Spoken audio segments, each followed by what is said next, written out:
Hello, sneaky people who are here early. I see you.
Okay, sorry, it's sort of doubling up through the sound.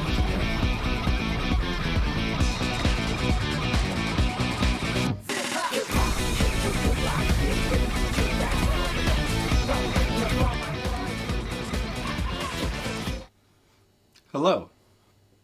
Apologies if the music's coming through twice. I'll be back with you in 1 minute.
Hello again to all early birds. We'll be with you very shortly. Stay tuned, stay sexy, love you all.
Racing faster every minute. What could I do more? Yeah, I'm really not sure. I know I'm running circles, but I can't. Oh yeah, we're gonna get weird. We're gonna get awkward. It's gonna be brilliant. About what to do. Sometimes I wanna throw it all away. Controlling everything in sight. Feeling weak, I don't feel right. Telling me I have to change. Telling me to act my age. But if all that I can do is just sit and watch time go, then I'll have to say goodbye. Life's too short to watch it fly. So watch it fly.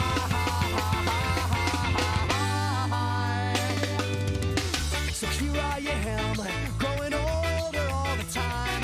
Looking older all the time. Feeling younger in my mind. Here I am, doing everything I can, holding on to what I am, pretending I'm a Superman.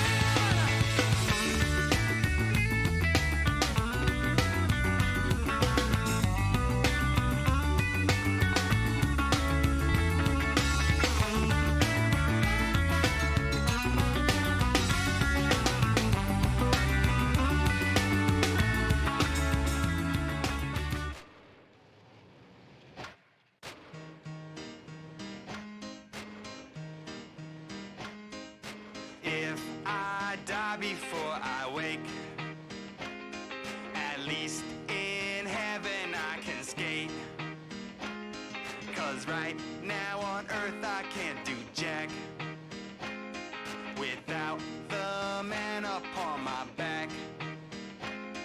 Now heaven would be a DJ spinning dub all night long, and heaven would be just kicking back with Jesus packing my bong. And if you don't believe in Jesus, then Muhammad or Buddha too. And while the world is warring, we just sit back and laugh at you.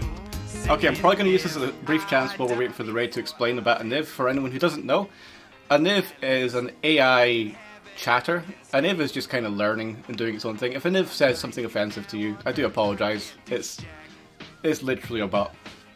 But we love a Niv here. A Niv is learning. Now when most people think of heaven, they see those pearly gates. But I looked a little closer, and there's a sign that says do not skate. So if you wanna come to my heaven, well, we all gonna have a ball. And everyone you know is welcome, 'cause we got no gates or walls.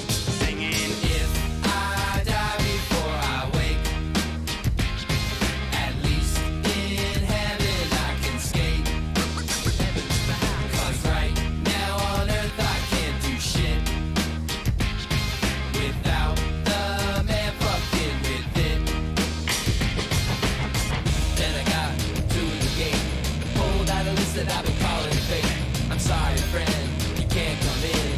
Hello, everyone with the Save for Sean raid. Save Sean raid. Stream for Sean, that was it. Forgot the name of the whole thing. Thank you so much for the raid and well done on your part.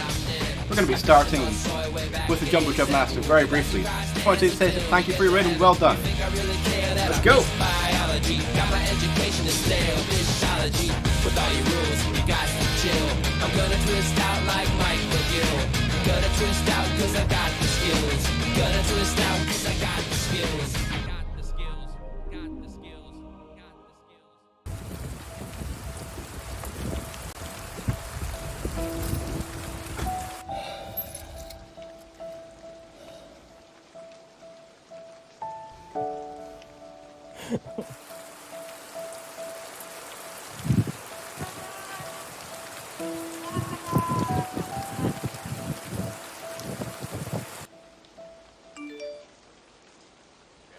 Hug your grandparents.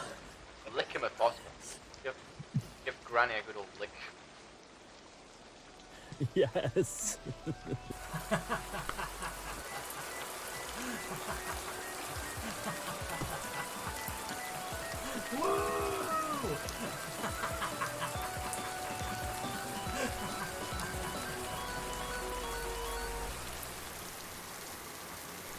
And now on J4, the Jubmaster special. The following program contains scenes of a profoundly silly and preposterous nature. Viewer discretion is advised. Previously on Stream for Sean. Hello everybody, how are you all doing? It's good to see you. 1 second, let me there we go. Hello. I do love the I didn't win in the first 5 rounds, I'm screwed. I don't know if you've seen the recent, I can't remember the set name, but the recent set that came out that has a colourless commander deck. Take that. Safe travels. There are sharks in the air now! Why are there sharks? If you really want a picture of me looking either silly or sexy, I think you can achieve it.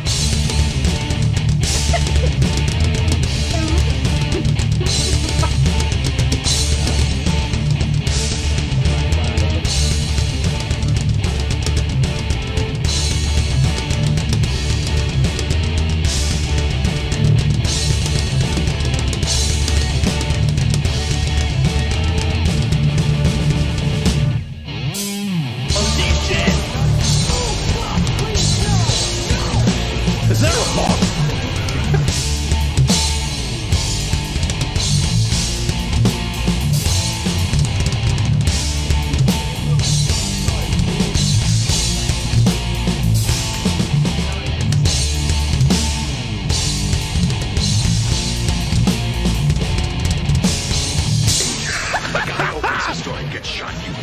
I did it!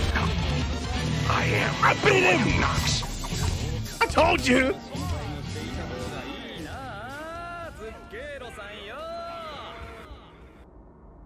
Holy fuck!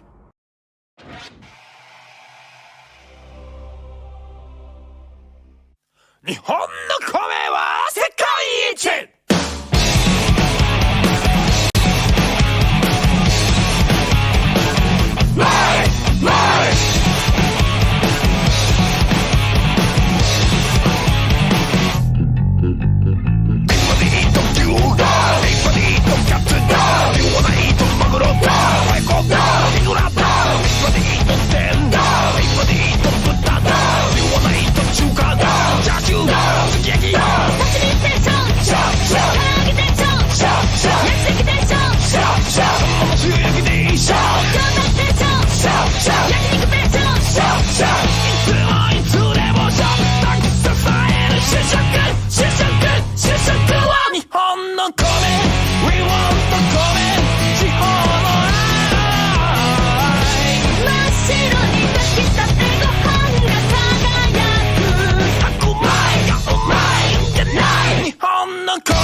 Welcome everyone, welcome in so many people. Thank you all so much for everything, for coming along for this raid, for coming along for this stream, for coming along for the entire fucking Save Sean raid train. It's been an absolute fucking pleasure to be part of this, and it's been an absolute honour.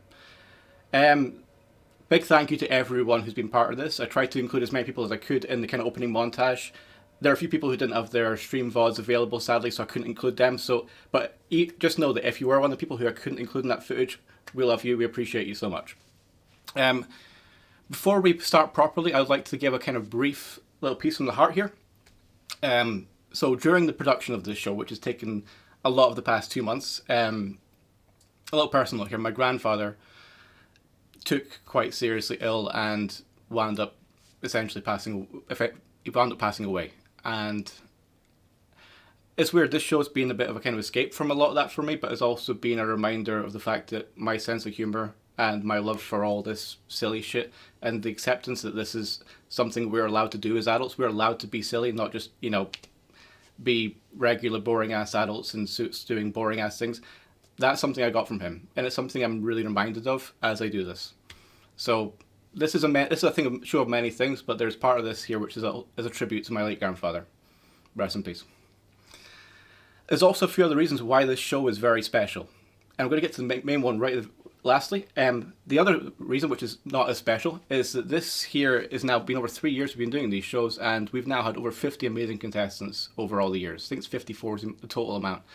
So massive thank you to everyone who's been involved over the years. This has been an incredible period of time, and I genuinely have enjoyed working with all of you. And now, the most important reason why we're doing this is for Sean. This is for Sean, as in Sponge and Sean. Sponge was meant to be here. She was meant to be the guest judge tonight, but sadly, Sean is taken more ill, so she will not be able to be here tonight.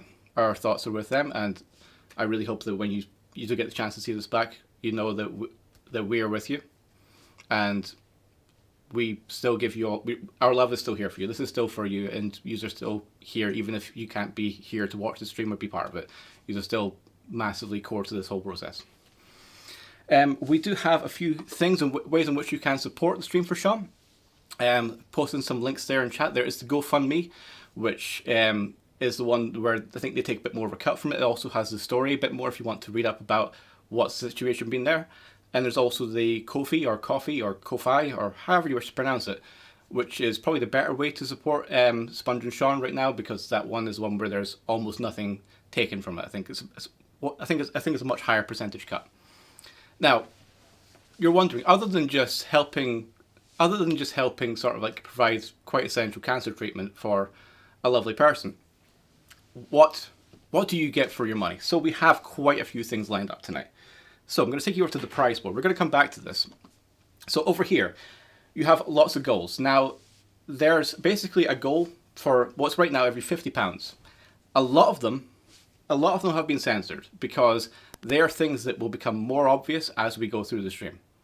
And I don't want to give away anything. But right now, once we reach the second tier, you get a custom voicemail from Adzo Play.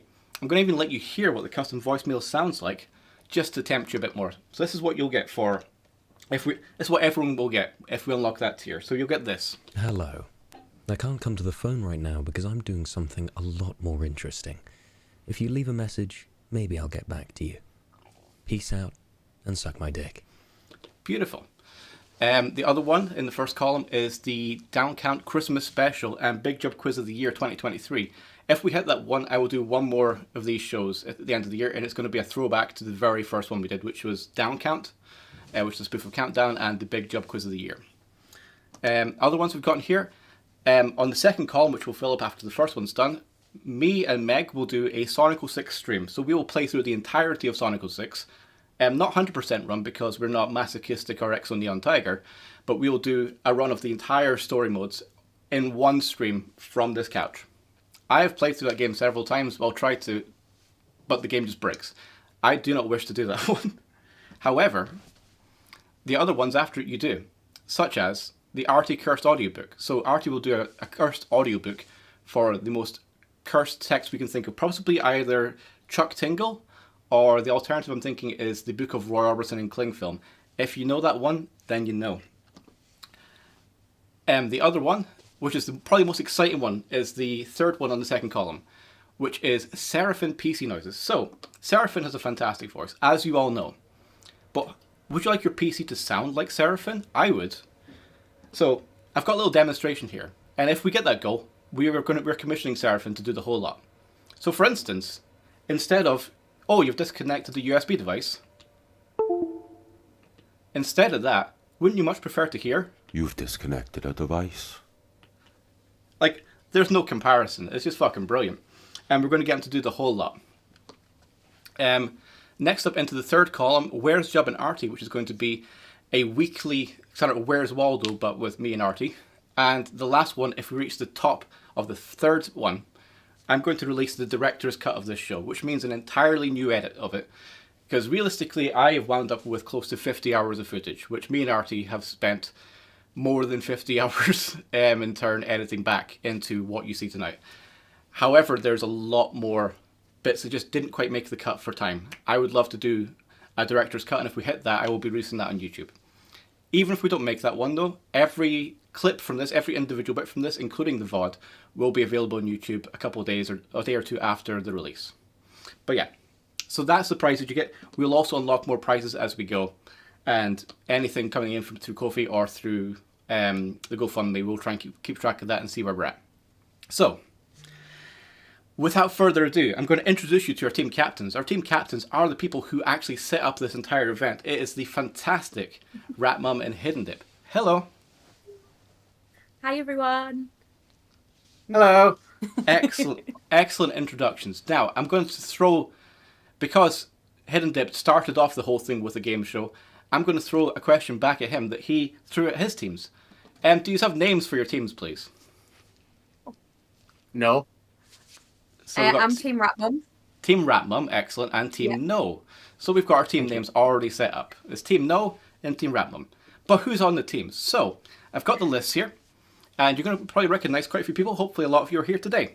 So, Team Rat Mum contains Adzoplay, Amy Gaming, Big Z, BJLB, Dozdan, Matcha, Mother Jub, which is actually my mother, yes, Punk Rock Turtle, Remulex, Something Strange, Stohellet, The Diet Elf, The Weird One, Ultraviolence, 007, Vexing, and Exo Neon Tiger. The other team... I'm very happy with that. That's fantastic, Jug. Thank you. It's a very solid team. I say you're happy with it. You've not seen how they did yet. Well, we'll see if you're happy with it after that. Everything seems okay right now. Right now. We've not even done a fucking task yet. So, and then on Team No, we have OT, we have Agent China, we have Artie Quinzel, we have Blackout 222-2, we have Bunny O'Honey, we have Clone Corp, we have Aaron, we have Frog Skeleton, we have Gizmoco, we have Kirsty Puff, we have Miss Natcase, No Wrench, Scotchbox VR, Seraphim, The Mechanical, and Irma. That is your teams. I win by average view count. You win by average view count, but do you win by average brain cell count? I don't know. Well, we'll Clone's on our team, so it kind of drags the average down a bit. So, with that, we have Team No, and we have Team Rat Mum. Our first... Love you, Clone. We love you, Clone. Thank you so much for being part of this, everyone. And Team No, but oh my god, the trash talk in the chat is fucking ridiculous. I was expecting this, but not for my fucking mod right there. Jesus Christ. So, let's go into our first challenge. So for our first challenge, I asked 8 of my contestants to come along, bringing a cup, a glass, and a source of water. Now, I'm going to briefly explain one little caveat in case there's worries about sort of like cheating involved. A lot of the work towards this show has been done by Artie Quinzel. She lives here, she's my partner, and she's a big part of this show. She's also on one of the teams. How is that fair? I'll tell you. The challenges that I gave her were ones that I came up with, and... Sorry, my screen's about to turn off. And I got her to do them before anyone else did them. So Artie jumped in out the gates and did these before anyone else could. And as she is a core part of the show, she knows how I'm thinking. She's a great professional. Let's see how Artie did. I would like you to now fill that glass with water as slowly as possible. It must be a continuous filling. If at any point there is more than 1 second between drops of water entering the glass, that is the time at which you're That's the time at which you will stop.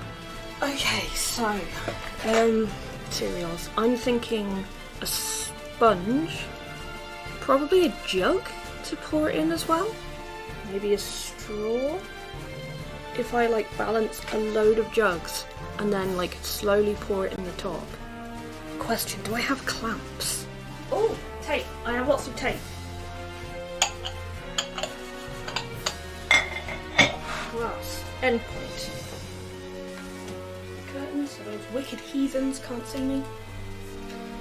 Amazingly, that plastic bag already has a hole in it.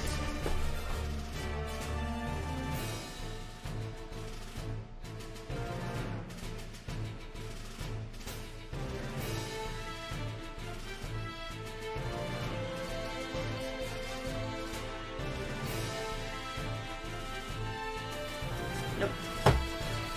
I'm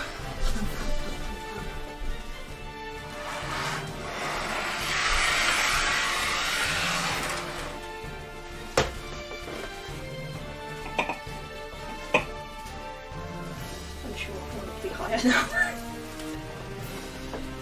You ready to start your attempt? Yes. Okay. So we're going to need more towels. I'm going to get more towels. So let's say your time will properly start from this first second, from the second that the water first reaches that cup.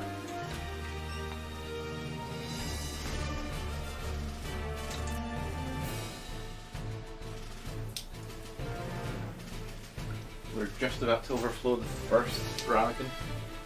So far there is infinitely more water in the towels than there is in the cup. I can confirm there is moisture now in the second ramekin. Mostly still just going on that towel. Still ready to start the timer.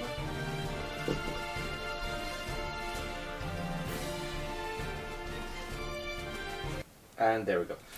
Your time was 1 second. A drop went into the main glass. Oh, and it stopped! Yeah. Oh, fuck. Yeah. Oh my god. So, Ratmum, how do you... Sorry, actually no, sorry. Hidden Dip, how do you justify what the fuck that was? I'm going to be real with you, Job. I was expecting better from the Rube Goldberg machine attempt. I think she went in there with a good fighting spirit, but ultimately the game just wasn't hers. You know, we all have bad days. You know, not all of us are MVP every game, but she kept her eye on the ball. She went in there with a strategy. Just wasn't a day. I agree. I'm going to explain why she gets 1 second. So the time starts the second that the water hits the cup, and then ends either when the cup overflows, water comes out, or if there's more than 1 second between drops. As there was a drop that went in instantly, and then nothing happened for the first second, she gets pretty much a theoretical minimum score. The only way she could have physically scored less would have been if she somehow instantly put water in the cup and poured it out before a second. I'm scoring this round in quite an interesting way as well. I think you'll quite appreciate it. I'm scoring this in comparison to songs. So Artie's one lasted approximately the same length as the song You Suffer by Napalm Death. Technically not actually true. That song lasts 1.3 seconds, whereas her attempt was just 1 second, so not quite a full You Suffer, but why? So, not the strongest start. Let's see if the next people can do any better. Next up we've got Vex, we have Amy, and we have the weird one. We're going to start with a physical task, okay? Oh no. Fill your glass with water as slowly as possible. I wasn't sure how big it needed to be or anything, so I just grabbed the nearest one. Is it water? Is it vodka? Who knows? It's a red Solo cup. Slowly as possible. Does it have to be a continuous stream? Or are we going pissing rules? So what you're saying is that I should have grabbed myself a bunch of pipettes. So I feel like I'm going to do very badly at this. I'm doing a lot better this time than I thought I would. I will also need to see the entirety of the glass as much as possible. This may take some time. Okay, now, this is the part where you tell me that somebody got one of those big, like, gallon containers with the straw and all that. Oh my god.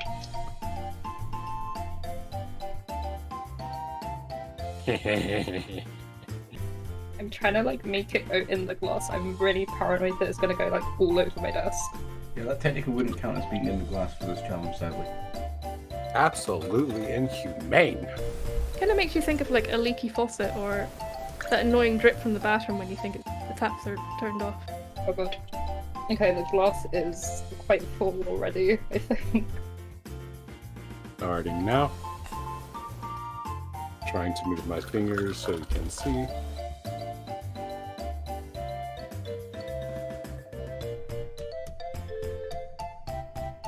We're getting a little dribble on the edge, you know, that's the important part of male bathrooms. Always dribble on the edge. Yeah, this is the ASMR challenge. It's also surprising how heavy water can be.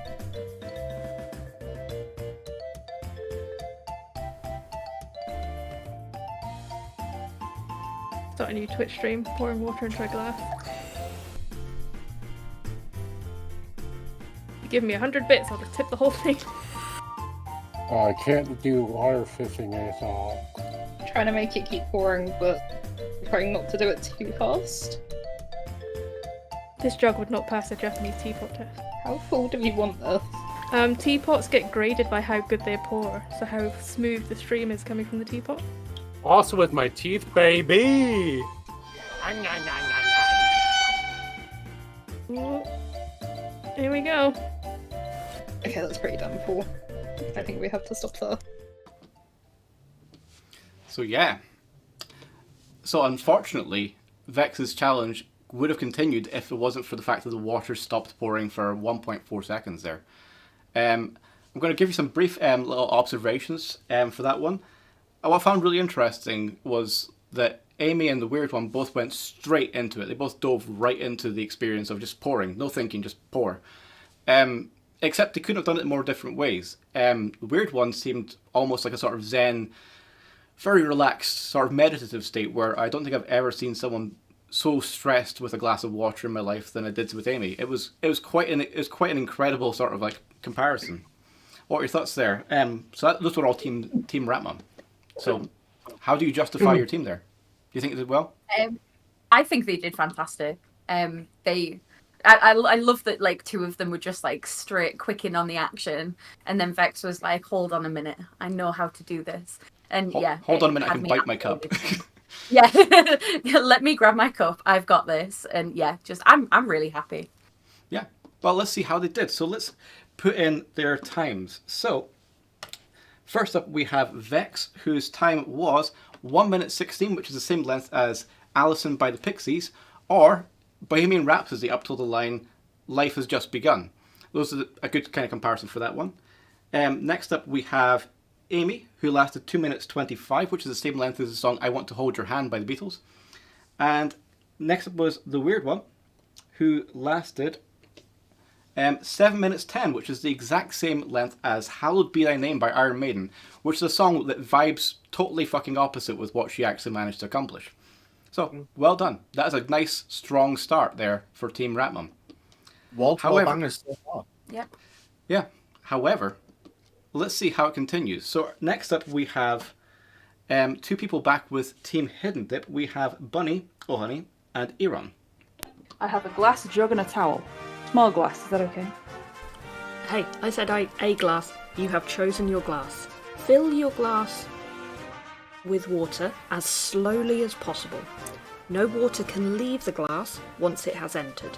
The time starts the second the first drop of water hits the glass and ends when either the glass is full or when more than 1 second passes between drops of water going into the glass.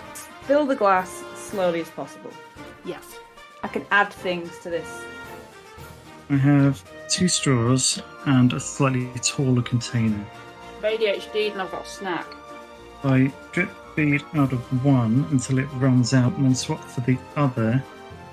Should be able, as long as I can coordinate it. We have lots of coffee fillers. We don't use anymore. So this is ambitious. This is gonna fail. How quickly must the drops be? There cannot be more than 1 second between drops. I do. Good. No. So slowly as possible, fill the glass. Release? No, because I'm releasing with both thumbs. I'm concentrating, my tongue's out. But you have to kind of go right release, keep holding with the left, swap the hands over, Come through, come through, come through, come through, come through, come through. put the thumb on the right hand straw, release the left hand straw, swap them back again, plunge, thumb back on, release with the right thumb. Nice little steady drip. Yeah, and I've got to do that at a rate of 1 drop every second. I'm worryingly uncomfortable with the amount of water that's still in the top now. Flowing fine so far. So I guess one other question is, could I be doing this slower, but I cannot risk a missed drip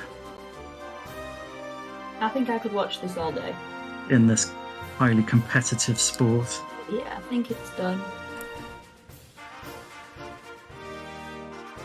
A drip in the cup is worth 7 in the mug. I have failed. Oh. I flipped the edge. Oh. That is about Through the Brita filter, through the coffee filters.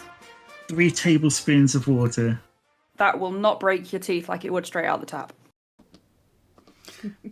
I'm going to point out one little thing before we go into the analysis on that. Do you know what other water won't break your teeth straight out the tap? Fucking Scottish tap water. None of your fucking English tap water bullshit. Come up here, try the tap water. You tell me it breaks your teeth. Anyway, rant over. Come and fight me, you jock twat. I'm from Yorkshire. We have the best tasting water in the world. Do you know what that sounded like to me? I don't know. I could have misheard that. It sounded like -5. Well, I'll be generous. -3 points to start with. That kind of sounded like -3 points. So, again, fantastic efforts there. I love how Bunny O'Honey looks on at the glass as if she's like a proud mother at a child's science project. And Aaron, fantastic idea, just accidentally clipping the edge of the glass. How do you feel? How do you feel about that? Do you have any words of inspiration for your team there, Mr. Inferior Tap Water? Yeah, I'm going there. I'm fucking going there. I don't like you very much. That's funny. I'm sure I've heard that quote before. Honestly, right, Bunny in there with the coffee filter tackers, which is exactly how I would have done it. Single brain cell. Wow, that was insulting. Sorry, Bunny. Aaron there with a bold, confident strategy, but massively misunderstanding how consistent to challenge. Yeah, you do have to be very consistent with that technique. Let's briefly see how they did again. So, for Aaron lasted, sadly, at 1 minute 38, which is the same length as Norgard by the Vaccines, or interestingly, 21 Around the Worlds in Around the World by Daft Punk.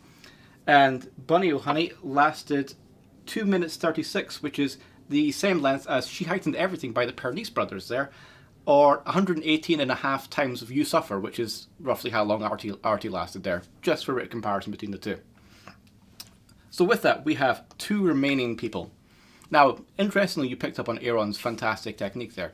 And also, there's a few people I've seen in chat asking about the glass size and how they should be using vases. One of the key parts of this is I never told them what they had to do before the challenge. I said, come bringing a glass. And whichever glass they brought, they had to use. You'll see this next up. We have Matt and we have Meg, I believe. Let's see how they did. Now, can you confirm that you went into my kitchen cupboard where I had a variety of glasses? I did. And you picked the glass of your choosing? I did. I did not influence your pick at all? You did not. Would you kindly show the glass you've picked? This is the glass I picked. Okay. I do have others, but So no. I would like you to attempt to fill that glass with water as slowly as possible. So, the time. So you have up to 20 minutes to start pouring. So I've got to fill the glass as slow as possible. But the timer for timing how slow it takes will start from the first drop going into the water and will end once there has been more than 1 second between drops. So when does the time starts the moment a drop of water hits the glass? Yeah. I should have picked a bigger glass. Oh, I was like, oh, this one's cute. Does it have to be poured? And the worst part is, I was like eyeing up like a giant pint glass in your cupboard. And I Yeah. was like, no, I'm scared that it'll be like, oh, fill whatever glass you've chosen up and drink it. And I was like, well, I'm not drinking a pint of water. I have an idea, but I don't know if I'm going to like doing it. They're actually lined up in order for you. Were they actually? Yeah. It means I'm going to do it.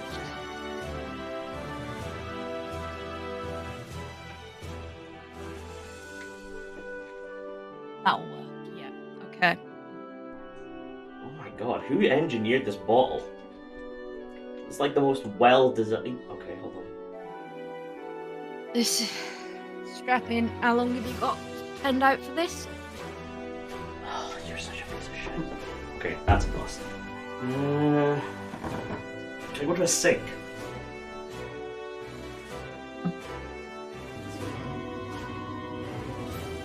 Oh, that's way too quick.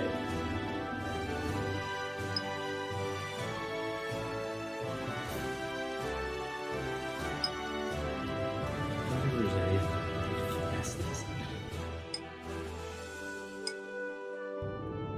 Surely there's got to be it. I mean, if we obviously have a fucking bigger glass, would have been ideal, but...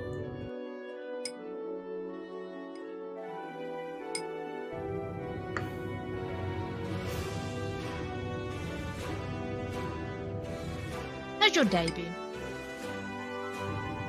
It's filling up so much quicker than I thought. Got a driving lesson at 10:30. Actually, it's alright. Will I get podium with this? I don't know. I'm like, I am carrying in my head. I've got like a clock. I'm just gonna dissociate, so I might go completely silent. Yeah, you can touch the glass again if you want. You That's can hold the- it. Oh, yeah, that's true.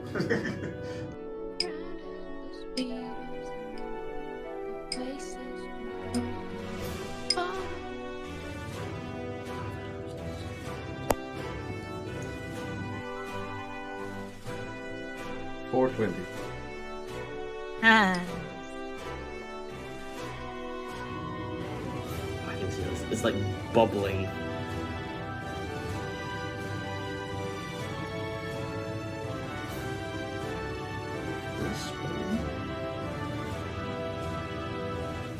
Oh, that's it. There we go. Right, so there we go. As you can see, they both went for very, very slow, very effective techniques there. Obviously, Matthew picked up on the fact you can go down to a sink. Fantastic. Are you proud of your teammates there? So Meg was on Team Hidden Dip and Matthew was on Team Ratmum. How do you feel? Do you feel good about your contestants there? You proud? I am, yeah. I'm pretty Yeah. happy. I think solid plays all round. Yeah. Very solid plays all around. It would have been better with a bigger glass than the tiny, tiny little glass, but you know, this is where you Oh, pick yeah, your own glass. If he'd put a vase under there, I think this would have been a clean sweep. Yeah. 100%. Well, let's put the scores in. So, score-wise, we have Matcha, who lasted an amazing 8 minutes 14, just shy of the song Roundabout by Yes. Again, tremendous. But indeed, like the song Roundabout, this challenge shall be to be continued. Because we didn't actually see the end of Meg's one. We didn't. We stopped. And guess what? I am running Meg's challenge in the background in real fucking time. And we'll be coming back to this over the course of it. What? Meg's one kept going. Meg's one... I mean, it's over now. I have a final time for it. But I'm not actually going to show you the end of Meg's one because Meg lasted a while. Also, brief bit of lore. There was meant to be a watch night in Neon's Discord where they watched, what was it, Five Nights at Freddy's. They had to be pushed back for quite a while due to Meg's attempt. Also, I was meant to be recording UV's challenge straight after. Artie had to do UV's challenge because, again, I was in a call with Meg. We'll see how it goes. So I can't actually give any scores from that. Instead, we're going to have to move on to the second round of challenges. So we'll come back to it later. So for the second round of challenges, I asked 8 contestants, these are 8 new contestants as well, to come along bringing a lemon and bringing a measuring jug. Now, 6 degrees under turbulence from Megs, well, that is this. I'm not gonna answer that question. But anyway, I asked them to bring along a measuring jug and a lemon. I said nothing else. I let them kind of figure it out from there. Let's see how they did. So first up, we have Stowe Hellet and we have Ultraviolence, who are both on Team Rat Mum. So let's see how they did. I have a lemon and a measuring cup. I have no idea what I'm meant to be doing, but Seraphine did warn me that I might have to lubricate myself, which really worries me.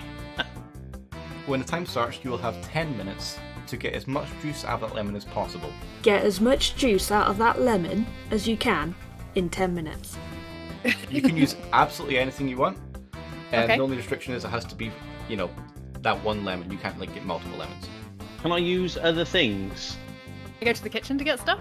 Absolutely, yeah. Okay, I'll be right back. Go. Well, the technique I'm going to use is known in the Philippines as the I don't know what it is. I was sure I had a juicer, but I can't find it. I've made a little hole here. And I'm gonna start giving it this. Alright, I'm gonna microwave this for 30 seconds. Oh, look at that! It's pissing out. Look at that! Like it's our little butthole. Oh, listen to it squirt. I sort of feel like I ought to pan you down so you can see what's going on. Oh, pips.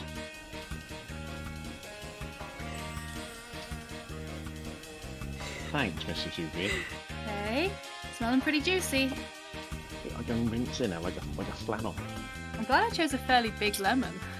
I might have to go in deep on this. I might have to start ripping into it in a second. Now, you said juice out of the lemon. Presumably you mean into the measuring cup. Yeah, that's probably the best way to tell how much juice you got out of the lemon. No, it just won't stop coming out. If you just leave it for a bit, the juice the gravity pulls it down to the little sphincter hole thing that I've made on the bottom. Also, I've just discovered I have a cut on my finger. Here we go. Oh, look, the skin's starting to perforate. Are you getting the ASMR lemon noises? It's something. Oh, look. There's no juice left in that. That's juiceless. I'm going to roll my thumb into the flesh to massage any remaining juice out. I'm spraying the oils off the skin everywhere as well. For those of you, at home wondering, how they could best get juice. Oh, it's all over my thumbs. See, I thought you were going to restrict me to things I could reach. Right, let's do it in sections. So if I take that off now. I have a scalpel on my desk. So there's some on the board. Can I suck the juice out and then spit it in a jug? Oh, fuck that. But I think this lemon is That's pretty much dry. I don't know what else I can do. Much more to come out of that. That's maximum juiceage. Are you happy with that? I'm happy with that.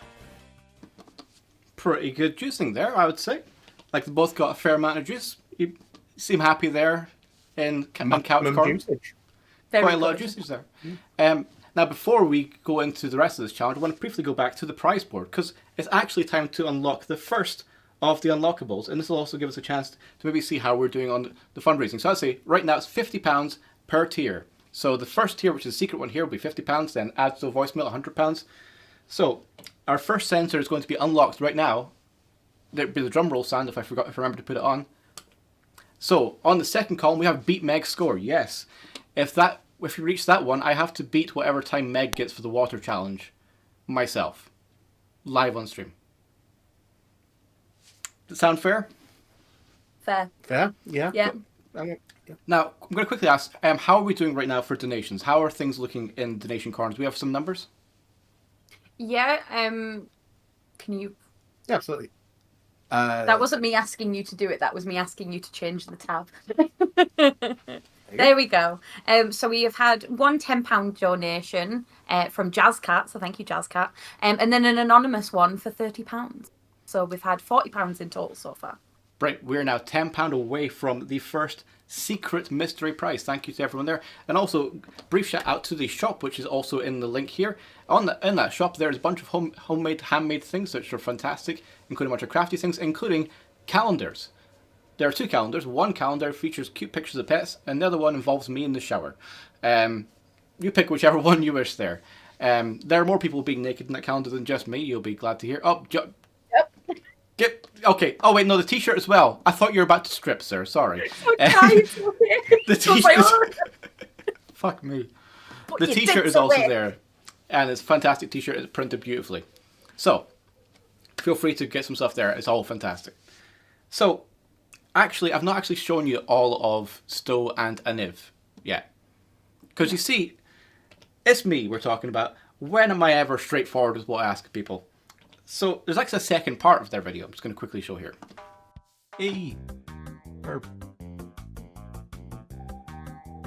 That's way cute.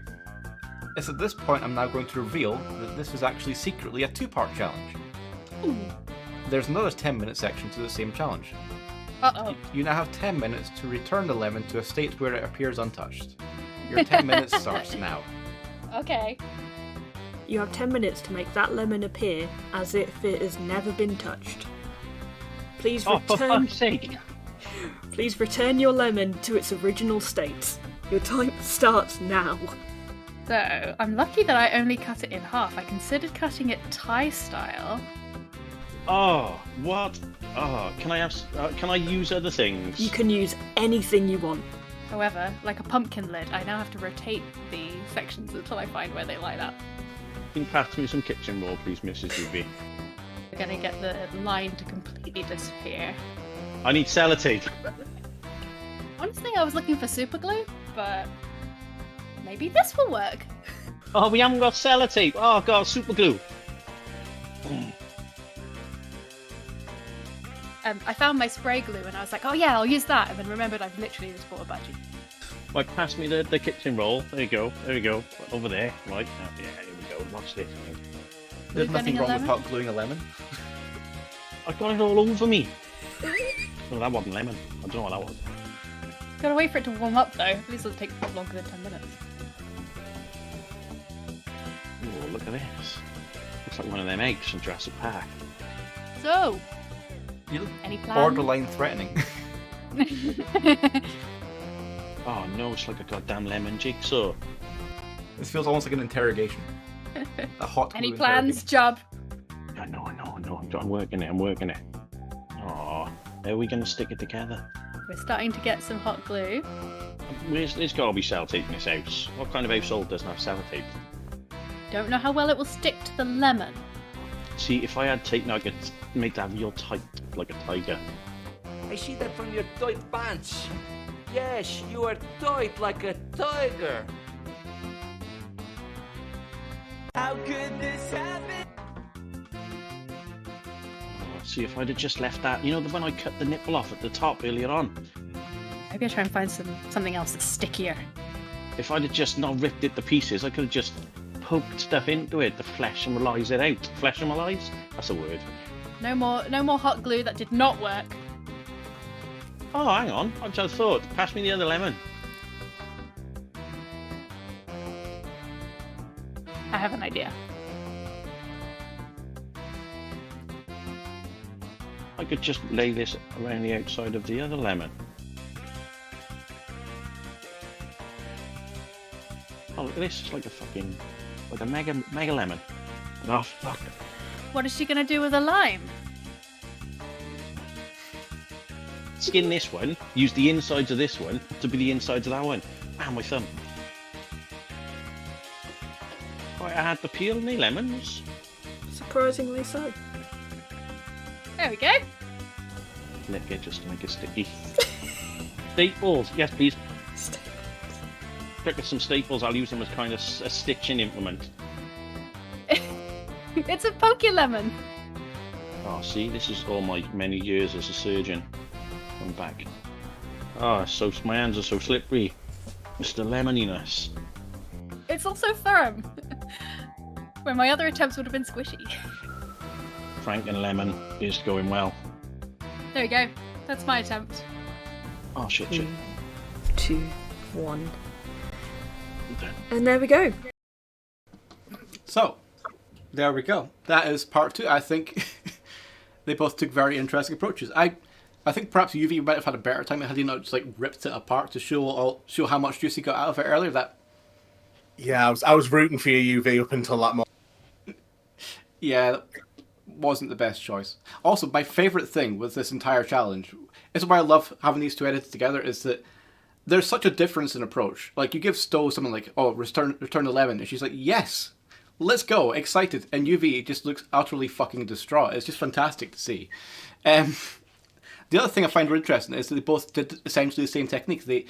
Whereas Stowe in Lemon the Lime, and UV for some reason flayed another lemon, presumably some sort of like message of warning to the rest of the fruit bowl. I'm not entirely sure. Are you proud of your team there, Rat Mum? You got any words of advice for them on how they might do this in future? I'm just amazed at the sheer, just the sheer dedication to the whole event is very good. It's I like to see the enthusiasm. It makes me happy. Yeah. Or in UV's case, whatever it was he was actually expressing. Yeah, yeah. I God knows what UV was on, but yeah. So, again, fantastic effort there, and we're going to come back and see how well they look like lemons. But let's go on to the next people who tried the challenge. So next up, we have a little bit one from each team. So we have Frog Skeleton from... I realised the colours are different there. Frog Skeleton from Team Hidden Dip, and we have Dove from Team Ratmum. I was about to say the names wrong round. Anyway, let's see how they did. I would like you to get as much juice as possible out of that lemon in 10 minutes. Okay. Your time starts now. Do you even own a juicer anymore? I can't even open it. Things I forget that I may or may not own. So do I have anything sharp on my desk that I can use because I'm lazy and I don't want to get up? It's rare to see people peeling onions, isn't it? Not onions, lemons. Those two. So whatever juicy implement that I used to own is either in the back of a cupboard that I can't be bothered to go find, or has been eaten by whatever goblin lives in this house. Thus... Fucking hell, what is this lemon made of? The other utensil that I occasionally use to juice things. I don't want to stick it in my mouth. There's a way to do it. There's only a certain amount of things I'm willing to stick in my mouth for stream, and a lemon is not one of them. Traditionally, you just go shoot and then squish and then lemon juice. Hooray! Oh, we're getting somewhere. Oh, there's like nothing in this, and yet I still managed to get a dribble. I have unfortunately picked up a lemon that's got like the most rind I think I've ever seen on a lemon ever. This is disgusting. Fuck is that? What are you? Oh, actually, that might be. It's alright, because this will help with my sore throat later. So what I'm doing now is I'm just stabbing. That is the most rubbish lemon. Just what? How? This is more successful than I was expecting, but also really difficult. You're gonna have the cleanest hands. I'm gonna have Eddie sniffing them later, being like, "What the fuck have you done?" Jeez, kind of way. I think it's just bruised on the inside. Oh, same. There's no more coming out of that. I don't know if I can measure this in literal centiliters. That's a word. Yeah, I think that's about it. You now have 10 minutes to make that lemon appear as if it's not been touched. Return that lemon into a state in which it looks untouched. Into a state in which it looks untouched. Interesting proposition. Your time starts now.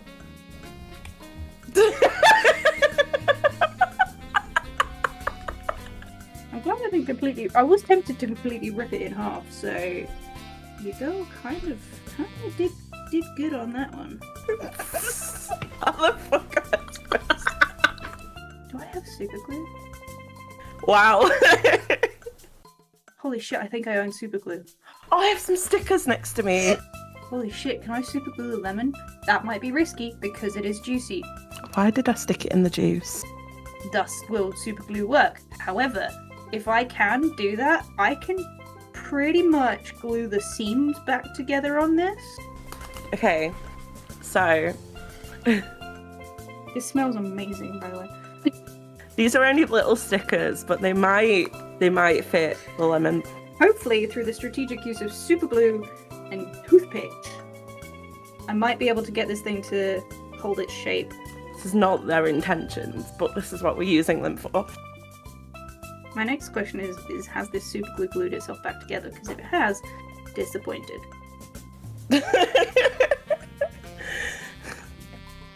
Fuck it! We're just gonna go straight for toothpicks and pray to the gods of lemons that no one dies. I'm determined to get it back on here. Or I accidentally stab myself in the hand, because that is also a possibility. Those two bits look like they go together. I'd like you to see that and point it together with a BMO sticker. It's going well. I have a better idea. It won't stick! Oh my god, this was going well, and now it's not going well, and I'm sad about it. Let me dry off the lemon. This jumper's getting washed later, it's fine. Make it look like it's never been touched. Because what I can see that it would basically perfectly line up with itself, it's just being an asshole. It's like when teachers make you like squeeze out toothpaste. We've brought out the big guns. Let me just put all these pieces together. You know what, fuck it, they're going inside.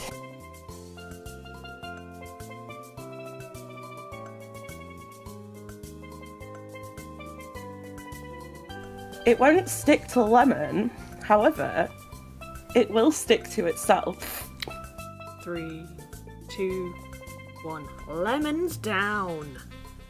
Well, I have to hold it so you can see it, but I'm not sticking anything else in it. There we go. There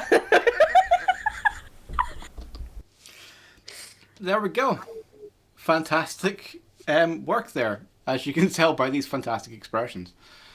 Quick question. Who do you think did better on that challenge? Do you think it was Frog or do you think it was Doe?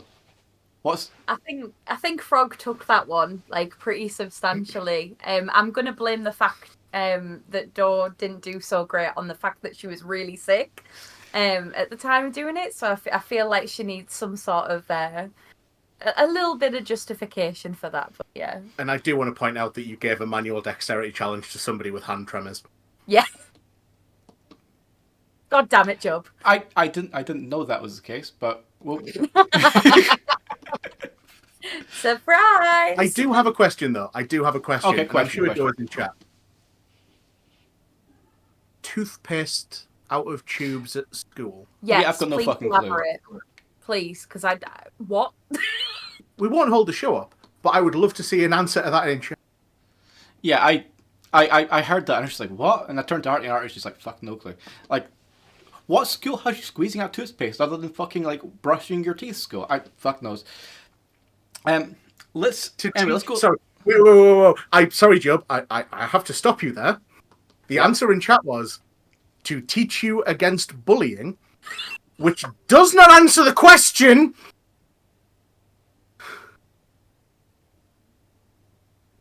I'm going to pretend that toothpaste doesn't exist for the next like 10, 15 minutes and hopefully I'll erase this from my mind. What? Okay.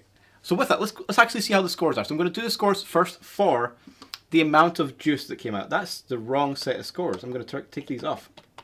So let's see how much juice we got out of the lemons so far. So I've scored these in amounts of lemons. Now, an average lemon I looked up is apparently 45 mils.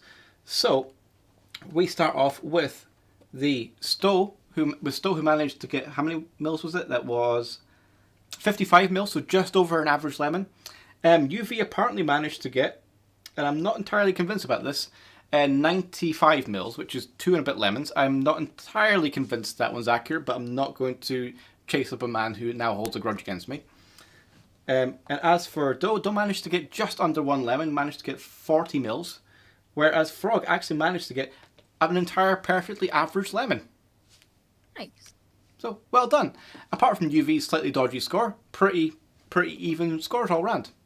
Let's see if this continues as we move on to the next head-to-head. Next up we have Clone Corp on Team Hidden Dip and Zach Zach Big Z on Team Ratmum. Let's see how they two did. And I apologise in advance.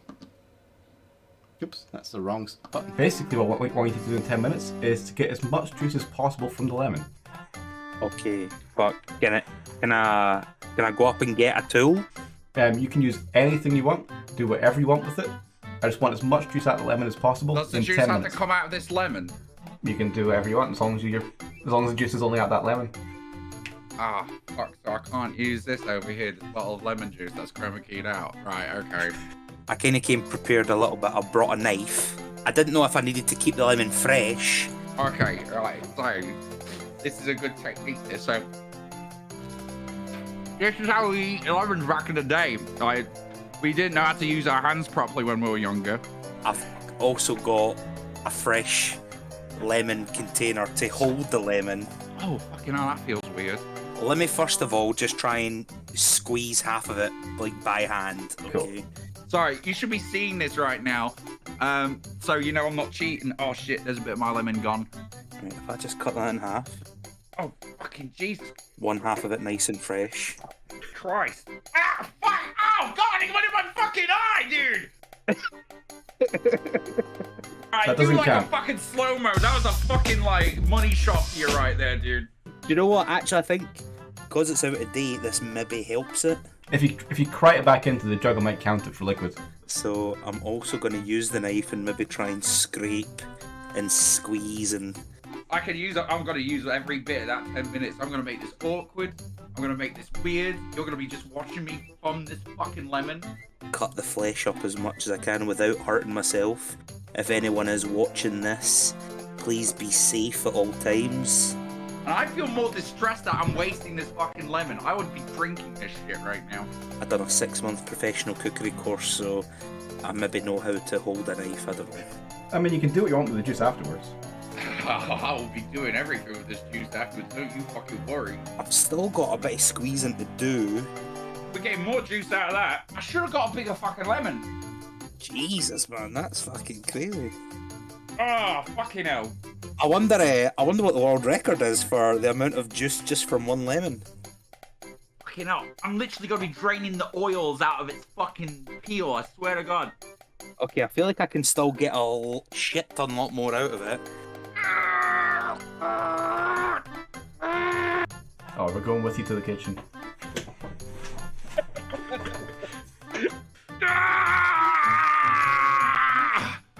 Okay, so in my drawer in the kitchen... Come on. Alright, I'm going to have to try and scrape this off my hands. I have this potato ricer. Oh no, don't go back in there. You got to soak it back up. Oh, you dick. And I'm just going to squeeze the shit out of the lemon. I'm starting to realise I've got a lot of cuts over my fingers now. That I didn't know about. Okay, so I was keeping it fresh. Come on. There we go. You can see this. Nope, camera went. Oh, every drip counts, dude. Every fucking drip counts. Zach, I've lost you. Oh, dude, look at that. Oh, That is fucking haggard. That's like skin and fucking lemon juice. Oh. Okay, so I'm going to try just one at a time. Oh, that's dude, not vegan friendly. Oh, that's a couple of extra drops actually, but... I'm blowing down the fucking thick juice. I can feel you fucking judging me, dude. I can feel your fucking eyes burning into me. Adding in the second one. It's not really a potato ricer, it's like a garlic press with all the pieces of lemon just squeezing through. I think that's the best we literally got, was it just under 2 fluid ounces? That is completely squashed to smithereens, so I don't think I'm going to be able to get any more juice. So that's actually part 1 of the first challenge. Your first challenge is actually a 2-parter. The second part is you now have 10 minutes to return the lemon to a state where it looks like it's untouched. Your 10 minutes starts now.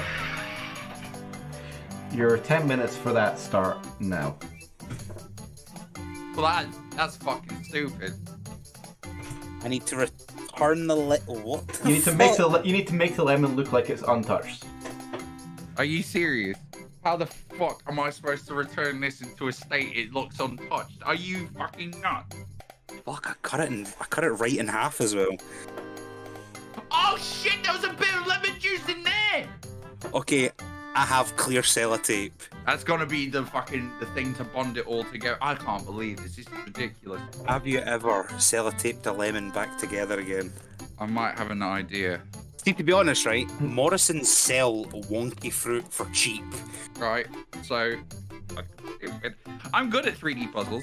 So if I was in Morrison's, right, I would buy that for 20 pence. I've never done a 3D puzzle that's a fucking lemon. They always say just wash your fruit and veg before you use it. Just okay. So that bit goes. Oh fuck! That's worth 25p. Oh, shit! There's lemon bits all over my fucking chair, dude. I hope you're gonna pay for fucking cleaning on this shit. Please just give me 1 second, okay? I've got something that'll make this even more amazing. Look. What are you fucking laughing at? Okay, so you said I have to return this in a state of what looks real. It looks like a lemon. You just gotta flip it over.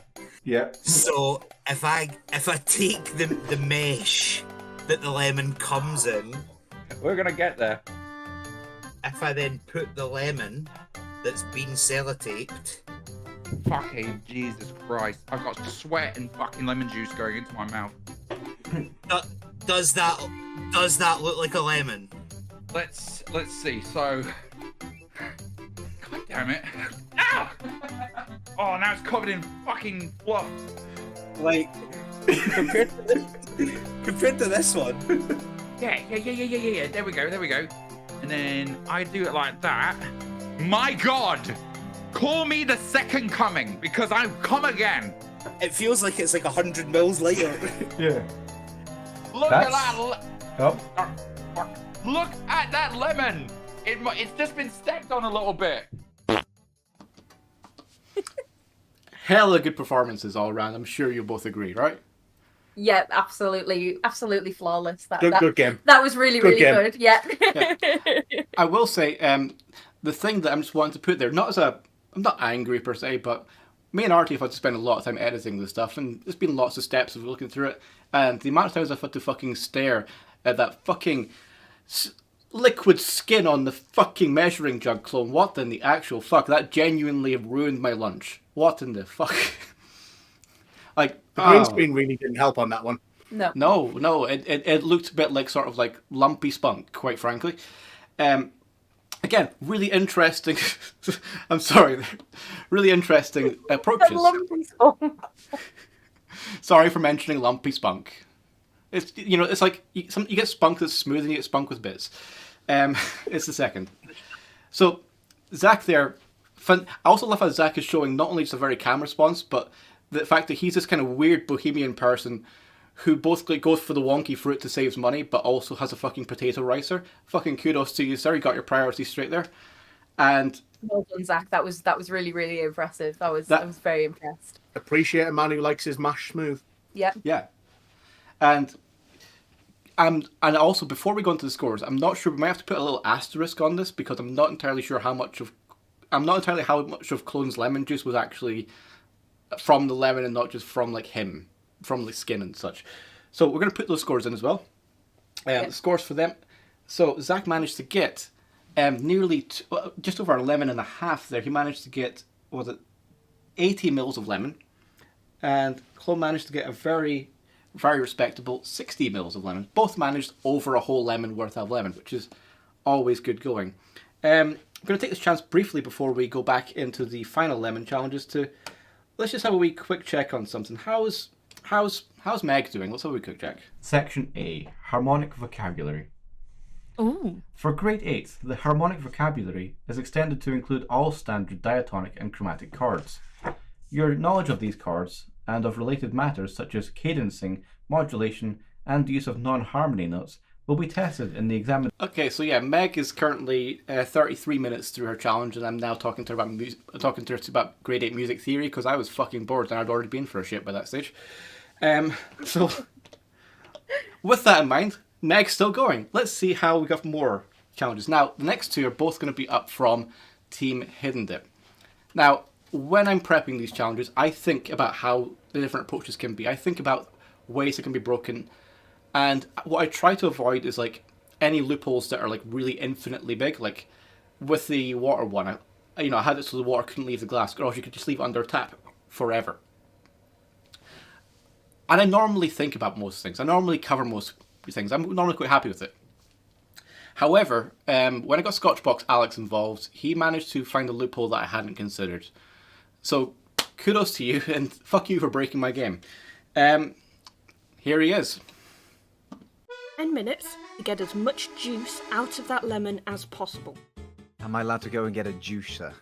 You can get anything you want. Time starts now. Now, if my name was Sir Henry Lemon, inventor of the lemon, how would I do this? Did you know that lemons are a relatively new invention? They were created only about 1,000 years ago, which makes them a very modern crop. As your ADHD fact of the day. I am enjoying this lemon party. Thank you for joining me for it. Get the most amount of juice. Can you give me the exact wording again, please, my comrade? Much juice as possible out of this lemon in 10 minutes. Doesn't say I'm not allowed to put juice into the lemon. I've just got a jug here, excuse me. Get as much juice as possible out of this lemon in 10 minutes. So I have here some Co-op brand apple juice.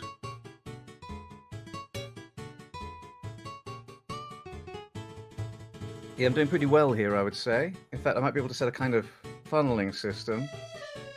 There we go. Oh, that's nice. beautiful. Yeah, you know what? It's going to be quite tart after we're done here. Oh, look at that. It's going to give it that extra squeeze. That's so many more points there. Do you want to point out, it does only specify the one lemon. That's true. But that doesn't mean I can't put the juice from these lemons into that lemon. We call that, there's a term for this, meta-lemoning. Now, it's a very satisfying aperitif, really. I am a stickler for the rules, asterisk. Oh yeah, it's always worth that little bonus squeeze, isn't it? You never know what you're going to get out of it. I'd be happy to call that there at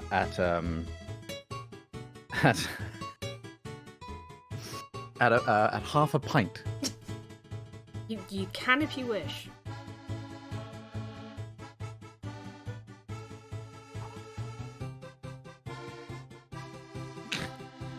You now have 10 minutes to make the lemon appear as if it is untouched. You fucker. Okay. Time starts now. Appear as if untouched. Breathe, Alex.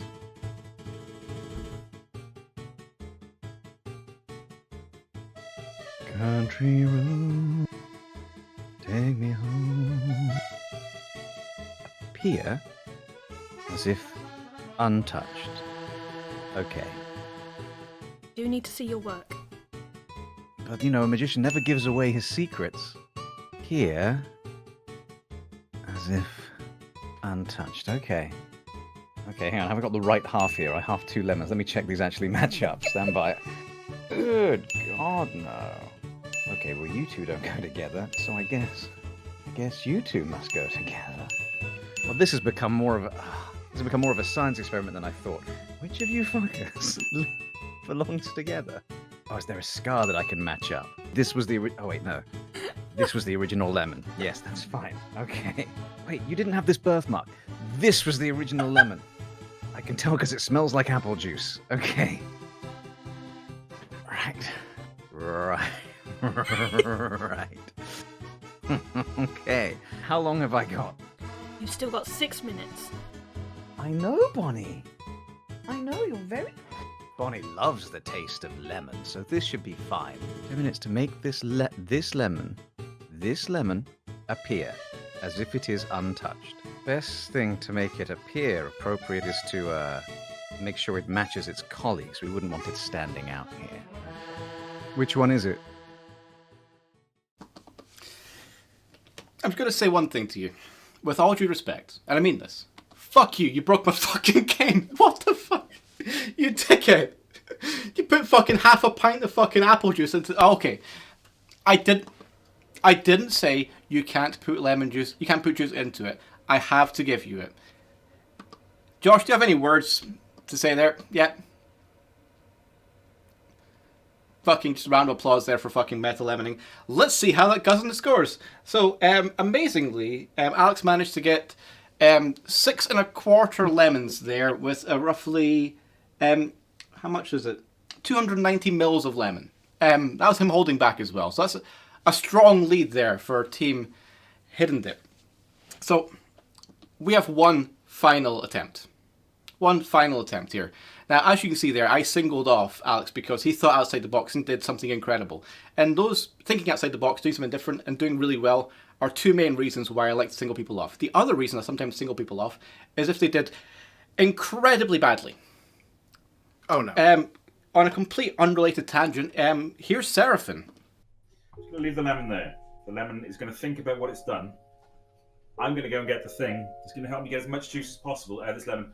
I hope task 3 doesn't involve me doing something with a lemon, because this is going to get messy. I'll be right back. Let me a little bit of explanation here for the people at home. I've done several of these job shows. I'm sure I'm not the person that's done the most of them, but some days I feel I have. And do you know one thing I've learned about the job show? Is I always lose. Because there's me going like, well, I better juice the lemon here. And there's, I know what you're thinking. I'm going to chew the top out of the lemon and then squeeze it like a man. No. No. Not today, Jub. I'm taking, basically, a bit of a trip hint from the last but one time I think I did this, which was when Diet Alf did it. When you made me eat a mango without using my hands. And I thought I did particularly well until I found out that somebody's food of choice was like a grape. And I was a little bit jipped by that. I'm not going to lie. You could have at least made them eat like a punnet of grapes or something, you know what I mean? And then I thought, well, found out poor Alfie said watermelon. I was like, well, I'm definitely going to win now, because there's no way Alfie's going to eat watermelon quicker than me eating a mango. I was wrong, wasn't I? Because what you specifically said was she couldn't use her hands. So she, Alfie, they, lovely Alf, who is a great friend. I just want to point this out. I'm not bitter, I'm jealous. So Alfie, you see, got someone else to cut a watermelon up for her, and then she ate it, and then she ate the watermelon, and you only made her eat a slice. That was fine. So this time, I'm broken no bullshit. What have we got, like 6 minutes left? 6 minutes 15. That's fine. So you see, what I'm doing today is I'm not taking any of this shit. No. Just to warn you, Monk, because I know audio stuff, this will get loud for a minute. Okay. Very sorry about the messy room. You know, life, the universe, and everything.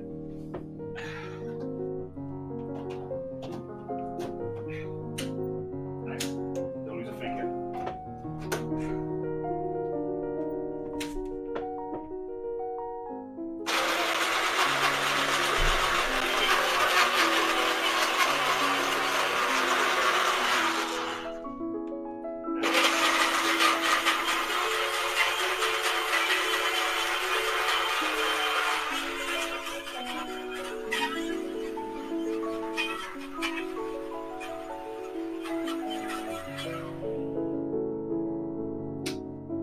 Hold it up a minute.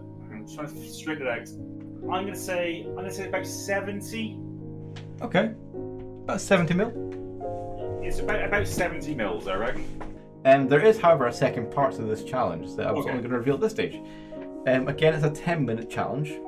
You now have 10 minutes to return the lemon to a state where it appears untouched. Your 10 minutes starts now. I have made a terrible mistake. So I want this to look as close to possible as an untouched lemon.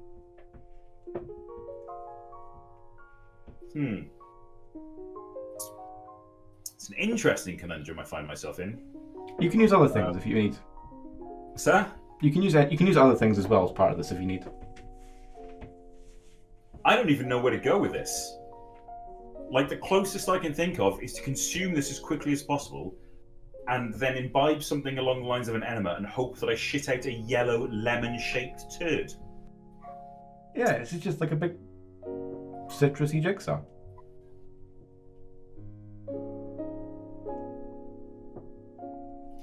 Oh, there we go. Okay.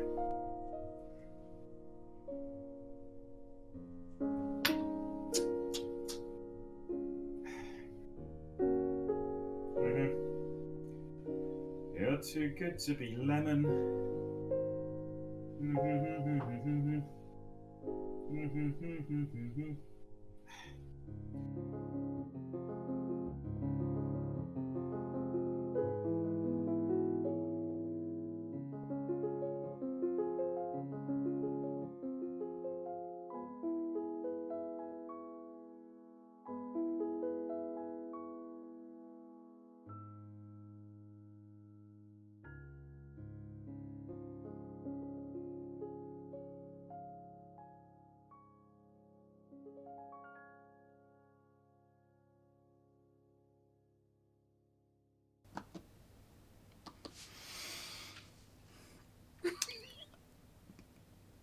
So I've got some notes written down here for pretty much all the challenges for how I feel about them, and some of them go into details about some analysis. This one simply has the words, "I'm sorry, Seraphim." I good effort. Good effort all around. I'm also going to point out one little thing, which is that so there was 32 people involved in this show. 34 actually, including team captains. Seraphim's the only one I had to sit down and do aftercare with. Do you have any words for your team member there, Hidden Dip? I want you to know that if you ever meet Seraphim in person, he is going to hit you. Yeah, I think you're about right. I'm going to point out, he did this to himself. Anyway. I don't think that will stop him. Seraphim's our sweet summer child. Like, I find it hard to believe that you didn't have some part in this, in that you confused his brain so much that he thought a blender was a good option. Team No is a land of contrasts, okay? Yeah, Team No. Team No is quite a wild and it's a bit of a wild card team. So let's see how that goes in the scoreboards then. Oh fucking Christ. So yeah, Seraphim managed to get nearly 2 whole lemons by blending a lemon. So somehow he managed to get less lemon than UV did, despite the fact that the entire thing was there. Again, I'm not entirely sure how UV got this. And before you all start to feel sorry for UV, before you start to fucking praise Seraphim, I mentioned to Seraphim that you were doing this challenge, UV, and I mentioned they got a bit of a rivalry, and he said, and I can't remember the exact quote, but it's along the lines of, UV will be shit at this, all he eats is kebabs, he doesn't know what a fucking fruit is. So I'm pretty sure you can take this fucking pity you're giving them, and remember that. So, with that, so you've got the scores there, so amazingly, Team Hidden Dip managed to get 480 mils there, largely thanks to Alex. And Team Sarah got 175 mils. So, converted into points, I'm going to have to give the full 10 points there, taking up to +7. I'm going to give 5 points. I'm going to give half points to Team Ratnum there. Very good efforts. Quickly, before we show you what the lemons look like afterwards, I'm just kind of wondering, how's dear Meg doing? It's now been 45 minutes in. Let's have a quick check how Meg's doing. Retrogrades, which is the just lemon the there. entire pattern The lemon backwards. is going to think about what it's But then you've done. also got the inversion of the pattern, I'm which gonna is go taking get the the pattern thing. but also It's gonna help me but then get my- flipping the notes upside down. Yeah. Apologies for playing And double that audio. gives you a completely different pattern, and you also have the retrograde inversion, which is that inverted pattern backwards. Meg's still learning about music theory, 47 minutes, 44 seconds in, so still going strong there in the water challenge, on the opening challenge. So, let's see how things looked for the second half of this, which is the half where you have to put the lemon back together again, the Humpty Dumpty part. So I'm first going to show the Ratmum lemons. Let's see if they look authentic. Okay. So, it's here. So up in the top left there, you've got Doe's lemon, which It's got like a nice like an arts and crafts sort of stickery project to it. You got Zach's lemon, which I think looks very authentic there. Like I would buy that in Morrison's. You have Stowe's Poke Lemon, and then you have the Franken Lemon on the right. I'm also going to point out that that UV did offer an alternative photo as well, which was this one. I think we'll stick with that one though for now. Thank you, UV. Thank you for keeping the class quality of this. But yeah, I think generally speaking, like I think we've killed Josh. Josh is dead. He's gone.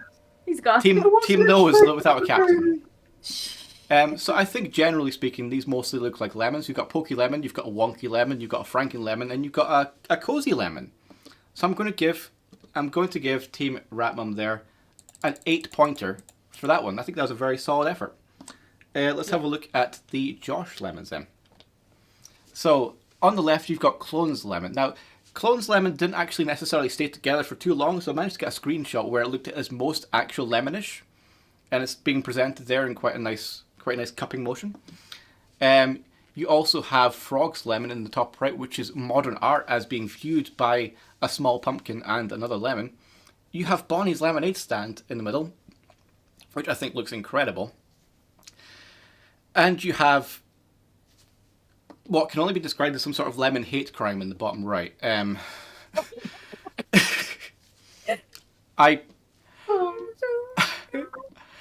looks like somebody fucked a plantain. Oh fuck! Somebody fucked. You're not even fucking wrong.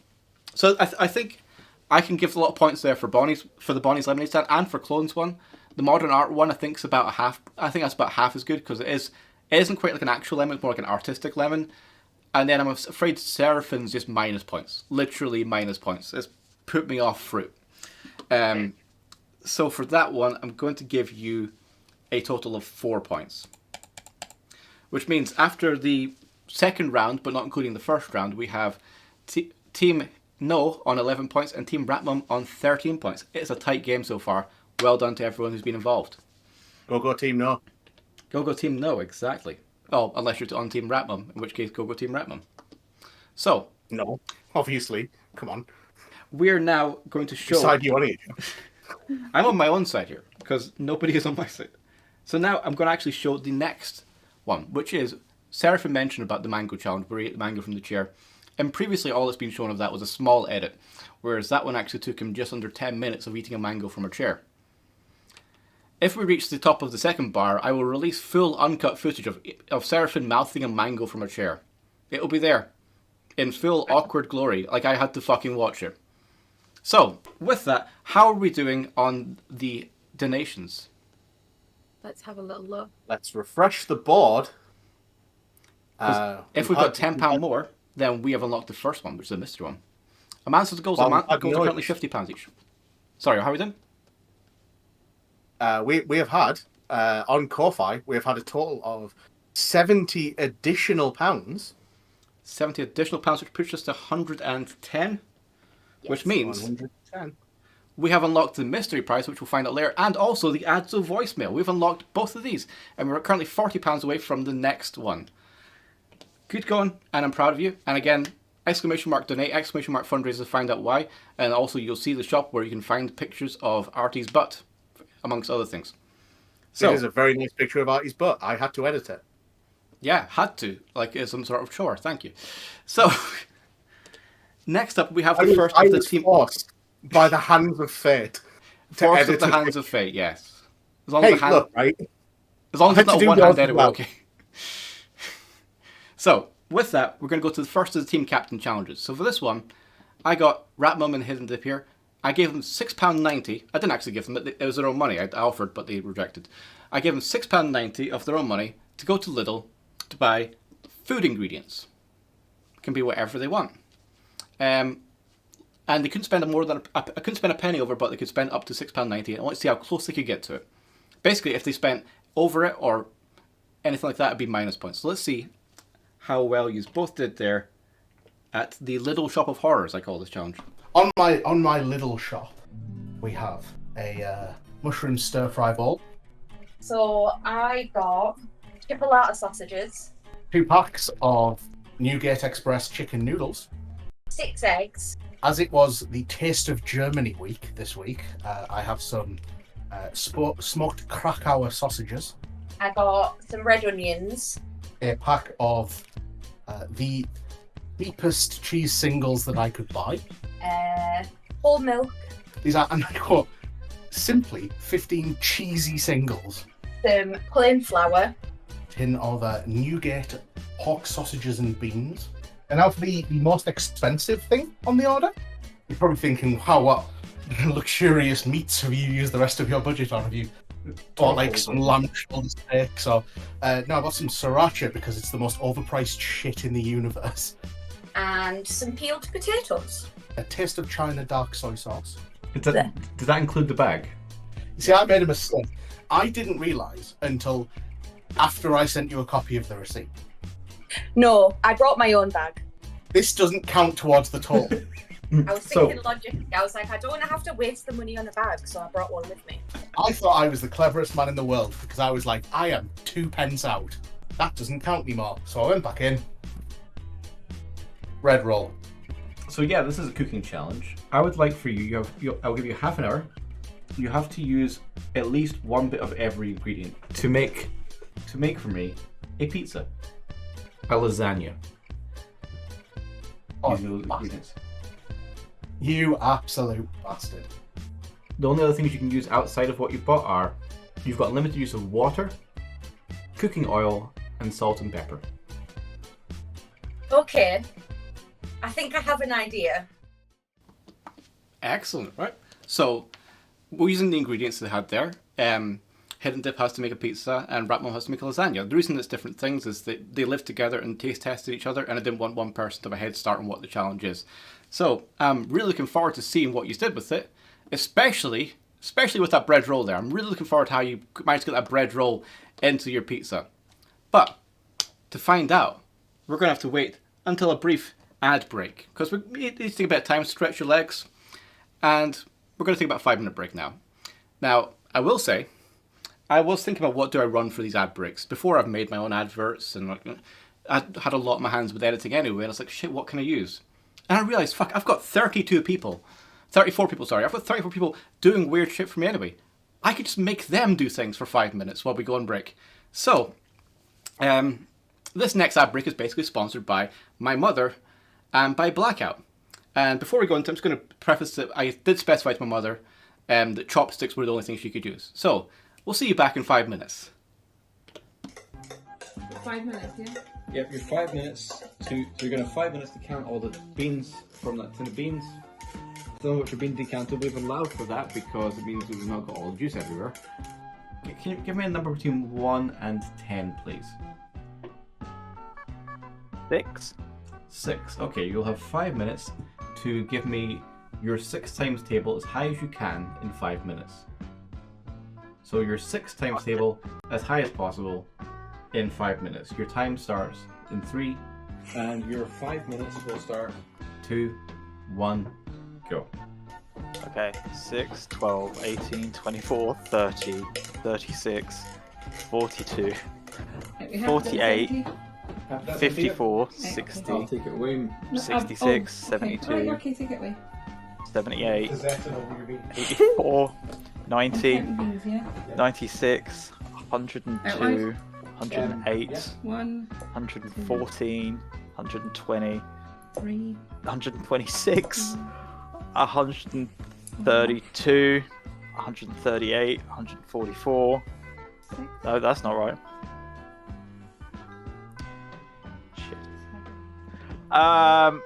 Okay, let's backtrack. 130, 120, 126, 132, 138, 40. Why do I, fuck's sake. Okay, hold on. So it's 132. I hate this. I hate counting. These cost a pound, you know?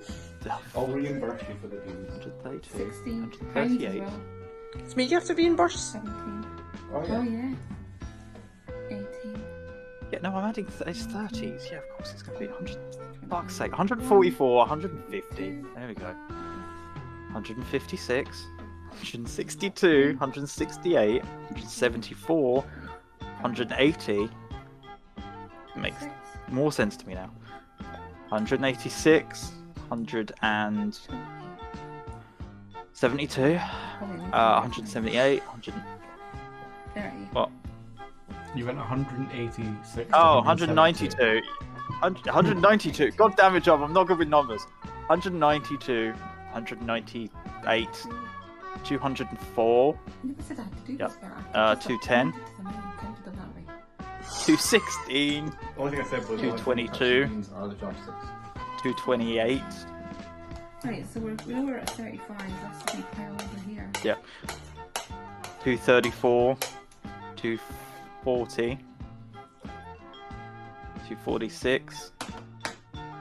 252, 258, 264, 270, 276, 282, 288, 294, 300.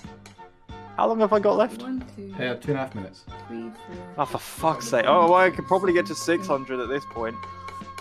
306, 312, 318, 324, 330, 336, 342, 348, 354, 360, 366, 372, 378, 384, 390, 396, 402, 408, 4014, 4020, 426, no, 426, 432, 438, 444, 450, 456, 450, no, 462, 468,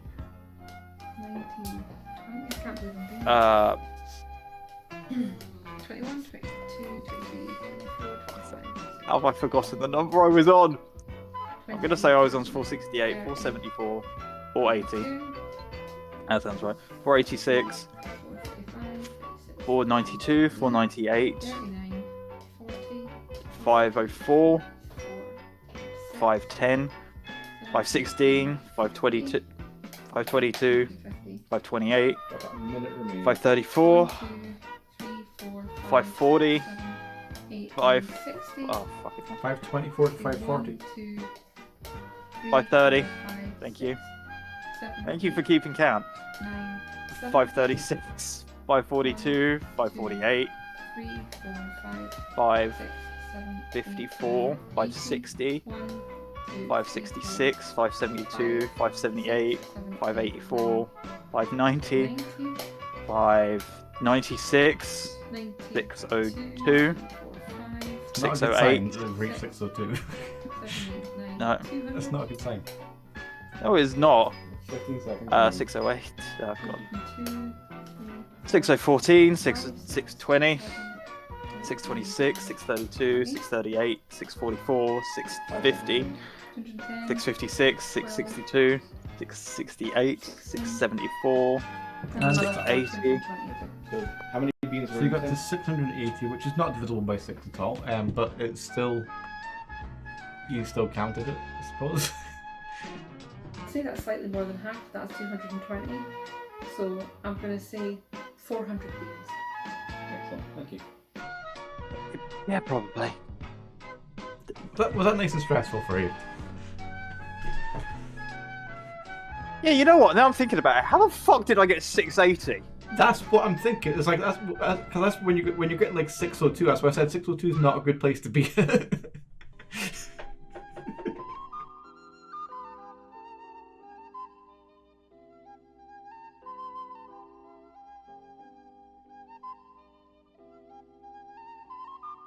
Oh, fucking Jesus Christ.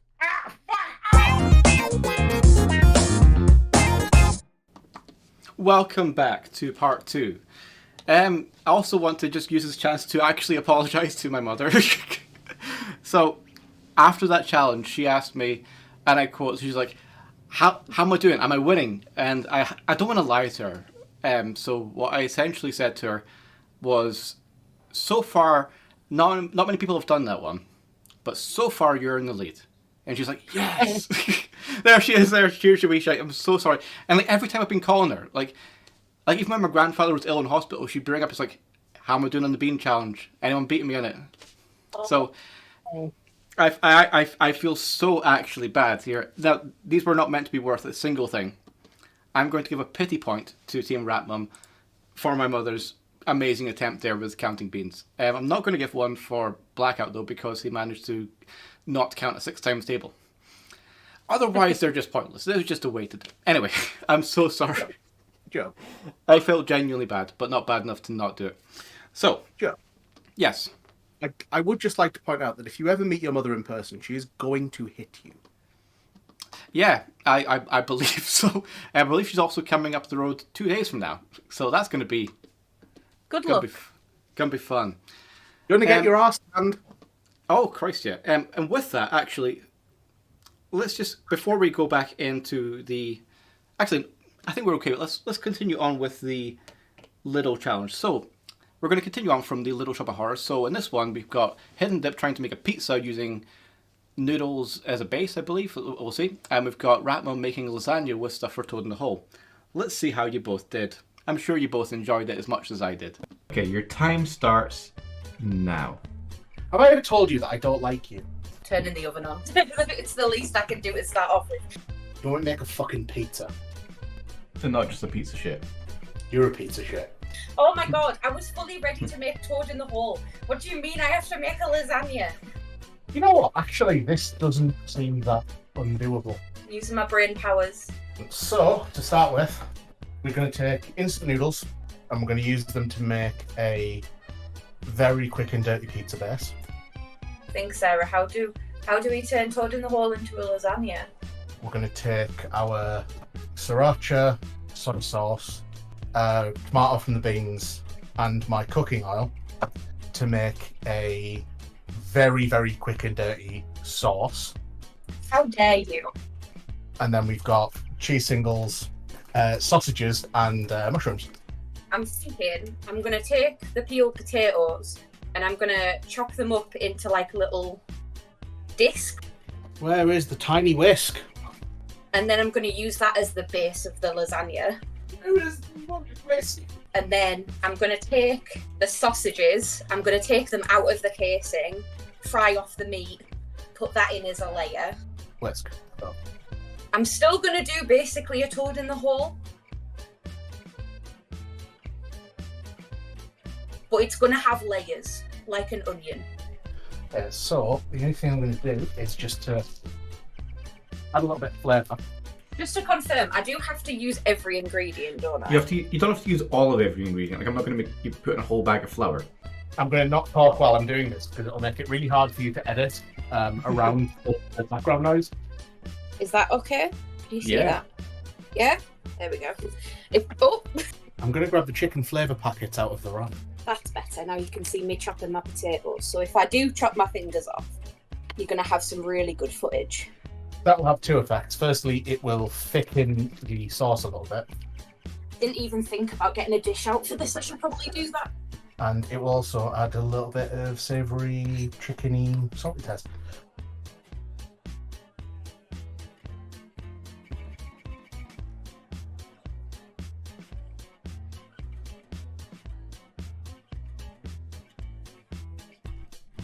Now, what I want is to take these to firm but mouldable. This was a last minute purchase. Like, I'd gotten all of my ingredients and I had 38 pence left. And I was like, what can I possibly get with 38p? I do have one special surprise that I'm not going to miss the opportunity to whip out. Pan cam. Right, so this is what we've got right now. It's just a bunch of peeled potatoes. But because I'm not a bitch, I'm going to season it. Let's see how quickly that steams up. I need a jug. Where's my jugs? Noodles are going. Oven is warming up. I see you. Now I'm going to reduce, reuse, recycle, and I'm going to use this as the container for the implements to Really was the wrong outfit to cook in, like. put the ingredients in here. That could be worth some extra points. Yeah? This hot plate takes absolutely ages to heat up. I mean, it's probably not worth the extra points, but it could be. You could almost say it's a warm plate. Is we just need one of these of each of the ingredients to make the batter. Ordinarily, I would be using my hands. However, raw bean juice is the one thing in the universe that I just cannot touch. It just fucks me out. Try not to make a mess, but I inevitably will. Sorry, just for context, what I'm doing is I've drained the noodles. I'm now just lightly frying them. I'm not trying to get any colour on them, I just want to dry them out a little bit. Oh my god. Come on, it's everywhere. Because they are about to become the base of my pizza. It's actually more than enough. Cup of flour. So, what I've got now is some amount of noodles. You have It's not 7 minutes and a further 13 minutes remaining. 20 minutes total. Okay, that's fine. I was just gonna say, I was like, Jesus Christ, that's gone quickly. So, what I'm going to do is handle them when they're far too hot with my bare hands. It's gonna have a bit of shell in it, but it gives it texture, so.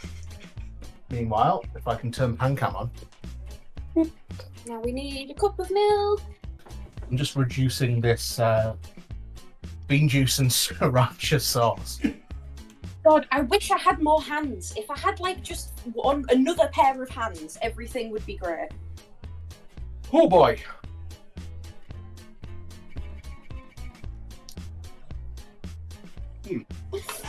I hate you.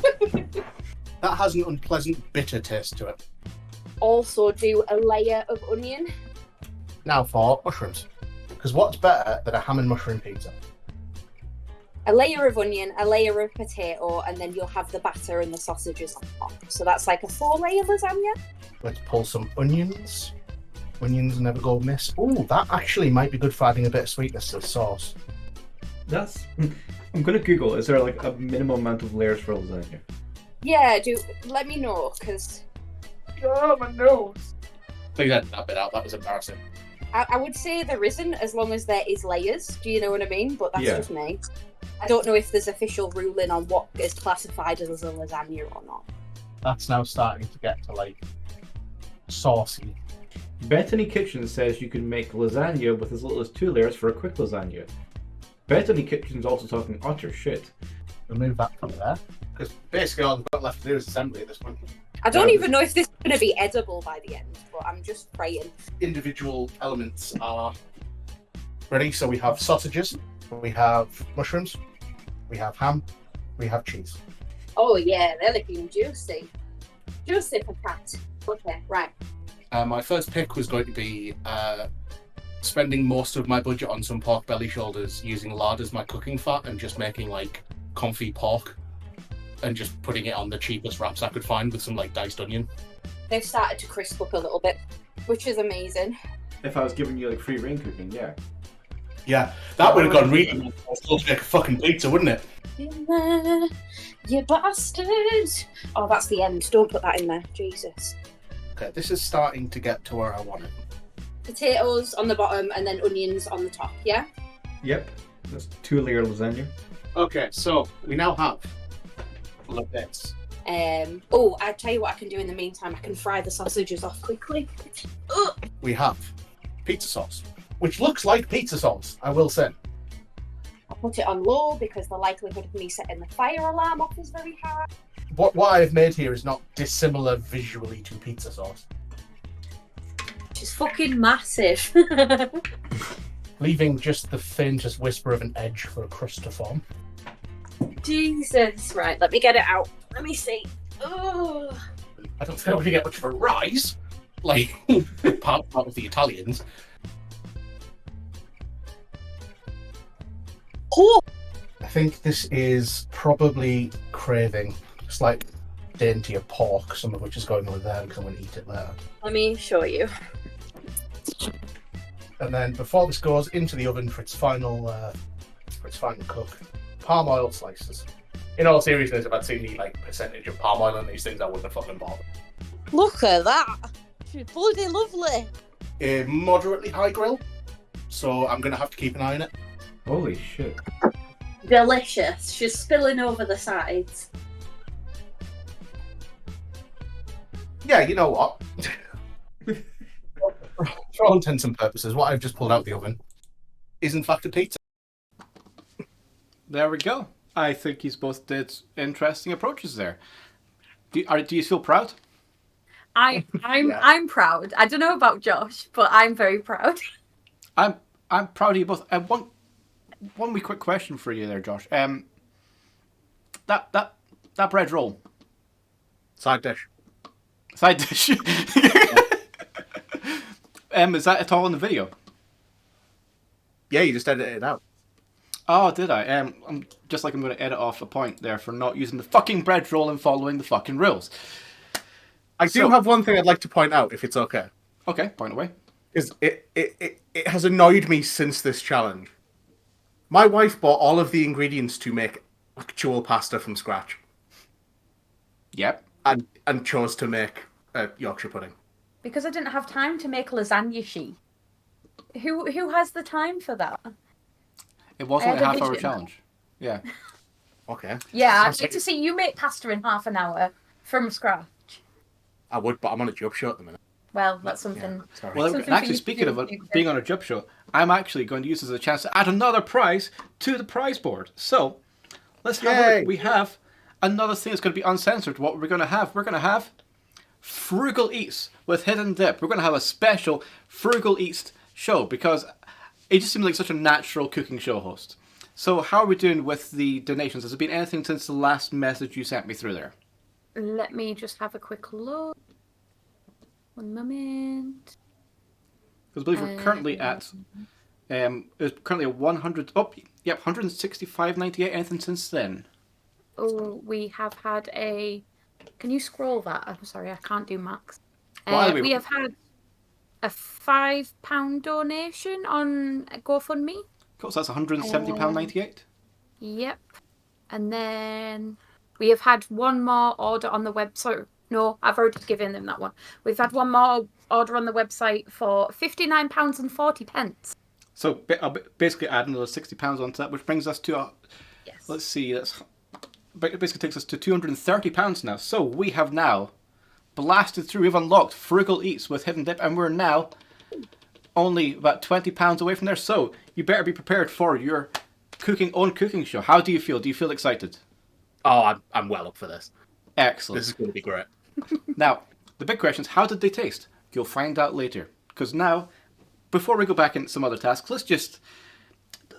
I was otherwise forgetting about it. Let's just check in on our old friend. Let's just check back in on Meg, see how Meg's doing now that we are... Surely she's finished by now. Surely. Let's have a little check. Actually, can you time my average drop rate and figure out how many drops I've actually done? Cool, yeah. So...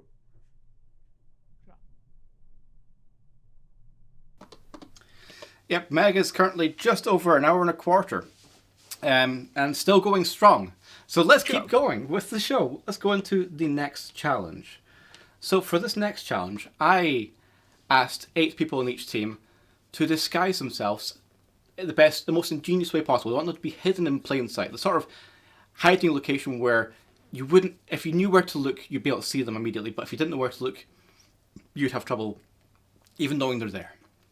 Now, I was going to get Sponge to judge these, but what I'm going to do instead is I'm going to get Hidden Dip to judge Rat Mum's ones and Rat Mum to judge Hidden Dip's ones. So first up is one from Team Hidden Dip. It is Natcase. So let's see how Miss Natcase did. So, Hidden Dip, so Rat Mum, I'd like you to figure out where she is in the photo. Oh. Where is she? Wait. Is she the ghost in the back? No, surely not. I'm gonna need an answer from you. I can't see her. Well, yeah, because she's fucking hidden, isn't she? That's the whole fucking point of the quiz. I'm looking. I can only get so close to. I can't see her. I'd say that's a really good one, to be honest. I haven't been able to spot her yet. Go on. Okay. Well, let's see. So that's going to be 2 points for fooling Rat Mum. Let's see where indeed Miss Natcase was. I'm going to give you 15 minutes. I'd like you to point your camera towards the room full of things and disguise yourself in the most ingenious way in there. After 15 minutes, I'll return and see if I can spot where you are. Your 15 minutes starts now. You're right down there. Yeah, it's pretty cozy.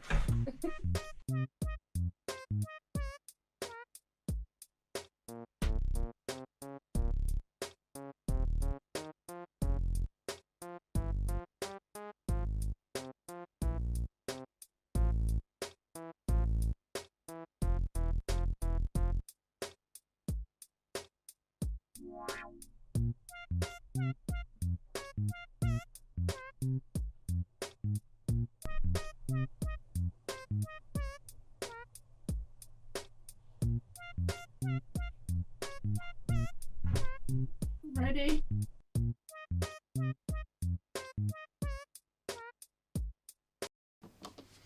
Fantastic work there. And you know what? If you just trusted your instincts there and went with the ghost, you'd have got it. I know. I literally said, "Is she the ghost?" But yeah, that was really fucking good. Like I can't deny it. That was.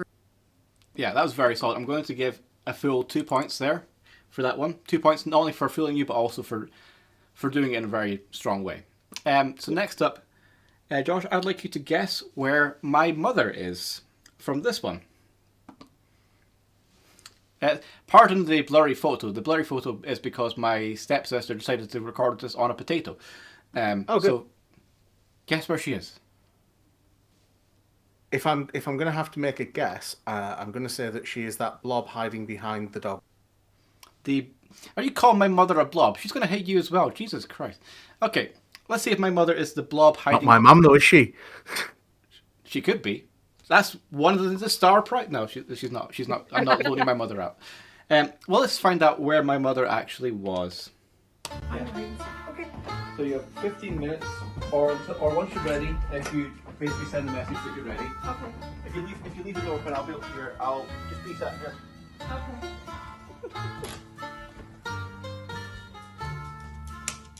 You're coming. What?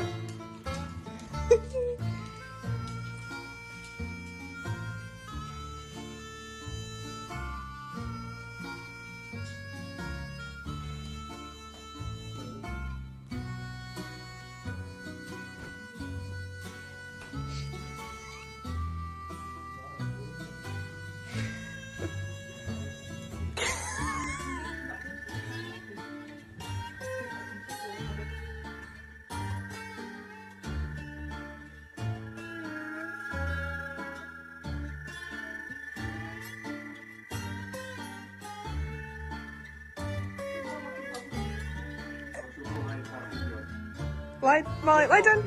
Yeah, Molly, yeah. Hey, down, stay. Molly, stay. What? Molly, stay there. Look at Mark.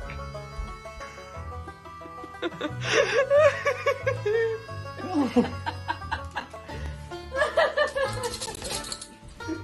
did I feel it? You did as a result. I think sadly, Mother Job, you did somewhat fail it because Hen did manage to fucking spot you out immediately as the quote-unquote blob behind the dog. So that is a further 2 points for the immediate identification. The scores are now tied. Well done. Well, also good effort there, Mother Job. My sincerest apologies to Mother Job for describing her as a blob. Excellent. You're not going to get a bonus point for apologies. I've already pissed her off. I'm already on the bad books. You can join me. No, it's okay. I don't need the point. I just need to not get attacked by your mother when I come up and visit. I mean, it could be worse. You could do what Neon Tiger did one time on one of the streams, and pay to time her out from chat. That was a thing, Neon. That was a thing I still fucking remember, wasn't it? That was a fucking thing. So, let's see what the next one is. The next one is going to be OT, or Naughty, or just simply Tom. Let's see where Tom's hiding. So, Ratmon, can you please try and figure out where Tom is in this one?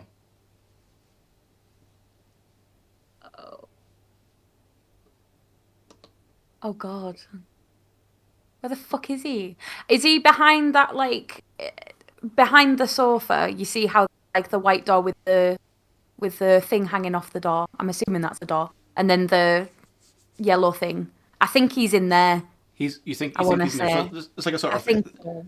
It's like a table. Okay, so that's where your guess is. Yeah. Let's see. Yeah. Let's see if you are right with that one. Okay. Right, where to hide? 'Cause she doesn't know what was there and what wasn't there, right?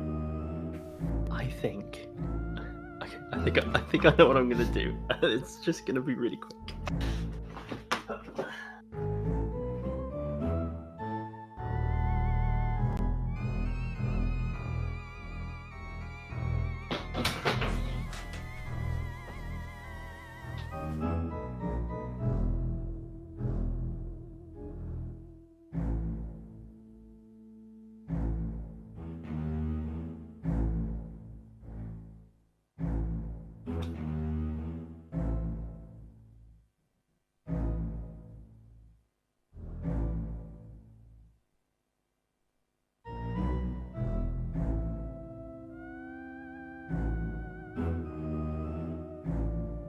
Okay, give me 3 seconds, and then you can turn around.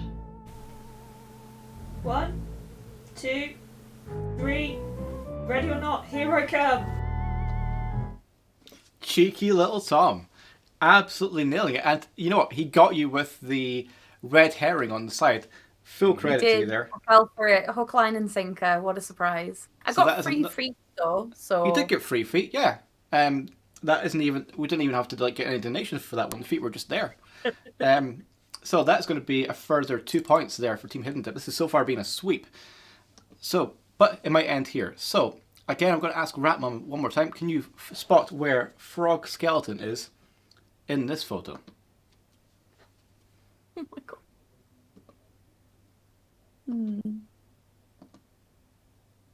Is she in the curtains? Is she right at the back in the curtains? Right at the back in the curtains. Is this your final answer? Yeah, go on then. Okay. Let's see if that is Frog Skeleton behind the curtains right at the back. Oh god, okay. I think I have some ideas. So, we'll see if we can do this.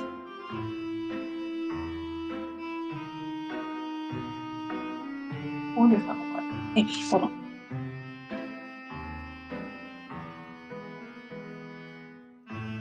No, I'll leave it.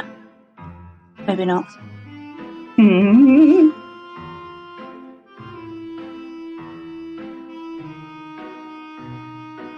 think if you look close enough, that looks right.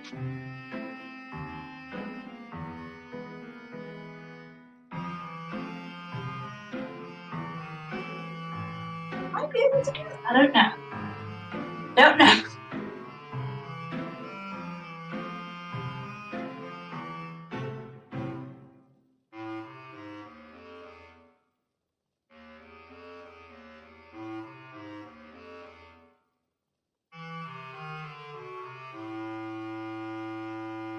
Okay. I think I'm ready. No, again, it was Frog creating another fantastic red herring and going in the corner behind the pile of stuff. I don't know. So, again, tremendous work there. And again, hook, line, and sinker. What I've learned is that I just need to trust my gut, because every single one of those I've gone, yeah, that's where it is. And then I've immediately, thought about it too much. So, that's fun. Yeah. If you've learned nothing else from watching Seraphine's attempt with the lemon, don't think too much about this. Just go in. Yeah. Go in and don't fucking blend it. Sounds good. With that, we're now halfway through the disguise challenge.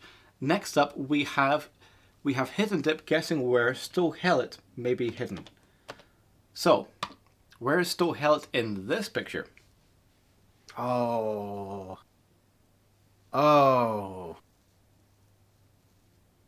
I'm gonna guess wrapped around the back of that armchair. Wrapped around the back of the armchair. Because I can see it. No, yeah, along the back wall, but lying down. Trying to fake us out with the boots under the dress. Okay. Along the back wall, lying down. Final answer?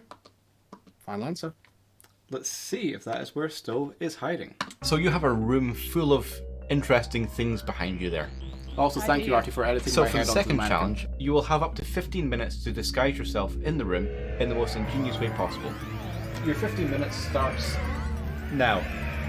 Okay.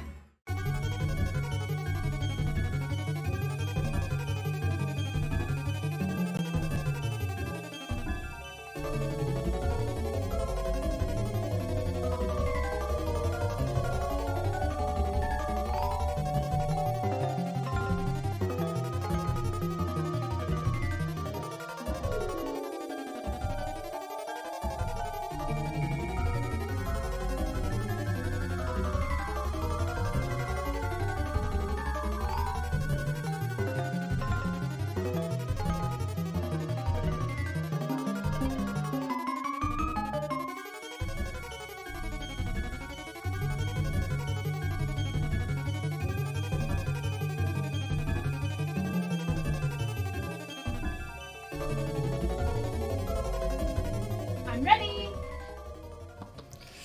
Ooh. So, you got the bit right at the back, but I don't... You said lying down at the back. Like, if you look at this, this isn't really lying down at the back. That's kind of crouched in behind the instruments. I wouldn't give myself points for that. Oh, Christ, I'm not giving you points. I'm just explaining why I'm not giving you points. That is 2 full points to Team Ratmum there. Well done with it. Oh, shit. Sorry. Brief alarm's going off. We need to go back to Meg, see how Meg's doing, I believe. An hour and a half, you say? Yep.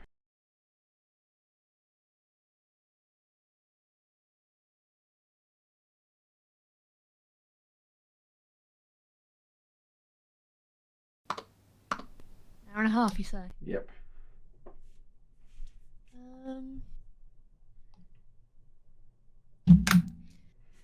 1 hour, 30 minutes, 15 seconds. I'm now going to go to your other camera. There you go. Cheers, I guess. Cheers. 3, Cheers. 2, 1, go.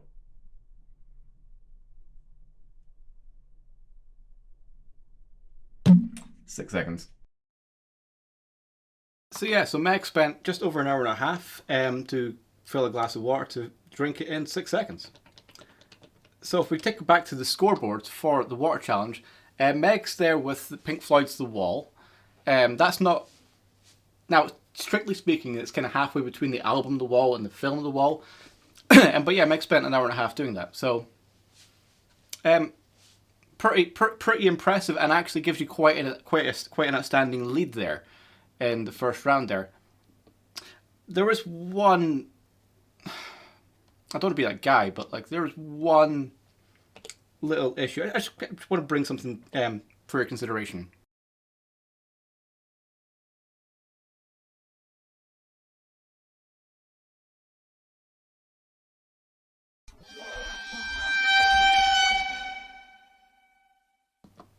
Yeah, so I went through it, and like I'm looking at it, and I believe that was 2 times near the start actually, when the technique wasn't quite there.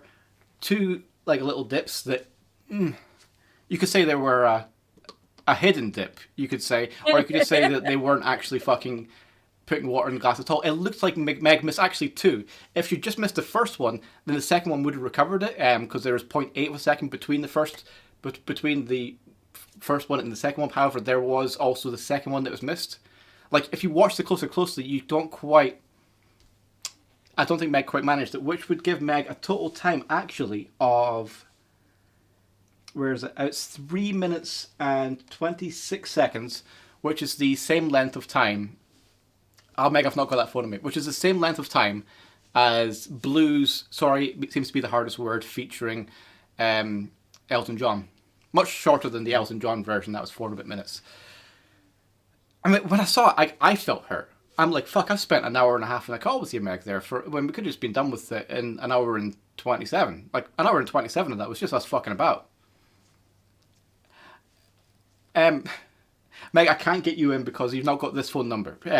What I can, however, do, Meg, because I feel sorry for you, and because I'm not wanting to actually get murdered when I see you next, I have a proposition for you. We're making this pay to win. So Meg, if you can put in £20 into the pot. If you can get £20 into the pot, we allow it. Jake, can I ask a question? Yes. Would you also accept the purchase of a t-shirt or calendar? I would allow £20, a purchase or a t-shirt or calendar, anything like that. That must be £20 worth. Meg, let's even put your money where your mouth is. Meg. Get you shirt. Get you shirt. Go on, Meg. Also, other people can buy stuff as well, and it will work towards our prizes. It just won't give Meg salvation. While we're talking about prizes, Jub, I do have a very exciting update in regards to our donations. Yes. So Mocha very kindly donated £20, but the amazing Elfie, the diet elf, donated £100. Oh shit! So Hello. what's our total at now? Holy shit! Thank you all so much. And also thank you, Red Rewards, for the raid. Welcome to the charity stream. Another £120 to whatever I last gave you. Okay, so that means we are at... So it's 210, I believe, at 120. means we're at 330. So welcome in to the Jubmaster special. This is the final sort of segment of this Save Sean charity fundraiser. There's links there about all of the wonderful reasons why we're doing this, including shops where you can buy this and calendars where you can see me in the shower.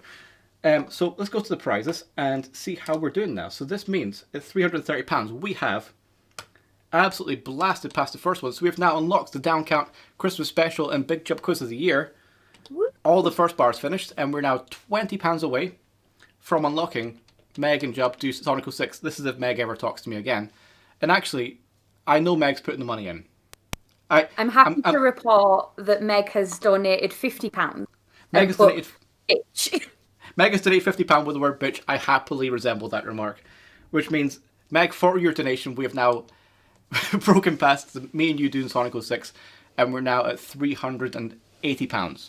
These are all going towards Sponge and Sean, because obviously Sean has got some cancer treatment needing done. So it's all going to a fantastic cause. So well done. And I can get with about the shirts before you continue. Oh yeah, about the shirts. These shirts are 100% organic cotton. They are screen printed by a local artist, designed by the amazing Something, using completely water-based plastic. They also don't have a neck tag, so if you got funny sensey issues, don't even worry about it. Just said. Excellent. Yeah, they're very nice t-shirts. You should all buy one. Yes, you should. Also, Meg, I cannot play the voice note because I don't have access to it. But we'll get there later. So, with that, I can now officially give 10 points to Team Hidden Dip for absolutely smashing that challenge with Meg's hour and a half. And that's going to be a meager 4 points for Team Rat Mum. Because even though it was a very good effort, an hour and a half is a hard one to compare against. So yeah, I'm not surprised. GG's there. And well done for engaging with pay to win there. So next up, we have Josh again guessing, but this time going to be guessing where Adzo Play is hiding. Let's see if you can spot Adzo Play in this scene.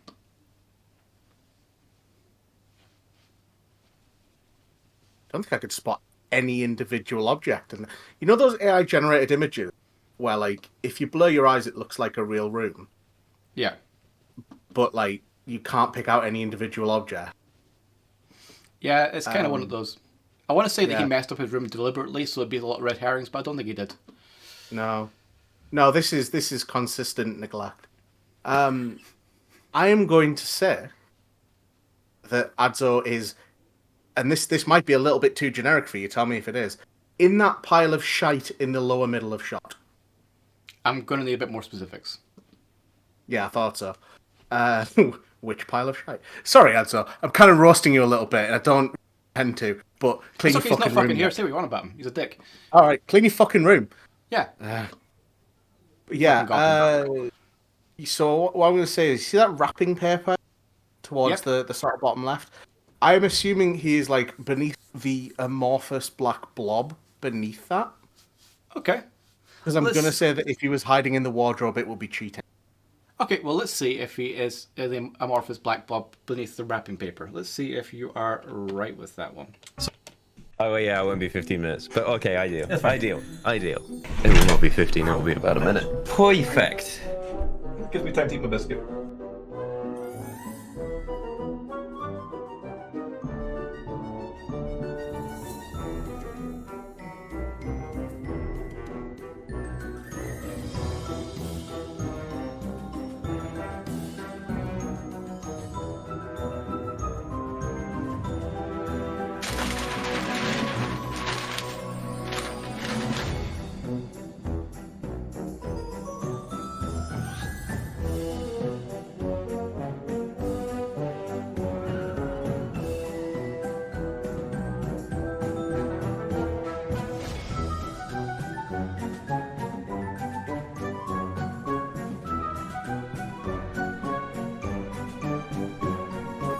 Okay. Are you ready? Yeah, I can't really hear you. Okay, I'm coming. So, yeah, you got it right. He was the amorphous black blob, also wearing a donkey hat. He should have known. Like, any chance he gets, that man is going straight into the donkey hat. So, Well done there. A further 2 points. Adzo, your room is stressing me out. Yeah, your room's stressed out everyone Please here. give me your room. Adzo, I will come to your house and... This is going to be like the next... This is going to be the next charity stream. It's going to be the stream to like raise money for a cleaner for Adzo's room. Yeah. Yeah. Yeah. It's fine. He's not here. So, next up, we've got two final contestants, and both of them actually did their challenges here in the hub of Jub, and they both did it in my loft space, which I'm currently in. Now, they can still use whatever they want here. So first up, we have got my friend Ben. So again, Josh, I'm going to get you to guess where Ben is hiding in this scene here. So I have a slight advantage having recently seen pictures of y'all. I mean, everything's moved around though. It's fine. Yeah, but I have a vibe for the space. Now, I'm gonna guess it's not going to be the amorphous blob wearing arties. Okay. And it's going to be the thing facing the wall in the corner, like some kind of. Okay, so you're guessing the thing in the corner facing the wall. No. Yes? No. He's behind the couch arm, isn't he? Behind the couch arm? In the far left corner. He's done 2 fake outs. Final answer? Yeah, I'm locking that in. Okay, lock it in. Let's see if you are right with that one. Let's see how Ben did. Time starts now.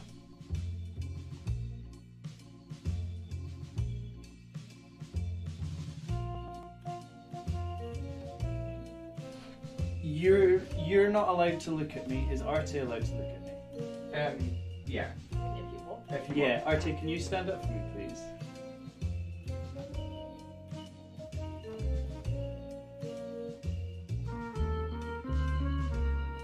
Yeah, sorry, yeah, you can cover your ears. Sorry, this for about 5 minutes is going to be really, really fucking boring.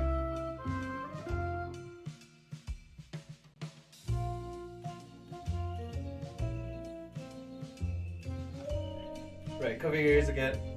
Yep.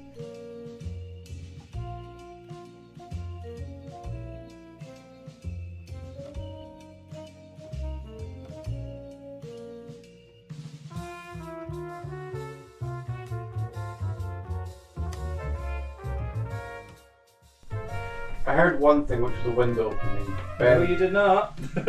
Okay, I'm just going to ask if the window's opening, please don't go on the roof.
I'm ready. Okay. Let's have... Oh, what the fuck? That's creepy as shit. Hello there, Artemis. Down.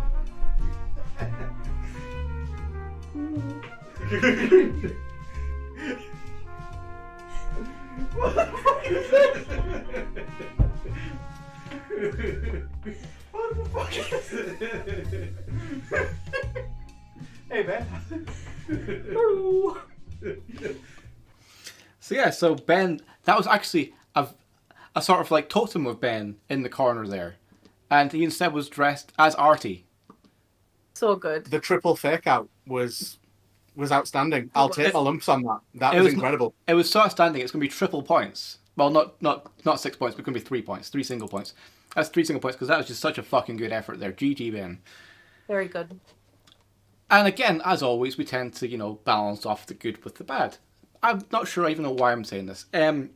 Next up, Ratmum, I'd like you to guess where my friend Kirsty, who's currently sat downstairs. Hi, Kirsty. Want to guess where Kirsty is in this picture? What?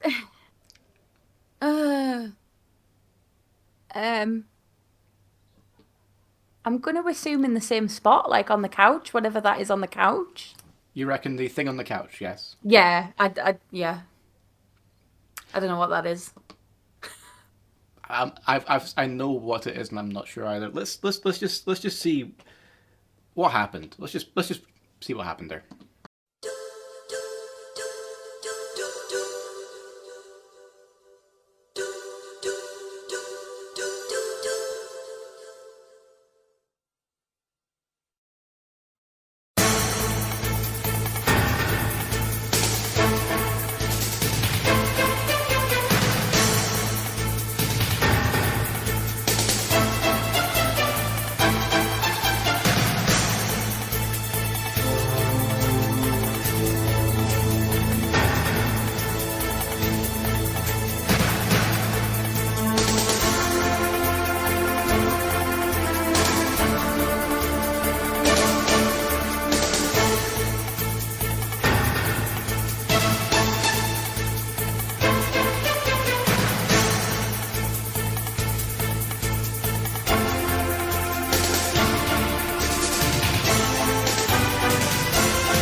This is a message actually to downstairs.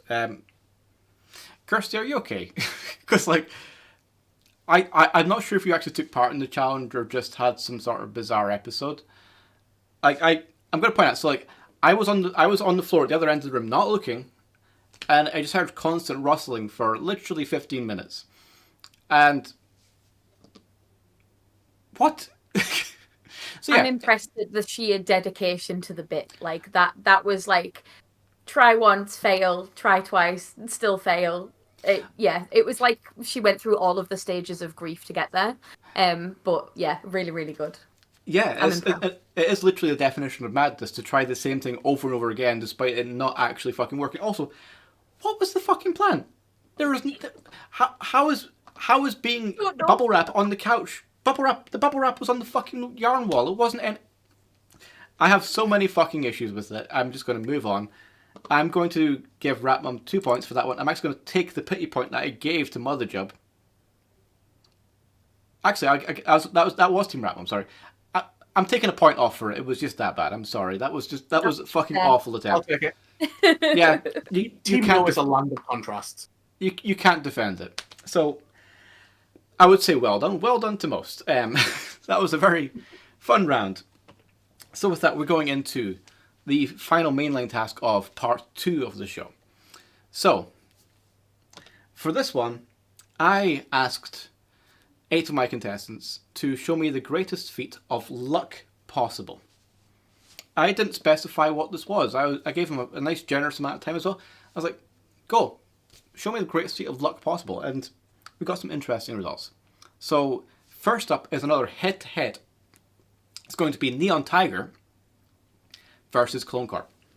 Let's see which one of them can be the luckiest. The greatest feat of luck?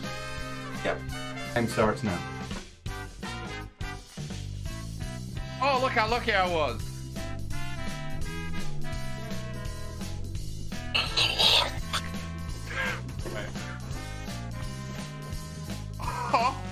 Can it be done on my PC or do I have to do it on? You can do it. It can be anything you want. It's the great seed of luck. Oh, 2 for 2. Let's try and make it even cooler.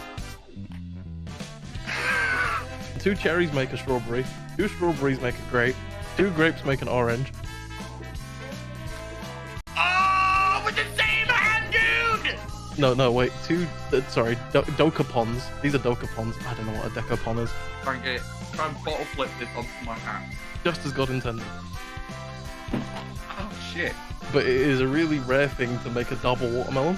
Right, over there. Ah, that's a lay down. I can't think of anything lucky in my entire fucking room. Alright, I'll do it like this. Hold on. Like, go like this. Right, so I've got 2 pairs, so I want these pairs to meet. Alright, like that. I should point out I've been playing this on and off for a week and I'm not that good at it. No, that's not gonna fucking happen. Everyone else is probably doing like really, really good, nonsensical things for luck. I can try and throw this into... Oh, fucking hell, that went on my back! Oh! Jesus! If I can get this landed in there. Like that, just throwing it in. Oh! Hopping. Oh! What do I do? I need to build into... Oh my God. The luck. What did you do on your Sunday, clone? Well, I tried to fucking throw a bottle into my hand. No! One more try. It doesn't take too long. I think we should just up this. It's a hassle, I tell you that. I had to make a Japanese Nintendo account, then I had to... Oh no! No! Oh my God, it crashed. I've got a knife here. I'll do one more, because my run crashed halfway through and I feel like the universe fucked me there. I'll throw that up and try and get that in there. Will Okay. that be alright? Yeah. Fucking okay! No! You don't say okay! Say no! Now you will die! We have a watermelon. I got a watermelon! Right. I scream a lot now, I don't know. I don't know why. What else could be lucky? What else could be lucky?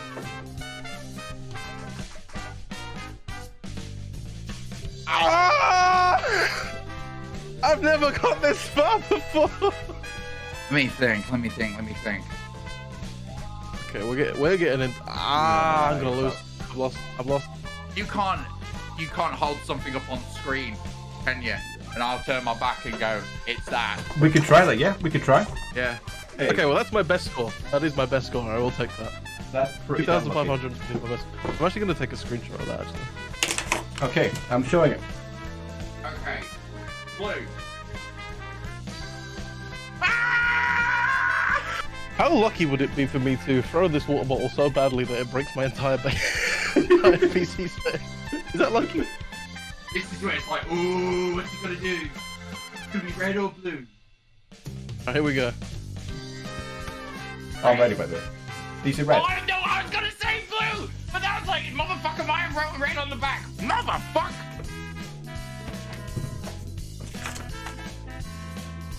Red. Good. Oh, fuck! With the power of editing, can you remove it so it stops the lights in my keyboard every time it hits the desk? I'm going to try and ball flip onto the arm of my chair. Oh man, I'm really bad at that. Holy shit. Oh. Hang on, I have an idea. What if I remove some of the liquid? Oh. Sorry, I wasn't expecting you to lean into the shot like a cow, like maybe cow drinking from a teeth. Okay, I need to put it in it. Oh man, I made it harder. What the fuck? Oh shit. How did I manage this? 2 minutes. What? Forward. What? That's it. I've made it harder. Oh! Oh! Oh! You see that? You just about. You'd be really lucky if you could do it twice in a row.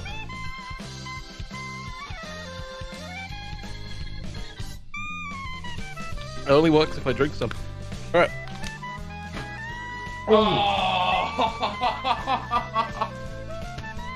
Ta-da! My chair's tilted back. How lucky would it be if I beat you a whole bunch in rock, paper, scissors? Oh! Rock, paper, scissors, shoot. Rock, paper, scissors, shoot. Oh, 1 second. I'm probably pulling my back out doing this. Rock, paper, scissors, shoot.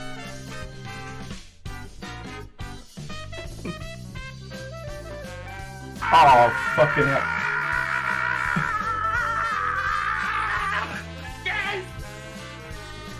You know, just keep going. I won't lose. I can't. I ain't gonna lose 4 times around. Rock, paper, scissors, shoot.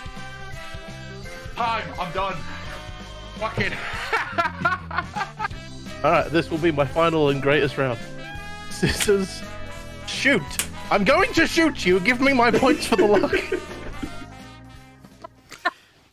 Yeah, so well, there we go. Some fantastic displays of luck. So let's go through what they did. Neon played the watermelon game for a bit. Clone correctly guessed the colour blue, which is actually genuinely impressive, but then incorrectly guessed that didn't figure out that I'd be too lazy to write down anything else on a bit of paper. We just held up the same thing repeatedly. So, you know, you take the good, you take the bad. That is the best. So Clone is getting the points for the spell because also the bottle flip was would you think it's fair to say the bottle flip is more impressive onto the arm of the chair? Yeah, absolutely. Not to like lose myself out in some points here, but I would argue that bottle flipping is more a test of skill than a test of luck. Arguably, that's okay. What I'm going to say though, that's if you're any good at it. Yeah. Like if I flipped That's fair, which Clone demonstrably wasn't. Yeah. Like if I flipped this thing at GamerSups right now, it almost actually landed, but that would have just been absolute luck because I'm provably shit. But yeah, I do think that was a great feat of luck. Certainly the greater feat of luck than Neon losing to me 4 times in a row at rock paper scissors. Like that's just genuinely fucking impressive. I also want to point out Neon. I'm getting a lot of shit in chat right now for like throwing my own teammate under the. It's called integrity, dickhead. Get it? You're on this show. There's no fucking integrity in this. Have you not seen what I did to my own fucking mother? Jesus Christ. I'm holding us to a higher standard, Job. You're holding you to higher standards than my mother? Or than me? Well, I'll tell you what. Clearly. I'm going to give you 2 points for how good Clone did there. I'm going to give you 1 point there for saying that I have low standards of integrity. You said that. You said that. Yeah, you implied it though. So, however, I'm not going to give any points to Team Ratlin there, mostly because I think Neon managed to somehow lose me 4 times in a row. That's just genuinely impressively bad luck. Yeah, that's bad. He also thought I was cheating because there was like a bit of a delay in latency for it. That's why he was so confused because on his end it was coming like one after the other. But genuinely, I was not cheating. You were just awful. So, with that, that's the first head-to-head out of the way. The next one is a head-to-head-to-head. We have Aaron, we have the Diet Elf, and we have Erna, all trying to show the greatest feat of luck possible. Let's see how they did. Okay, up to half an hour to display a feat of luck. I have dice of all kinds, including 7-sided die. My cat is here. That's a. Oh my god, you're so gooey. Ew. All dice from 1 side up to 10. I mean, I'm lucky I have you, Bali. But I guess that occurs every single day, doesn't it? So it's not really new. Shit. 10 factorial, right? So. Yep. Those are the odds. Let me grab some yarn I've not used. So a 1 in 3 million chance. What about unluck? So aiming for 1 in 3 million might be a bit extreme. I have a ball of yarn here that I've not used before. It's probably the worst choice because it's fuzzy yarn, but if I succeed, that just makes it luckier.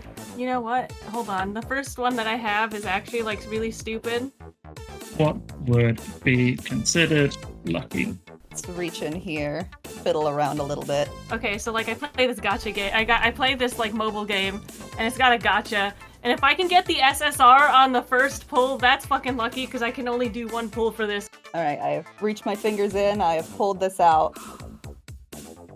I could buy a scratch card. I don't know if this is lucky because there's a lot of resistance. If that happens, that's the feat of luck, like right away. If not, I'm just fucked. See, you know what it is. Bad luck is also a form of luck. This is the outside. Oh no. Okay, let me twist some Wonderlands. So if I set up a situation where it would be unlucky for something to happen.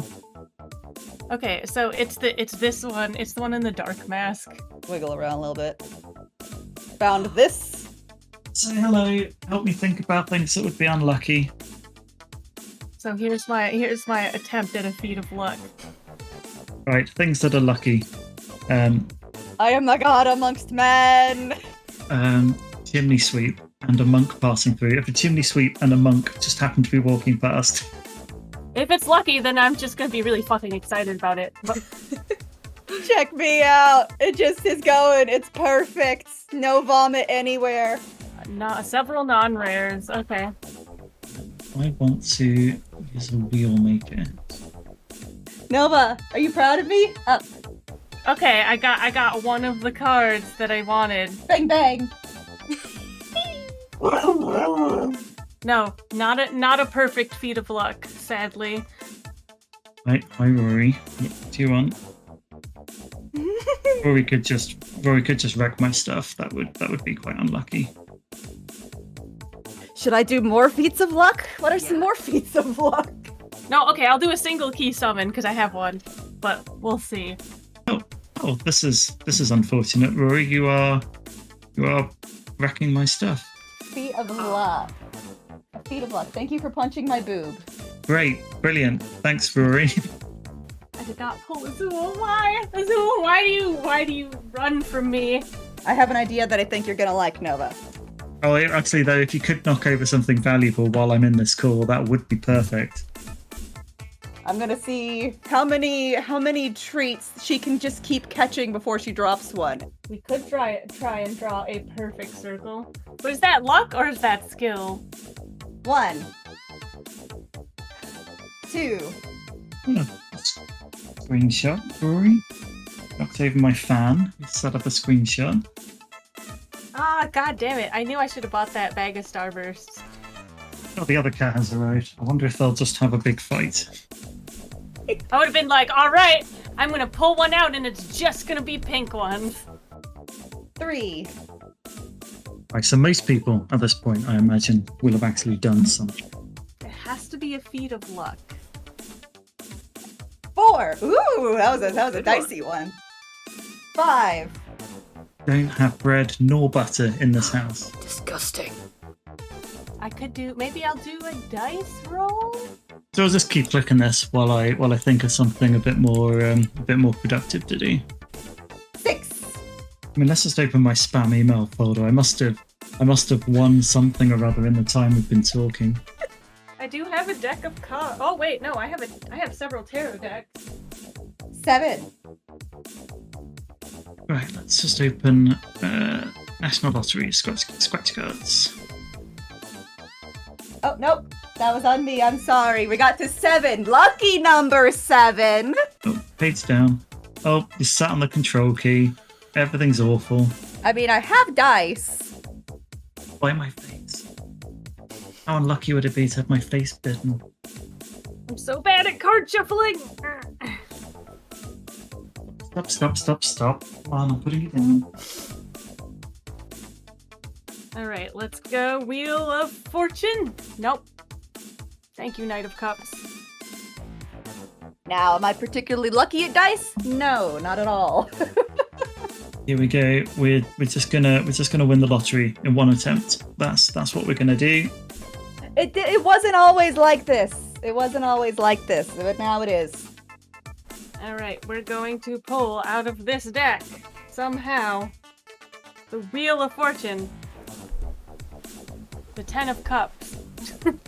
A 19! Ooh! Almost a 20. Here we go. I don't know how any of these work. Oh, it's disgusting. Oh. 1. That's the opposite.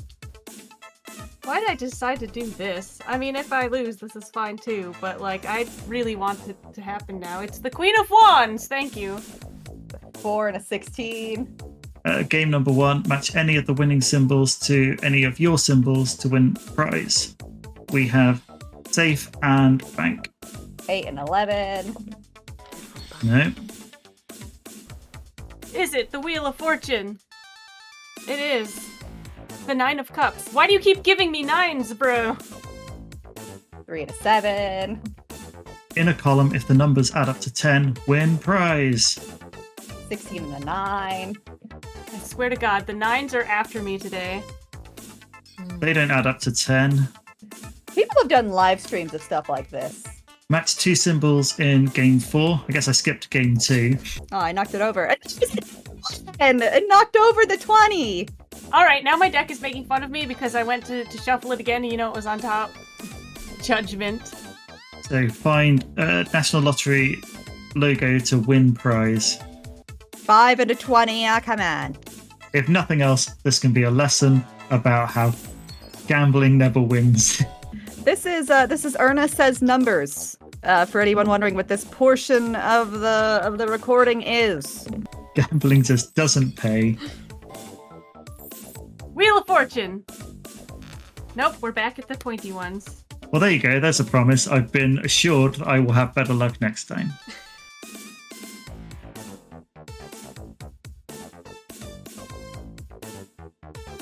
A 7 and a 13. Come on. I'm supposed to be doing a feat of luck currently. How's it going for you? 10 and 18. Wait, that was 2 13s. Yes! That's a 1. The cat has stolen my D1. Demonstrating such bad luck, I can't even roll a D1 more than twice without it being stolen. I've got my face scratched, I've lost the lottery, my dice has been stolen. It's been a disaster all round. So yeah, that was some mixed bag of results there. Also, I'm going to point out this was a PSA for why gambling is a bad idea. It's not actually gambling stream. This is a PSA, as he said there. So, very much mixed bag there. How do you feel about your How do you feel about your team? Do you think you did well there? So we had Elf on team Ratmum and Aaron and Erna on team No. I'd say they did pretty good. I mean, it was bad luck, but bad luck is still luck. Mm-hmm. It is, but it's bad. So, the way I'm planning on scoring this is... So I'm looking at this and going, well, Elf didn't actually manage to get the gacha prize the Elf wanted, and also didn't pull Wheel of Fortune. So I'm going to take that as a minus point there. That was just absolute bad luck. However, Erna managed to get some yarn out without getting any yarn vomit, which is a point there. That is like the best one, I would argue. Erna also fed the dog, which is amazing. That's 2 points. And then managed to roll 2 13s, which is another point. In contrast, Aaron managed to get his face scratched by his cat, which is minus 2 points. Lost the lottery and managed to fail to roll a D1 because the cat stole it, which is another minus point. So basically they cancelled each other out. They were equally as unlucky as each other. So that entire video was a minus 1 point for Team Ratmum and nothing otherwise. Worth it. I'll take it. We have a couple more to go. You spent 2 months editing these videos. I know, right? It's just for nothing. Do we have any further, because we have got the Fantastic Sponge in chat, how are we doing right now with the donations? Have we got any further updates? Not from one I just sent you. I just said that we'd had another £5 donation. But That's other fine. than that, I don't think. So it means we're currently £25 away from Artie's cursed audiobook in the second column. We're doing so fucking well here. I'm so proud of y'all and so thankful for y'all for donating to us. We also can now reveal a couple of other ones. So we have the Neon Torture stream. This is going to be the second highest one. Now for the Neon Torture stream, it's going to be him playing the Suika game, except every time he fails to get a watermelon and loses, it adds a new layer of 3 hours of audio but with random sounds in it. Except not just any random sounds in it, ones I'm picking for you. I'm going to pick some fucking awful sounds just to sporadically come in there. So yeah, Neon Torture Stream. And the next one is one we've already unlocked. Right here we have... Oops, that's the wrong one. We have Erna Says Numbers. We have unlocked an Erna Says Numbers stream. There's going to be a stream of Erna saying numbers. I'm so looking forward to being there. So, oh yes, Johnny, I'm making them. Don't worry. So do next up, do we have a minimum length for that stream? Ooh, I don't know. It literally is how long is a piece of yarn is the question. We'll figure out the details. Okay. So next up we have, on the Luck Brigade, we have No Wrench and Punk Rock Turtle. Let's see how they both did. So again, we have Wrench on Team Hidden Dip and Turt on Team Retmon. Let's see how they both did here. I literally, oh god, oh no. I have this L. What's lucky? And I have this discarded chocolate orange wrapper, which is a triangle now. I was going to take a massive selection of fucking dice with me for this. And I went, you know what? I'm not going to need dice. What could I have used? So many dice. Geometric impossibility. That's a minigun. Thank you, Joe. I appreciate that. This is going to make for a flipping awful video. But you know what? Not my problem. Okay, so you're looking to be the luckiest person in the whole wide world. And as an absolute horrifying nerd, what is more lucky than getting natural 20s in all of your RPG rolls? This is how it is. I'll look here as to what's going on. Just ignore my commentary there, just to see what's happening.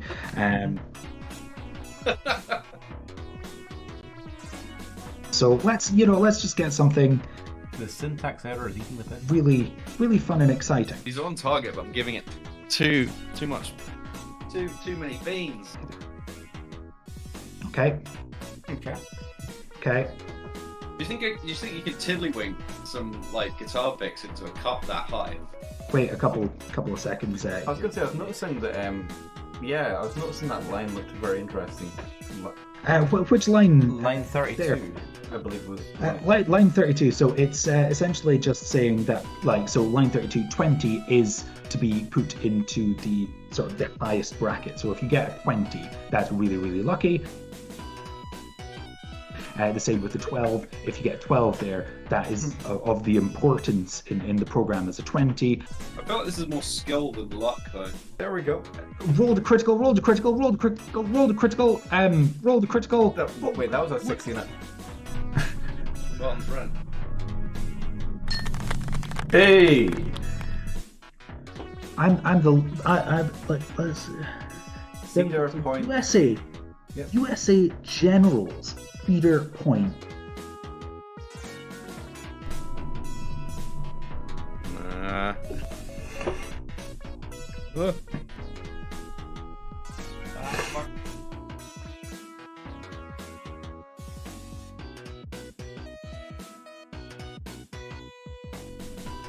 This is pretty good though. No, no. We could green screen out. Yeah!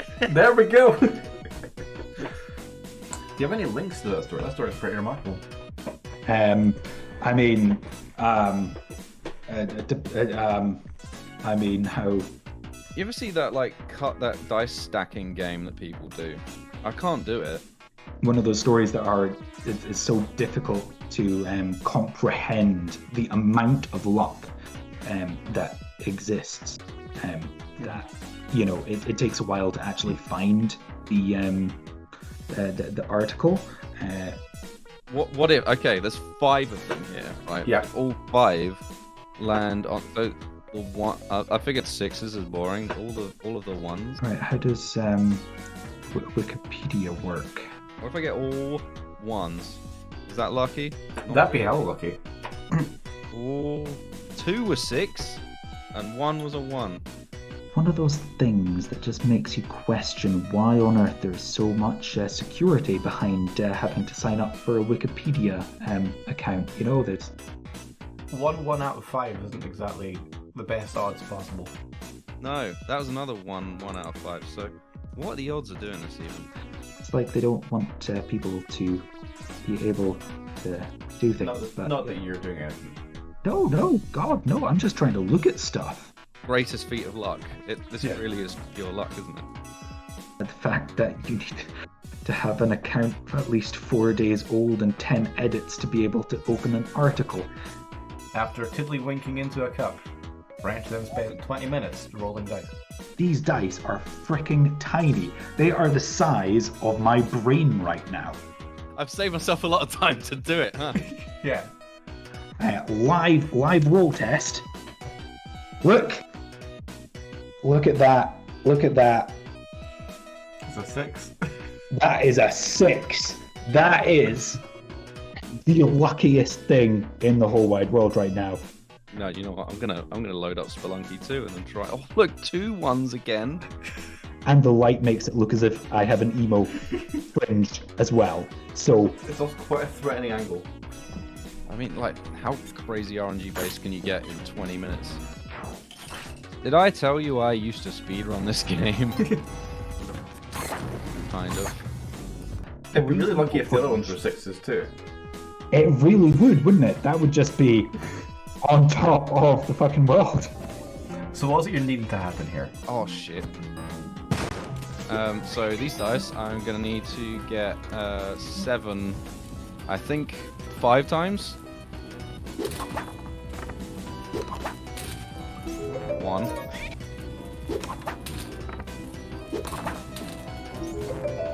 2. First 6 over here, and then we've got second 6 over here. Okay, just hand number 1, hand number 2, nothing going on there. And then, so last one's over here. This is actually really hard to do without pointing the camera at my crotch. 3. Okay, double 6. 4. 5. We have got number 3 there. She's got no more prizes. She's all out. That's the quickest I've ever done that. So, very interesting takes on luck. I'm sure you'd agree. Yeah, absolutely. Those were both really, really good. Yeah. Well, yeah. I'm not not any shenanigans happening. No, just straight. Just good luck. Yeah. Straight, just good luck. Yeah. So I've got written down here that essentially Wrench threw some rubbish into a cup before tiddlying a wink, and he then sat back and played Spelunky for 20 minutes whilst using an exploit to roll 7s. Yeah. And equally, Turt, who is now here in chat, hello Turt, just talked shit for a full half hour. Like, he lied about getting rolls in a thing. He made up a dramatic story. Oh wait, he's also saying here this dramatic story was very lucky. I found that the dramatic story was just a bit too much to fit into one video, so I actually commissioned... Tell you what, I'm just going to be honest with you. I'm going to give you both a minus point. It's like a little slap in the hand for giving me so much shit. However, I'm going to now use this chance to show what the actual story was, because it was too good for an actual just like to have him face there telling you the story. I may have done something. I may have got Sam to do something. Let's see more about that story. USA Generals feeder point number 333 2 HB pencil.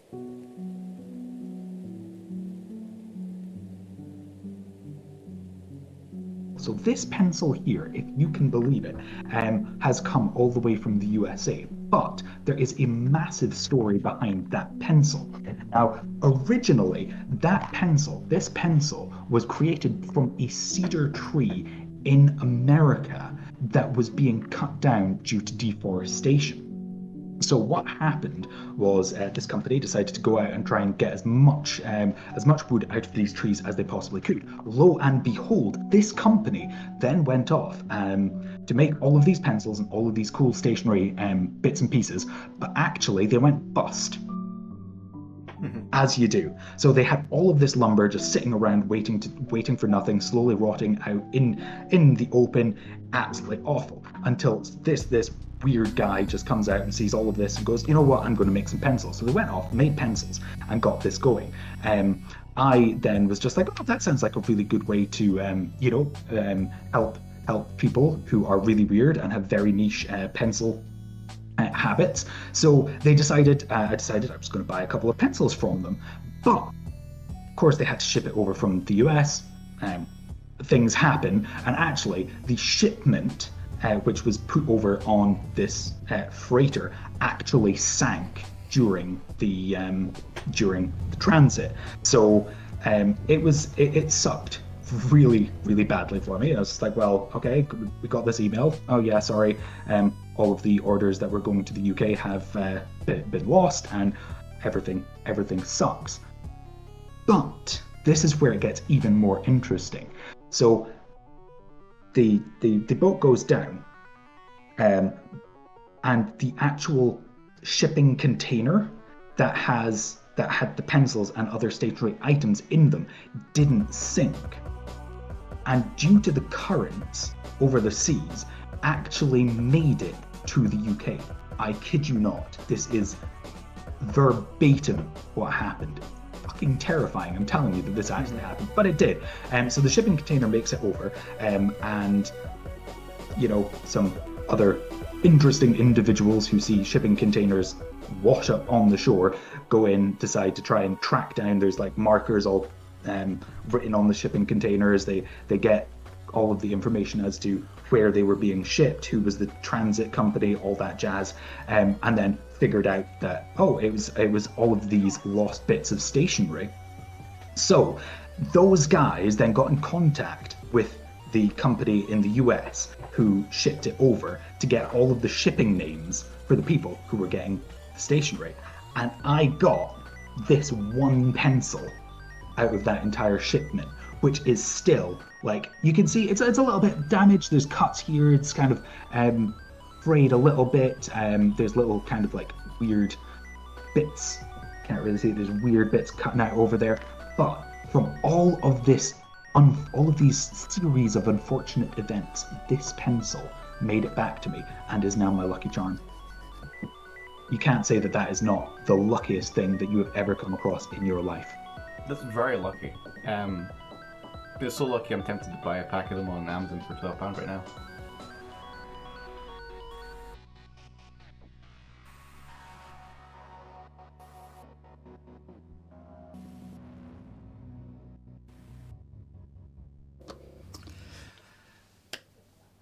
Incredible job, Sam. I'm sure we'll agree. That pencil by this point, by the way, having the carbon footprint of an average steel mill. Yep. Yeah. Now, what I will say is incredibly lucky is, Turt, you're so lucky that you had Sam to redeem your bullshit fucking story, and in such a way that I have to give a point for actually how good the story was, purely because of how it was sold there. So, well done there, Sam, for gaining a point for the other team. Well done. You cucked yourself there in the points there. Good job. So, actually, I should have given a point to Sam because she made the video. No. Yeah. No. We're giving it to the story. Sam's not in this round. Oh, wait, no. I forgot she is. Let's see how Sam did. Sam's a lucky person. Let's see how Sam did. Show me the greatest feat of luck you can do. What even is luck? I've got my box of shit. I'm gonna flip a coin and get tails a lot. How many times? 30 times. Well, no, I'll do 34. In a row? No, I never said in a row. So you're flipping 34 tails in half an hour? Yep. Tails. That's heads. Oh, you can't even see it. Could have lied. Ah. It's meant to be tails for whales never fails, but it's not going well. Tails. There's absolutely no way of you proving this. I could just say yes every single time. Yeah, pretty much. 13 you're on. Huh? Am I? That's my lucky number. Well, there we go. How about you stop it there? You have 26 minutes remaining to do Oh, I something just luckier than found a fiver. That's pretty lucky. I'm gonna Google. Look, can I Google? that. Yeah.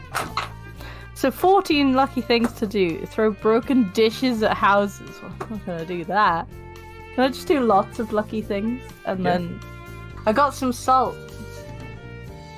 Woo! That's a lot of salt. And I'm not gonna throw it, you monster. Get out. Right, Throw out. salt at the dog. That's Ow. not very lucky at all. Oh, very lucky. Whee! Oh, now there's salt. Ah, it went in my mouth. Guess what number I'm thinking of? 4. Yes! How lucky was that? Oh, some pearls! How lucky! 7 superstitions you must remember. Ooh, rice. Throwing rice. If a man and a woman pour tea together, they will conceive together within a year. What the fuck is this? Let's get off that website. Okay, knock on wood. Oh, wait! Oh my god! Alright, 1 second. Where's my phone? I'm literally so unlucky right now. What the fuck? I have an idea. Fire! So it'd be pretty lucky if I don't set everything on fire anyway, so that's a success. I should probably try it with one of those fake candles first. Nah, fuck it. Sick. Alright, this is lucky. I'll make a wish.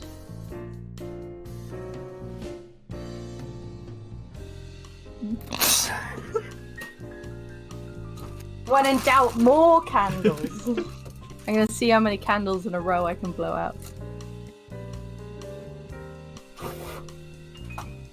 Sick.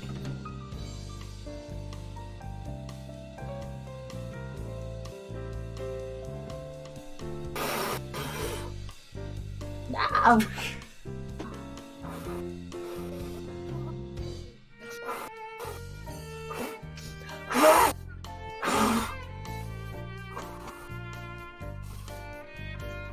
Happy birthday.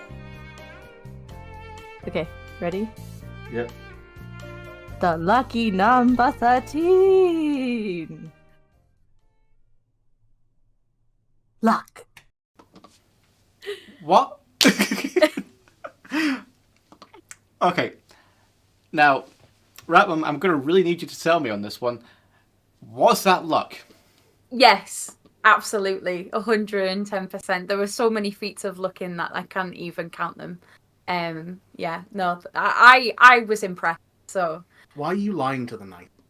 I would not lie. What do you mean? Why are you lying to the nice man? Everything in there was really lucky.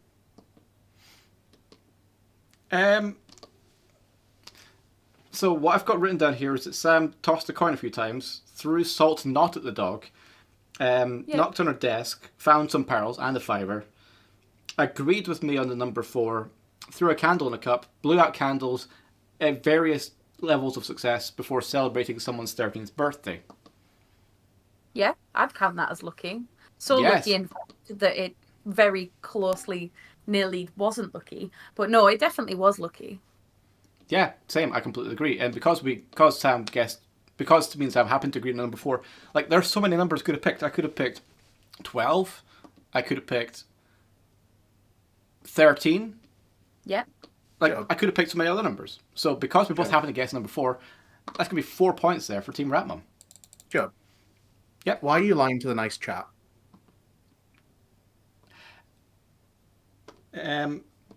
So that's the luck round finished. Well done to everyone involved there. So going almost into the end of the first half. The first half was a very long half. The second half is a bit shorter for people worried about time. So this is because you called Mother Jabba Blub. I Totally not apologise. retconned. Does the apology heal the wound in her heart? I don't know. No, neither do I. So we now go into the taste test. Let's go back to Josh's amazing pizza and Ratmum's amazing lasagna. Let's see how they tasted. Now, I asked you to be honest about these when you tasted each other. Let's have a look. My mother says no, so you don't get your points. Bad boy. Anyway, let's see the first taste test, see how it went. Hello. You've been toured in the hall. Well, actually, the first thing I'm going to get you to do is I want you to guess what the meal is here. in the hole. Not quite. So I've asked Ratman to make, using the ingredients that she bought, a lasagna. Okay, well, fuck me if that isn't Toad in the hole, Job. Do you want to talk me through the layers? Yeah, sure. So the bottom layer is some peeled potatoes that I seasoned and then crusted up in the oven, so it's got a base of potato. Yeah. Then it has a base of red onion, so I cut them into little spirals and then did a layer of that. Yep. And then there's a layer of the Yorkshire pudding mix, and then the sausages on the top. Apparently, a lasagna can be as little as 2 layers, and I did 4, so technically I did it. Well, aren't we a little overachiever? Yes, always. It's got this smell to it. What smell? It's onions. It's, Eat it, you fuck. I think it's important that I get a bit of every layer, right? Yeah. Well, no, get a bit of everything. There's a smell to it. Is that pleasant smell? No. Your hair's in it as well. Nice. Extra flavour. Hey, that wasn't on the ingredient list.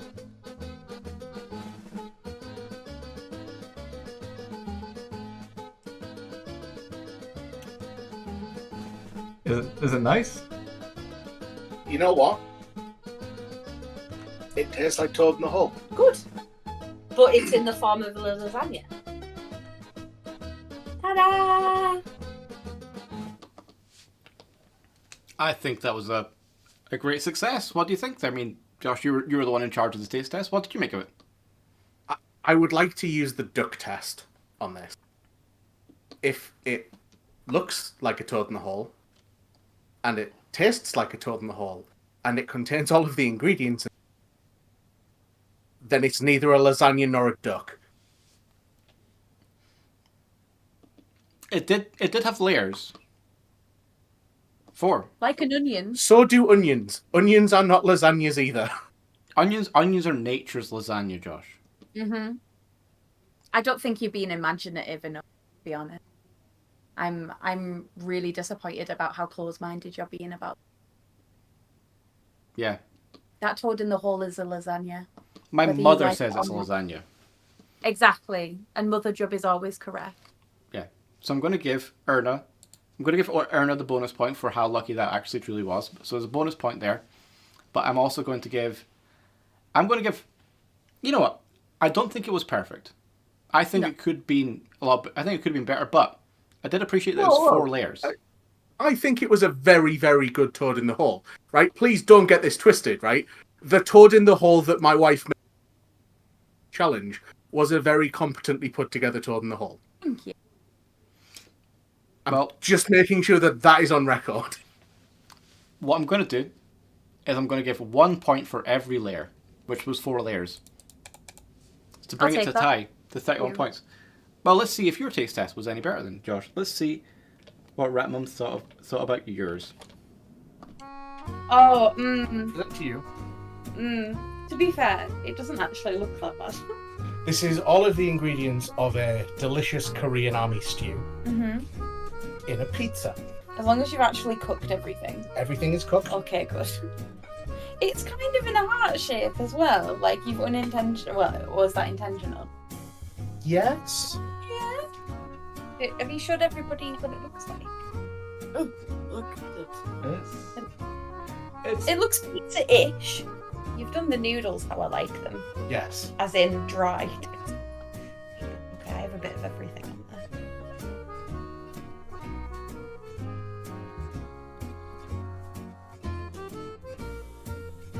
Let's take you through the ingredients. Okay. We have a base of chicken noodles, Yeah, we can taste that. topped with a pizza sauce made from sriracha, the chicken powder from the noodles, a little bit of soy sauce, bean juice, and You're going to get the bean the juice. sesame oil, Mm-hmm. topped with smoked German sausage, Yeah. the sausages from Beans and Sausages, Mm-hmm. and a cheese slice. Oh, and there's some mushrooms in there as well. And some onions for a stir-fry mix. Would you be really annoyed if I said that that was way better than the thing that you cooked for everybody? It's actually really good. I think it's better than the actual dish that we had. It's actually really not that bad. It's pretty good. Like, it doesn't. Perjurous whore. Good Christ. That's awful. Okay. I'm getting some mixed signals on it here. Now, it could be the case that it was delicious, and Josh's palate is just a little bit too refined for it. Maybe, perhaps, or it could be the case that Ratman was just being too nice. So, here, come close. We're in a safe space. Was it nice? It was. I have the palate of a 5-year-old, and it was literally just dry noodle with bean juice over the top. Like, was it a pizza? Yeah, I'm gonna say it was. Okay, can you honestly, please honestly for me, rate it between 0 being inedible shit and 5 being actually nice? Like an actual good pizza. Like a 2. Or a 3? Maybe? Okay, we're going to go with your first answer, which is going to be 2 points. So that's 2 points there for Team No. So going in to the next break, we are on 33 points, plays 31 points. Before you go, I want to point something out from this. Okay. I made, for you, and Artie, and a large group of our friends, what I thought was a very together pot of as part. My wife has just said that the thing that I put together there, out of incorrect ingredients for £6.90, better than that, and then proceeded to rate it 3. I said what I said. I got 2. Okay, a 2.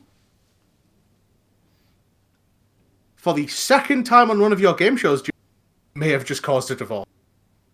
Yay! Divorce 2.0. Yeah, it's a sequel.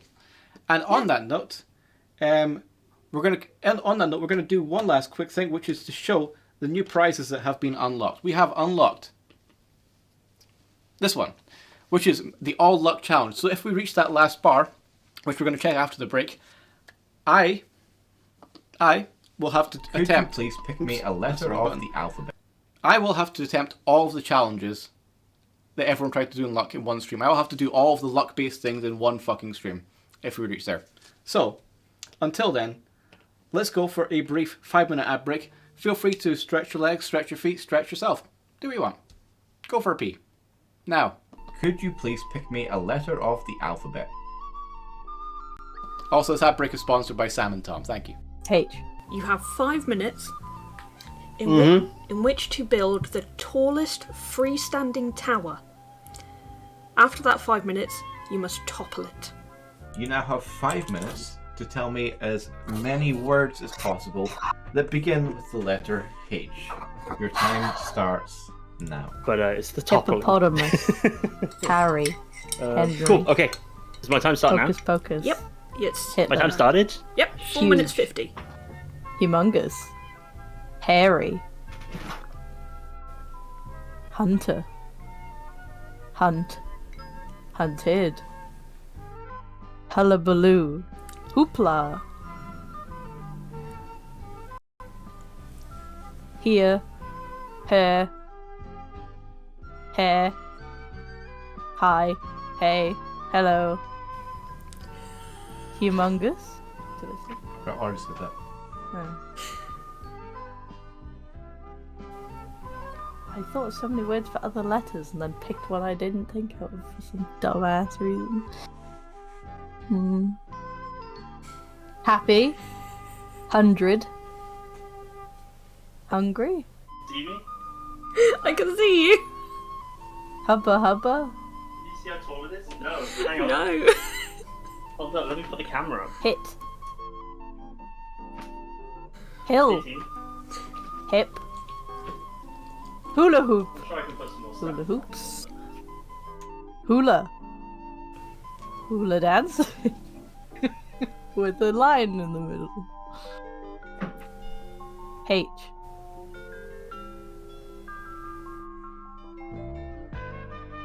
Horrendous. Okay. Hopeful. I'll do one Howdy. more. Howdy do.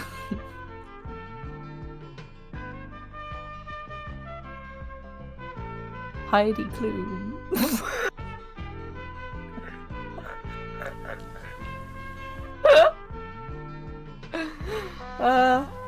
Any total Hate. That is 6, Hit. 5, 6, 6. Pretty good. Haberdashery. That's pretty good, yeah. Oh no. Damn. Don't let your reaction to it, Artie. So you do have 2.5 minutes left if you want to add anything else to it. Stuff No, I won't add toys. anything else because it'll fall over. Yeah, that's the point. Structural integrity is here. Hubba hubba. But like I have to topple it anyway, right? Yeah. How have I already said that? It's so annoying. Oh, holy. If I topple it that way, it's gonna go through a window. Halloween. If I topple it this way. Hang on. It doesn't have to be like a push topple. It can be a like feel like I gentle saved demolition it where it from the other implodes. channel. That's also fine. We want it to be like a push topple, Hard. but we'll be okay that way. Are you ready? Hound. Hurdle. Yeah, that Hernia. works. Good. As planned. There you go. Incredible. Look at that. Thank you. Yeah, there we go. No problem. You're all done. Ah. Heroes. Hercules.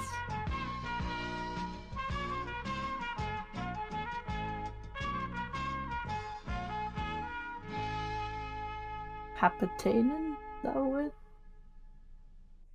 Like, what's Hapatainen?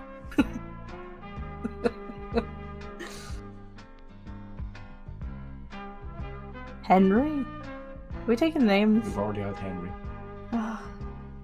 So yes. Haribo. Haribo.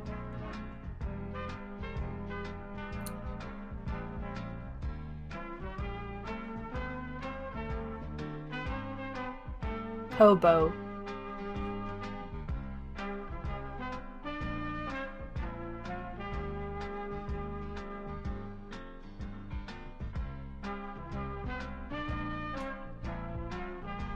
I can't think of any more.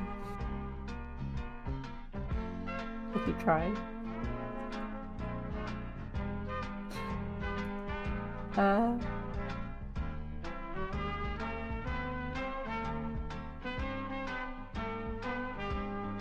A himbo? Are you allowed to say that anymore? Okay, cool.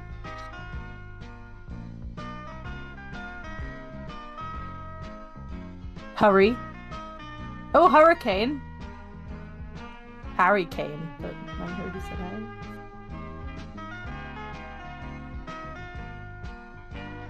Humping. And yeah, time up. Ah! I think I did okay.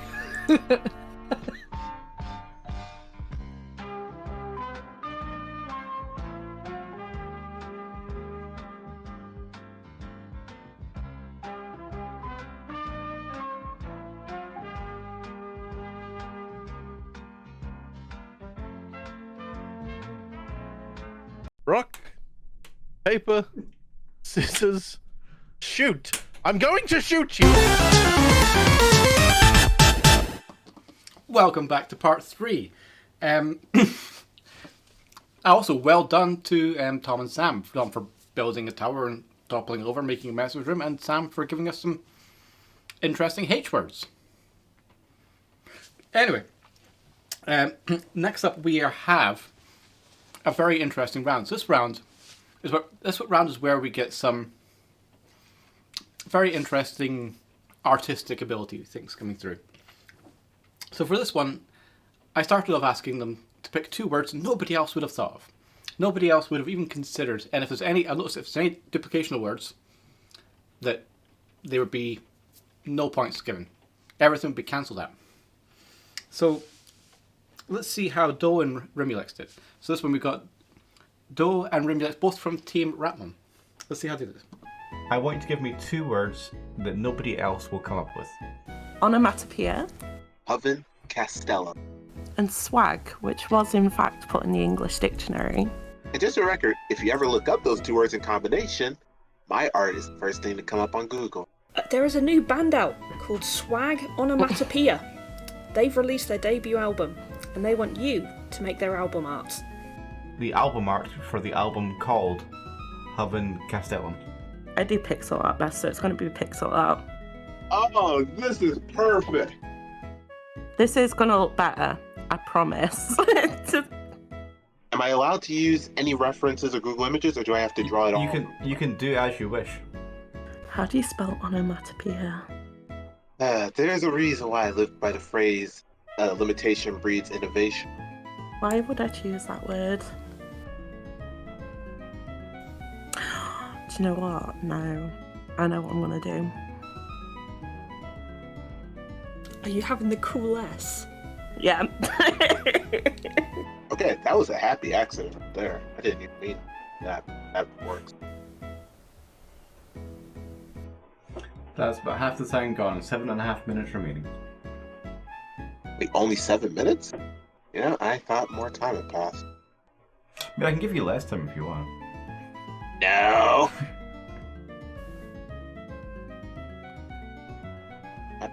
Happy accident. How long do I have left? 2 minutes. Just making sure I've got enough time to tap these colours out. Right. That's about as far as I'm going to get with that without going over the time. There we go. That can be there.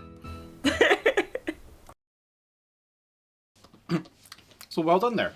Some very interesting album titles, Having Castellum and Swag Onomatopoeia.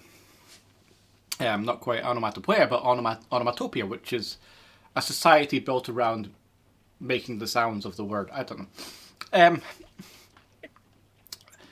I'm not really sure what to do with this one. I think Rimulex, I don't want to say cheated by using a project that he's actually worked on in the past. I don't know. Do you reckon that's cheating? I thought it was like very valid attempts for both of them, to be perfectly honest. Yes, it was something that Rimulex had clearly previously thought up, but sometimes it happens. You have an idea and then you're like, actually works better somewhere else. And, yeah. It's like AI art, but by a human. Yeah. So I'm going to give Rimulex the full 2 points there for you. Now I'm going to give Do 2 points as well. Ratmo, if you can please give me an example of the word swag used as an onomatopoeia. Give me an example of how swag could be used as an onomatopoeia. Would it be bad if I told you I don't remember what onomatopoeia?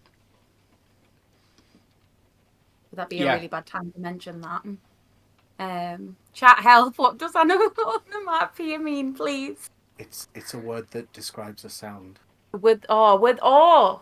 So like pop or bang. Basically what I want you to do is I want you to really sell, I want you to say the word swag, but really sell it, really Okay. Dramatically. Swag. I feel like it's like that. It's slimy and gross. And so is this point that you've stolen from me. And actually, it's funny that this gets mentioned in the chat here, that I make music for this, because if we go to the prizes, and if we unlock the next one, that's the wrong one. We have a single being released for each album. So, one of the goals is actually, I will release a single for every album title out there. So I will release a single called Having Castellum and a single called Swag Onomatopoeia. Now, after this next video, I'm going to ask for where the money's at with the donations. But in the meantime, here is the next one. This next one is provided to us by Vex and Amy. Let's see their albums. You ready? Always. I will pick. So what you're saying is that I can say my tribe name of Pokagon, P-O-K-A-G-O-N. Mouse. P-O-G. P-O-G. Did I really just say the G for the K? Yes, It's because I wrote down Pog. P-O-K. And Ghost. Pog Kagan. You're with the Pog Kagan. You know what? Fuck it. I might as well document university. Kalamazoo. Create the album art for an album called Mouse Ghost. You have 15 minutes, starting now. Oh god, I'm gonna have to draw with my finger as well because I do not have a pen or anything. Let's start this shit, shall we? I don't trust my artistic vision, so this is gonna go well. But starting now. Trying to think how one would even draw a mouse ghost. Of a newt kind, then over here we are going to draw a very low polygon rhinoceros. I don't know. Oh god. Then over here we're going to do another pathway. That's layers, cool. I wanted layers. Then here we are going to have a little itty bitty monkey. Background color can be green, I guess. Here let's do a bird. That's messy. It's fine. We'll fix it. It was just a little F. Or fuck. I'm trying to think of where a mouse ghost could be. Wind, water, earth, and fuck. Yes. Of course. That's the 4 elements of the avatar, ain't it? Does your mouse ghost have a name? Benjamin. Okay, so just to reiterate the rules, by the way, the 2 words are not combined into one. It's still Pokagon Kalamazoo. And it's the album art for that. Well, you know what? I just made that much more simpler by the Pokazoo.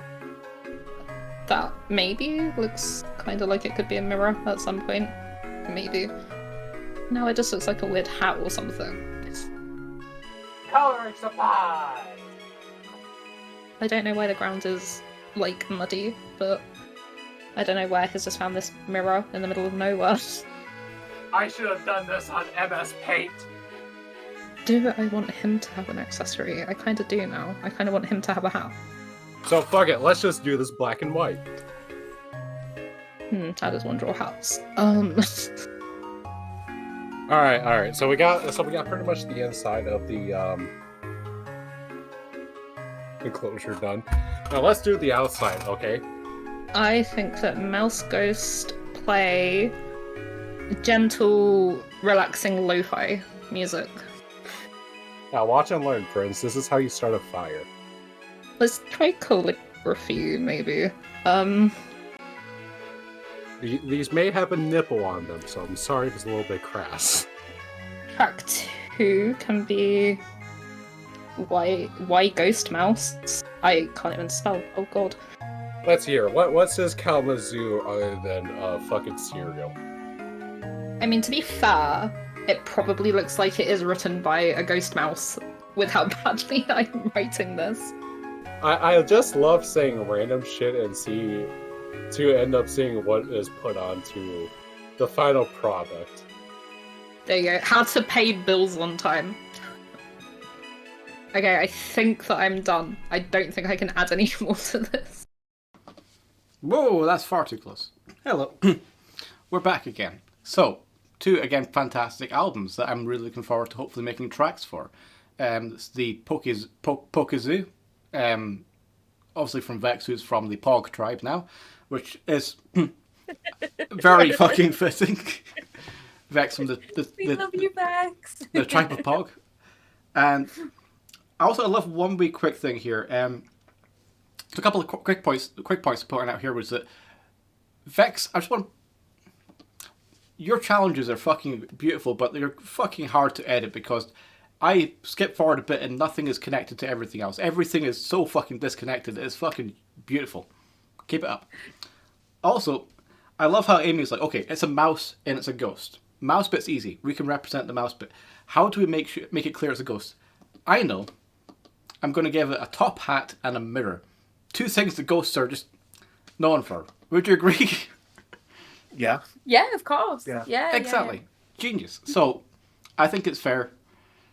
I'm going to give Vex 2 points for the Pog tribe, and I think it's fair to give Amy 2 points for one for the hat, and 1 for the mirror. 2 excellent ones.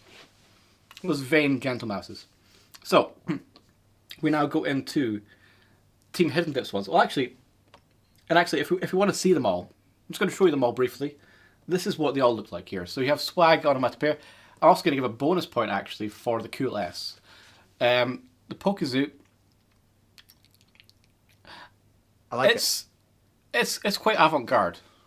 It's a bit like something you'd find on the floor of an abandoned building. I kind of love it. There's Haven Castellum, which Sorry. What was that? It was my alarm for my meds. It just scared everyone. Remember to take your meds. But yeah, very good efforts. Now I'm also going to use this chance to say, so we're still currently at £360. So if we look onto the prize board, we're still £40. What was it? Sorry, £360. £360. 360, yeah. Which is just over the Meg Jub Sonic 06, which would be £40 shy of the RT Cursed audiobook. However, we're now way past half time, so we're doing a half-time, half-price sale, which is, for a limited time only, limited until I stop it, we're now half price for all the tiers. So, 360 is now going to be 375 to hit the RT Cursed audiobook, 400 for the Sarah noises, 425 for the mystery one, 450 for the Meg's beating Meg score, and 475 for full footage of the Mango. Now, £25 a tier is also the same price as either a nudie or pet calendar or one of these great t-shirts. Buy a t-shirt. So yeah, buy a shirt. Buy a shirt. So that's where we're at with it. So we're currently £15 away from the next one, and we're half price for the foreseeable future.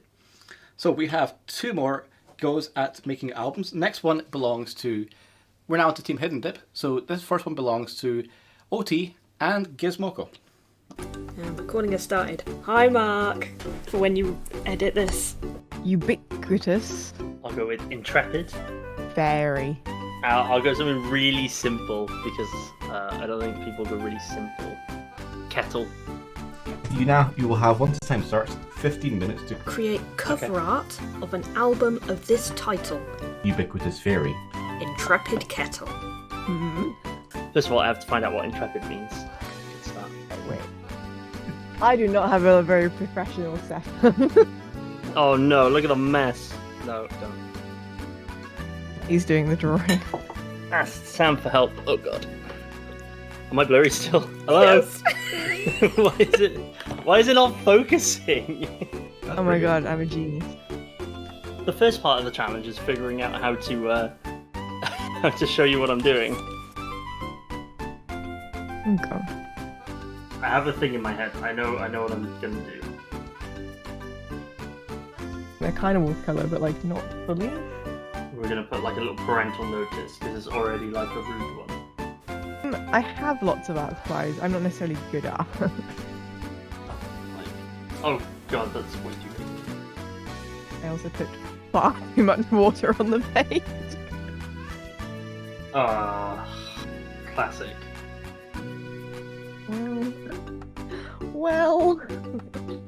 This is like my favorite palette. It's just like a little like campfire thing. Also, I know this drawing is very terrible. It's fine.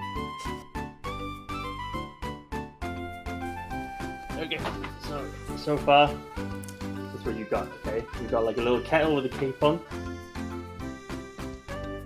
It just expels water. This is too bright of an eye. I found out what intrepid means. It means a willingness to take yourself far away from home.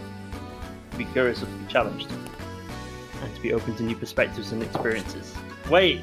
My direction is less literal, more prog rock. With just fruit waffle on top. What do I do? Where is the lid for end pen?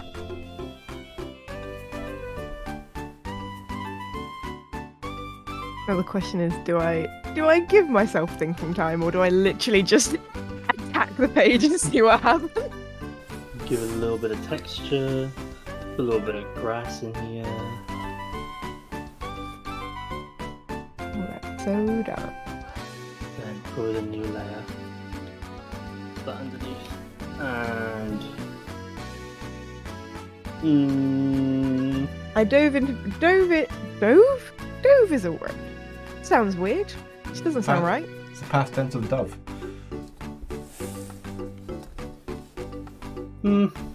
Sure. I dove in, but then kind of regretted doving in. don't know how to make a kettle look too intrepid. The problem I'm going to have is I'm going to show Artie this back, and she's going to want these exact pens. Here's an update, viewers. Look at that. I hate that. I'm going to make it worse. I like how it looks like a penis with a stream of blue cum. What the hell? You could have told me that like when I'm done. Now that's what I'm going to be thinking about. And my stroop waffle almost fell on my teeth. It's a bit like a Bob Ross acid trip right now. I don't know how to draw super well. I'm like very much stuck between that's a while, that could work, and oh god, what am I doing? I have a plan. I have an idea. Fuck it. I don't want it to be a gigantic dung. Just go with the flow, man. Some people are going to do this very silly, and I'm hoping I'm taking it a little bit more seriously, and they'll be like a little bit nice and fun, because people don't expect that from me, you know? I made it wetter. You also have 1 minute left. Fuck. I know exactly what I'm doing. This is like jazz art. It's brilliant. Jart. I'm glad I didn't say shock art then.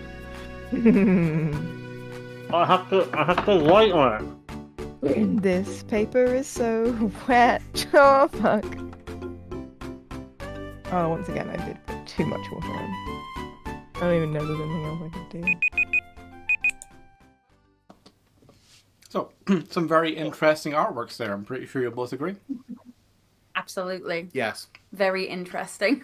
You've heard of, well, if you grew up in Scotland, you probably grew up with the Singing Kettle, the sort of children's group. We now have Tom with the Spunking Kettle. It's a slightly different group. Sorry, the Blue Spunking Kettle. Sorry, I need to give the Got to be the right specific. It's blue. Yeah, exactly. Yeah, the Spunking Kettle's a separate band. They're more kind of like, sort of like Grindcore. they're grindcore. The Spunking Kettle's grindcore. The Blue Spunking Kettle though, that's pretty fucking intrepid.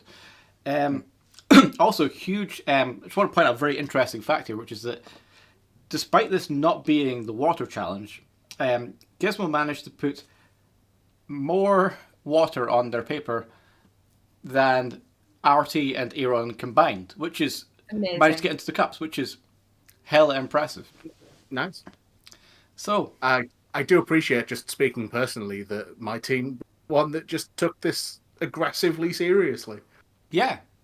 And they get an aggressive amount of 5 points for that round. Nice. And you still have 2 more to go. And the 2 more you've got are Erna and China. Do you reckon they'll do well? Yeah, I do. I have faith in our team. Excellent. Let's find out about the wonders of MS Paint. Let's go. Can I say gamer subs? So I'm going to go with the word effervescent. Nope, that's probably cheating. I was gonna say like frogtopus. I'm looking at what's on my desk. Extracurricular. That's more than one word. I don't know. Infusible. You will have 15 minutes now to create an album cover for an album called Infusible Gamer Subs. Oh. It's not like I'm not a digital artist, alright? I cannot draw. Now, can I spell effervescence? I don't know. EFFERSC, obviously. Oh wait. I have an idea. I shouldn't have let go of that text box. Oh well, that's where that's staying. I'll make everything else work around it. I can spell. I can't spell very well. This is what happens when you don't fully understand the tools with which you work. A lot of the energy drink parts are actually pretty good. Cool.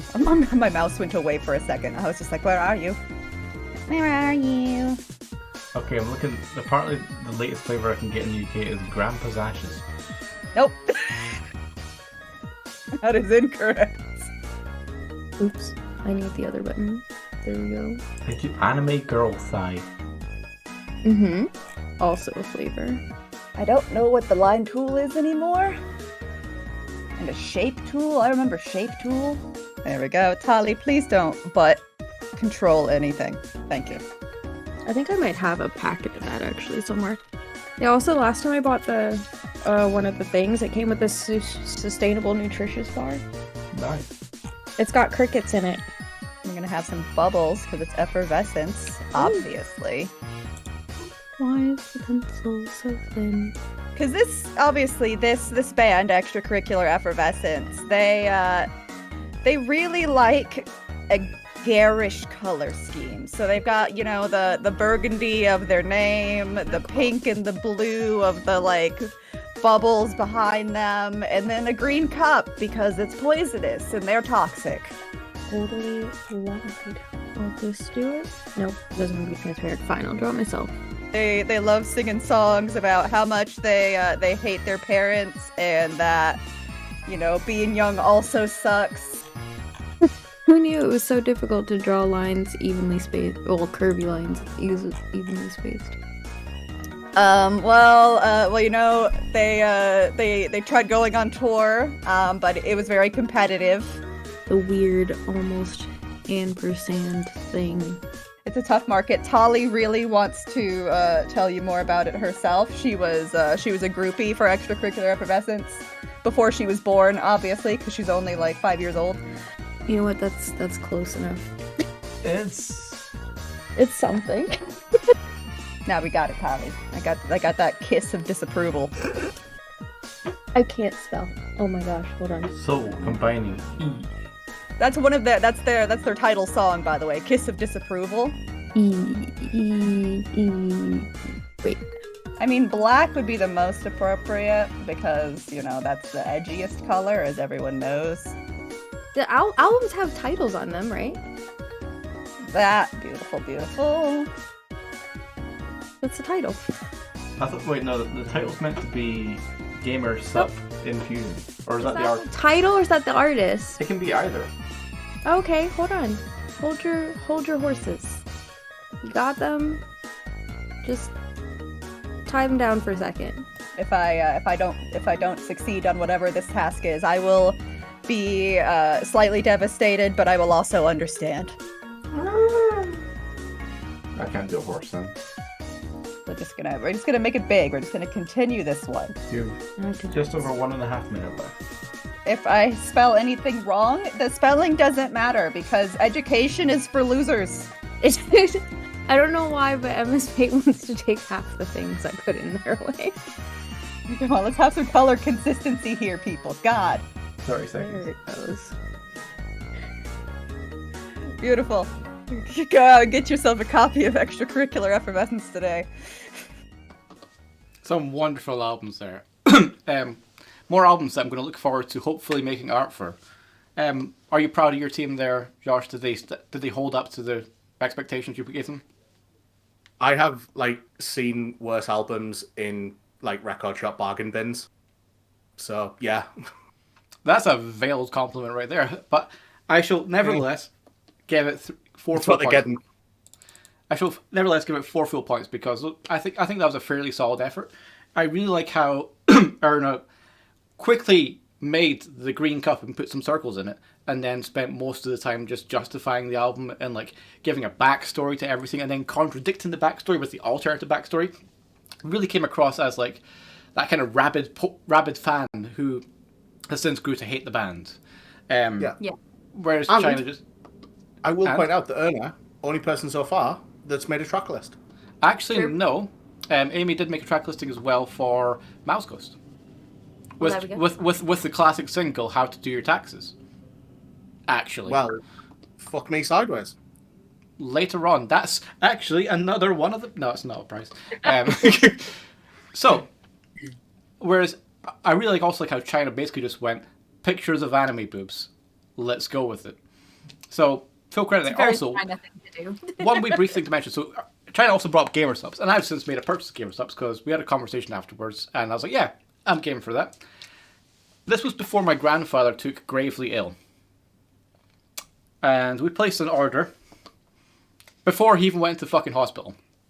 But literally, I think it was 3-4 days before he died. There's Grandpa's ashes.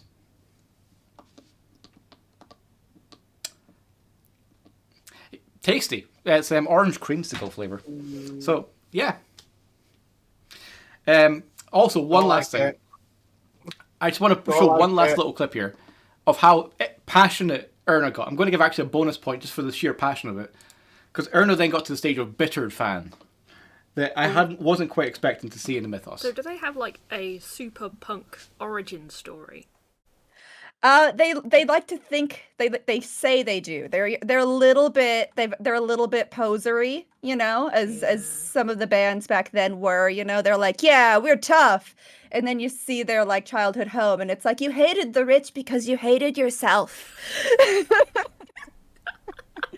The only reason you could afford that super expensive drum set is because your dad works at Nintendo. So yeah, so like super passionate response. So let's go back to the price board now. Since we went to half price, so I believe we were at $360 last time, so it's $375 for Artie's Cursed audiobook. Let's see how we're doing. So our current total appears to be, we're on to $435 now. We've had a whole bunch of great donations. So this means we have blasted through the $375 for Artie's Cursed audiobook. We've blasted through $400 for Seraphine's PC noises. I'm so fucking looking forward to that. We blasted past $425 for the mystery prize, $450 for me having to beat Meg's score. Fuck. And I'm not looking forward to doing an hour and a half. So close. And blasted past $475, so I'll be releasing the full footage of Seraphine doing the mango. That's going to be fully shown. So we're now at... Release the mango cut. Sorry, I got ahead of myself there. 435 is actually the one before it. So we're £15 away from the mango cup. My bad. Give us the mango, everyone. I got excited, but £15 or simply one of these t-shirts. Buy t-shirt, get mango. Buy t-shirt, save boy, get mango. Easy. So with that, we then go on to the final challenge of this part of the show. And for this one, I simply asked them to draw to make an artistic representation of me. The only rule was they weren't allowed to use their hands. Simple. Who needs hands to draw? I sure as hell don't, because I'm not doing the fucking challenge. Let's see how they did. Now, first up is the weird one. Let's see the general approach that we got here. So do they have like a super punk I don't think I origin can. story? All the stuff around me is art materials. That was I the wrong can't video, use. apologies. I guess I could grab a pen. And I've got a notepad. Is it cheating if I just write jump? Oh my lord. Trying to think of any better pens.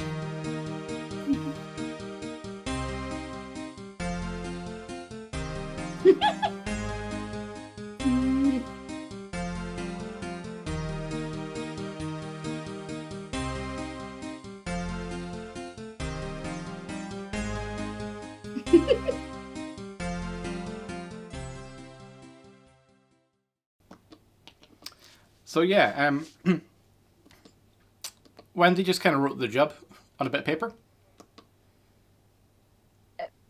It was an attempt.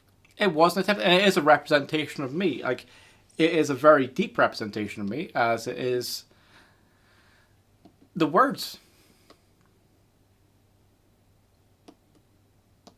Look at us all trying to justify this. Fucking cheating, fucking shit. I wanted okay. Yeah. I'll allow it. Yeah. I'll allow it. Because Wendy was feeling a low bean day. So I'll allow it. And we'll allow little point as a treat. Yeah. A little. Only if they spelled my name correctly. So, next up we have Rimulex and Something Strange. Let's see how they took to the challenge. The one restriction is that you're not allowed to use your hands at any point.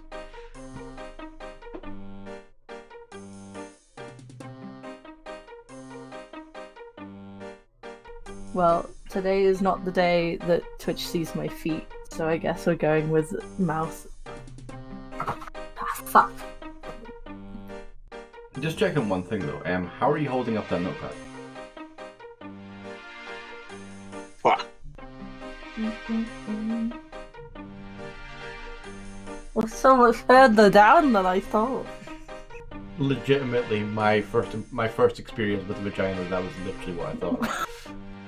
I'm a sourceful man for a reason. It's so much further than you think it's going to be, realistically. You know, it's really funny how people become less easy to understand when they've got a pen in their mouth. I am dribbling everywhere. Fuck me. Oh gosh! Oh no! Okay. Ah! Sorry, I'm just trying to get my hair in the damn fucking way. Many other people have stuck a pen in their mouth, and for what reason?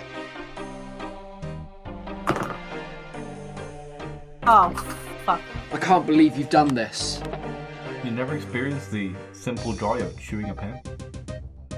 No! Can I touch that? Because I don't Yeah. really want to put my mouth to this thing. Yeah.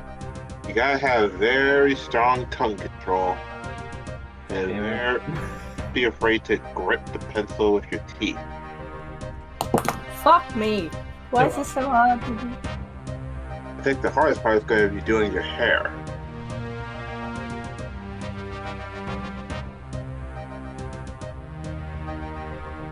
I'm actually doing fairly alright.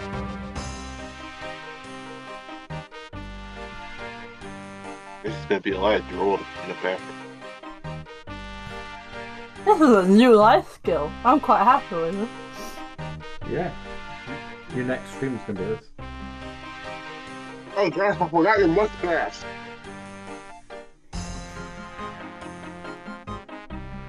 That hurts. Fuck me.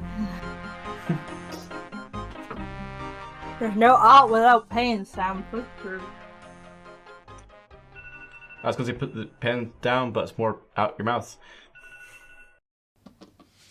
Excellent work. Really suffered for the art there. Phil, absolutely incredible. Beautiful work. Yeah. Round of applause there for them there. Now, what I'm going to say here is that they both got the most points for spilling most of themselves during the thing. And to quote Sam, I think Sam had a fantastic quote there. I have written down here. Where is it? I'm dribbling everywhere. Fuck me. Which is just a tremendous quote. Like I want that on a t-shirt as well. Yeah, me too. Speaking of t-shirts, buy them. So, before we actually show the art, let's keep this bean rolling, and let's show the next one. The next one we've got is Blackout 222 and No Wrench, making some more art. Warnings: this one might show explicit content. Viewer discretion is advised. I would like you to create an artistic representation of me. The only rule is that you are not allowed to use your hands at any point during this process. I'm not allowed to use my. Oh, fuck. Of course it would be. Yeah, okay. Okay. I really have to decide whether I want to get my feet out on camera. Oh, everyone's gonna get prime foot content. At this point, I think I'm going to be using my mouth, so I don't think I can hold it. Here comes Jub. He's a jubbly boy. Okay, right. Where's the black? That one. I'm going to have to move the microphone. Oh god. Okay. Just checking what's holding the book right now. Fuck, you're right, yeah. God fucking damn it. Why can't I pick these up? It's not holding it now. That was not black. I don't know what card this is. If you put it to the camera, I'll let you know. Yeah, I can't. Yellow? Yellow. Okay. Well, you've been drawn in yellow. The fun thing is, from this angle, I can't actually see your feet. Oh, it just looks like you're looking really... Yeah, I'm like, huh.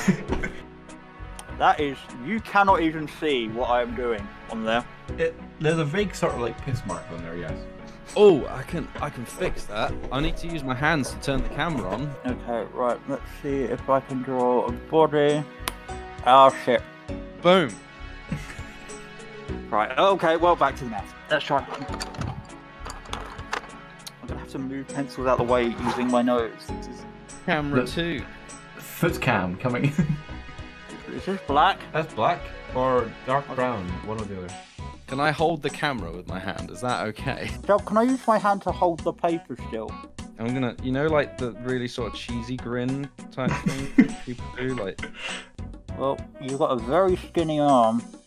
Eyes are not gonna be halfway up the head, like they're supposed to be. There's a vague body there. Let's see if I can draw a hand. Look, now you look like an eldritch horror. You have got saucepans for fingers, apparently, like just a fucking pan. Also, this drawing's not very good. I'm gonna send you this photo for your fridge. Have you made me the troll face? Yeah, look. Problem job.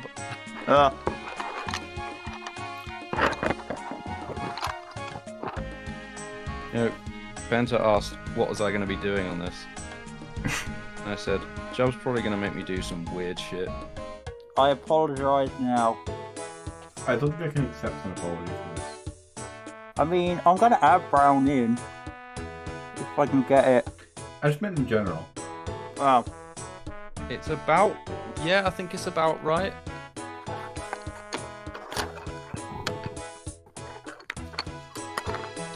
So are you like just lipping? Are you just grabbing with Phillips or are you like sucking as well?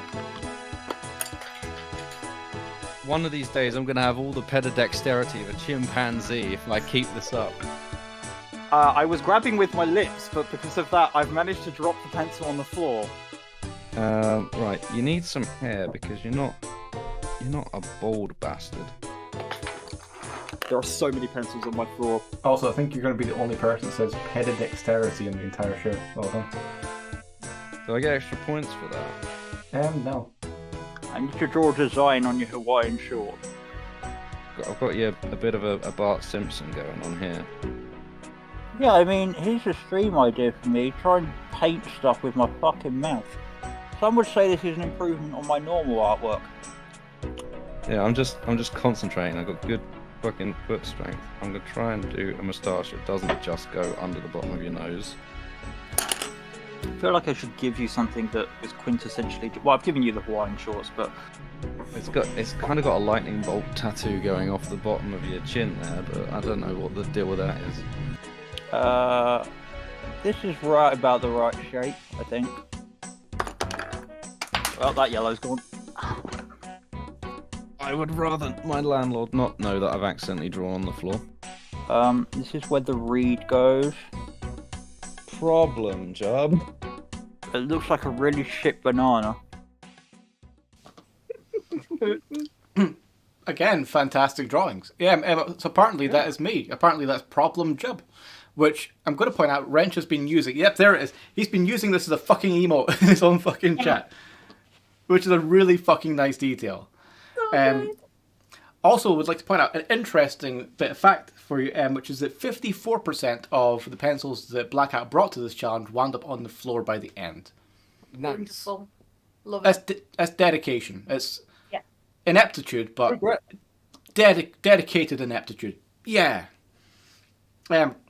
Speaking of dedicated ineptitude, who's better to come next up than Artie? Can I use my hands to gather things? Minimally. Okay, I'll be back.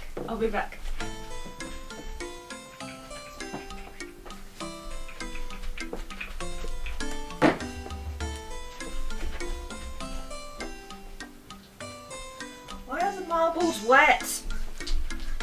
I could put my timer on. Oh, you want to know how long you got left? Yeah, that would be good. Yeah, you got 17 minutes 50.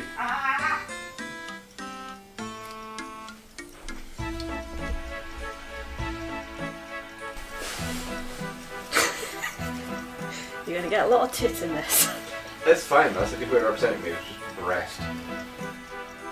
You're the guinea pig here.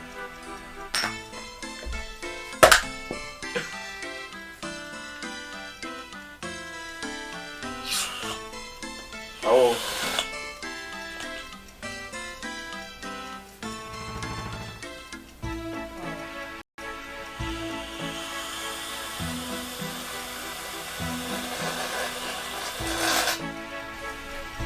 You're not just going to leave the room for the next while.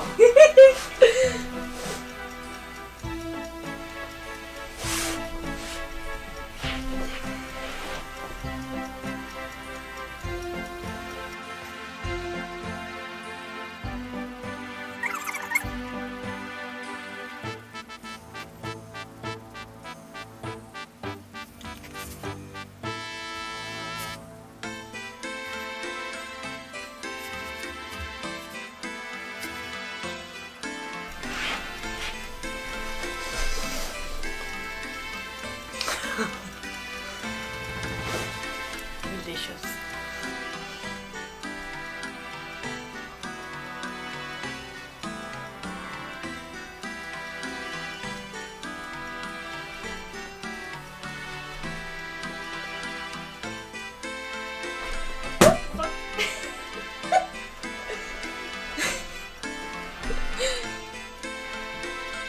Okay, that's trying to work. Don't drop the nutmeg. Oh fuck. Oh shit.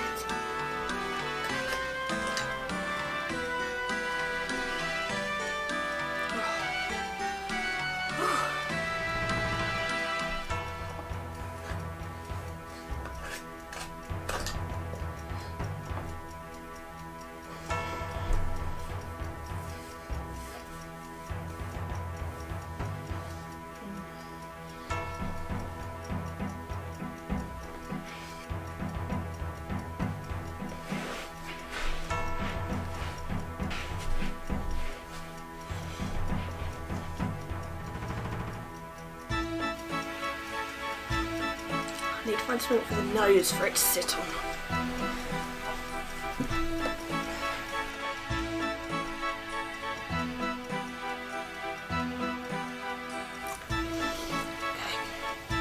And do I have anything for the mouth? Oh shit, I've got like 2 minutes.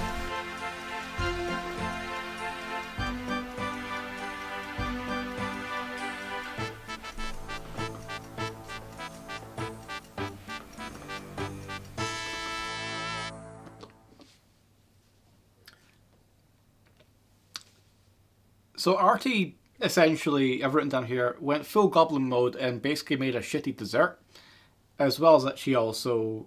Just gotta put a little thing out here. After this challenge,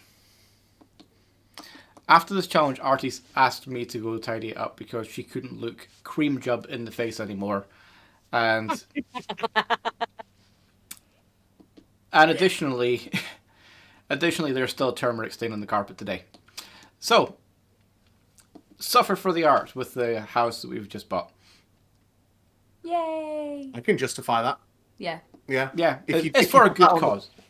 If you It's serve for- that at Alanea, you'd charge like £100 a plate for it. Yeah. Exactly. Or you need Salt Bay or Cream Bay. That could be me. That could be Cream Bay. Yeah. Actually, that's a separate website. So, we have 2 more people for this one. Now, these 2 people are actually both downstairs in the living room right now. Hello there, Matcha and Kirsty. And I put you 2 together.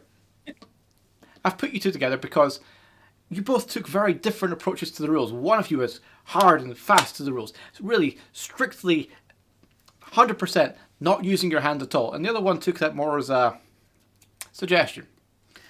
And I figured I'll let you discuss amongst yourself downstairs if it was worth it. Let's see. Matcha and Kirsty. I'm thinking I will be using my feet for this. Okay, we'll move the desk back a bit. Okay. No hands. You cannot use your hand at all. I mean, you can use them to like mop the sweat off your brow, but not involved in the artistic process. I mean, that comes later for sure. Some sort of fluffy orange stuff for ginger hair. Because you'll love that.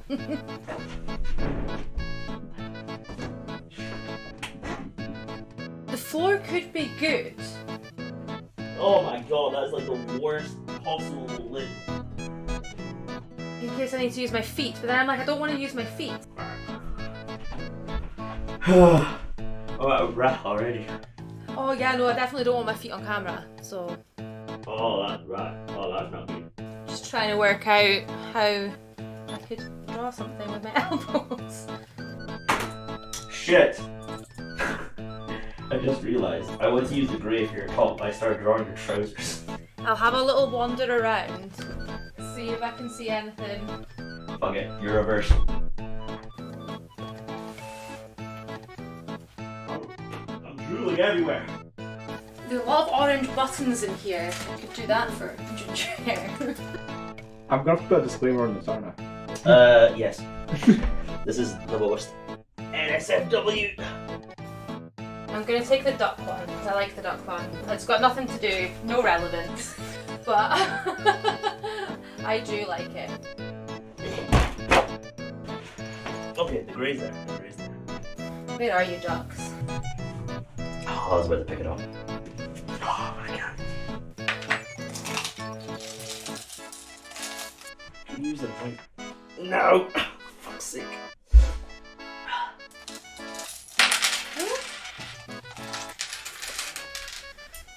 Oh, this game fucking sucks.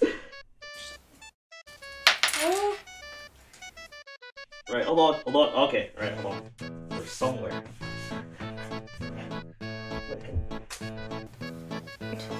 Oh, I don't know. No, I thought I could do it like. Oh. Oh no, I just moved the scissors out. How could this happen to me? Okay, this could be. I'm not good at drawing at the best of times, let alone with my elbows. Okay. No. Okay.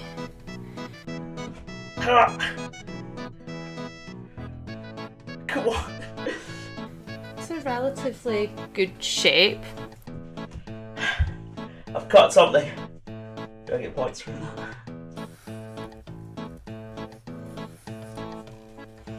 I can do this all day. I've spent. Alright, okay. We're speedrunning this. Any percent. Let's go. Right, so I've got some shorts. I've got some ginger face stuff. Alright. On it. I covered you. I did. We'll just go with a hairy torso. No! No!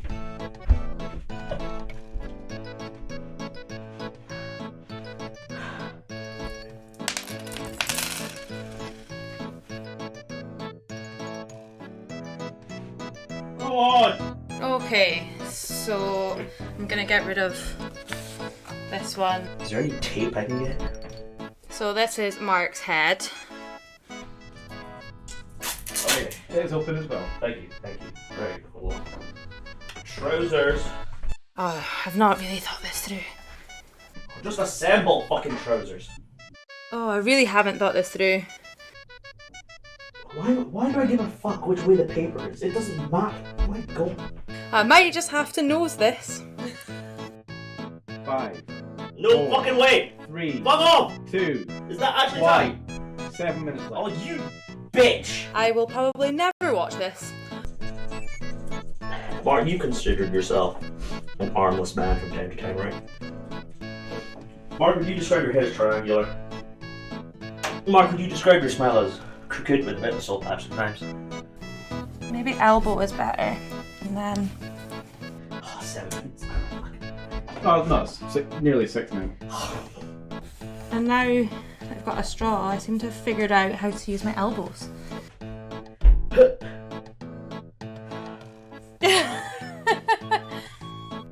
No, I stuck it back down! No, don't you run away. No, fuck no, I'm not putting it down again. Oh. I'm afraid he's going to be very out of proportion. No. Yeah. No! Okay, that's an interesting torso shape. Oh, D1. I'm an athlete. I'm an acrobat. No, I'm not. Fuck's sake. Ooh, have you got any more straws? I keep unfurling more tape, but just done it. Now we've got arms. Oh wait, hold on. Hold on.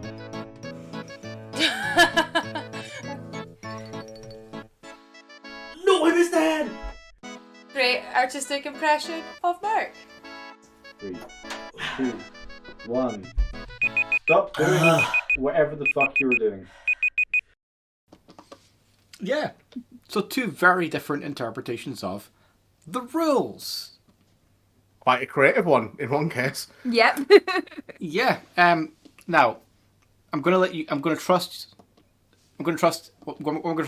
your integrity here, because Kirsty is on your team. Josh, do you reckon Kirsty might have used her hands a bit too much in that challenge? Mr. Integrity here, I've got to say, yeah, sorry. Just a bit, yeah. Especially since Matcha literally didn't even... He fucking ate the paper off the ground and spat it back onto the desk. That's just fucking dedication right there. So before we even go into the scoring for the actual renditions, I'm going to give a bonus point there for the extra effort and one off for the use of hands throughout. So let's see how these pictures actually look. So here's Team Ratmum's rendition. So on the top left, you've got Cream Jub with the goggles and the blue marbles for eyes, the balloon ears, and the turmeric used to represent my ginger beard. Okay, I'll give it my beard's a bit ginger. Like you. Yeah. Well, I wouldn't go that far. You've also got Problem Jub. You've got which is now a follow remote for no wrench. You've got Blackout's. I don't even know how to describe that. That is essentially just. You're holding a saxophone, though, right? That's pretty cool. It's holding a shit banana. Let's be fucking real about it. Oh, right. And you also have Kirsty's orange buttons for her hair. Now I'm going to have to take another point away for the orange buttons for hair because so we zoom in. Not ginger. Not at all. So, however... I can confirm that the curtains do in fact match the drapes. He is not ginger. Yeah, the picture's on the calendar, which is available in the store. So, however, I am going to give I'm going to give 2 points for the turmeric one. I think that was excellent. 2 points for Problem Job, because that pen of dexterity was excellent. I'm going to give 1 point for the shit banana, and I will give 2 points for the Kirsty one, just because I think, despite not getting the hair colour right, really got my green balloon feet absolutely fucking spot on. Yeah. Oh, yeah, bang on. It's what we all know you for. Yeah. A green balloon feet Jub, it's what we call you. Yeah. Behind your back. In person. Yeah. Okay, next up we have the Team Hidden Dip rendition. So on the top left you've got Matcha's one, which, now I'm going to point out, we did actually get Matcha to, I've not got a picture of it, but we did get him to write using his mouth as well, his age and name and age. We've got Matcha 28, that's actually on the fridge. That stays in the fridge. I actually love it so much, I'm going to give that 4 points. That's awesome. It's a very modernist interpretation, I like it. Yeah. And then there is 2 other fantastic drawings. I'm going to give 3 points each. And then there is the word "the job," which I'm going to give the pity point to because it is a representation of me. I can't deny it, and I would have taken away a point if it was misspelled, but I will give it the point because it was spelled correctly.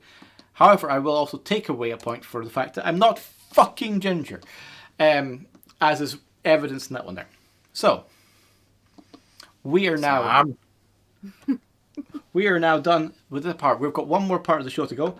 And before that, we are going to go to the prizes. So, is there any update on the things whilst I bring out the last of the sensors? Which is going to be... Well, I'll say last sensor, which is going to be... We've now unlocked one of the ones we've mystery ones we've got. Is a Sam and Bio, that's how we're spelling Blackout, mouth art battle stream. So the two of them will be doing a stream where they create art using their mouths as a battle. As the art battle of the ages. Be there or not. I don't care, it's not part of this. How are we doing for donations? I'm afraid there's been no movement in the last section, which is telling me that your chat don't care about Sean. So, yeah.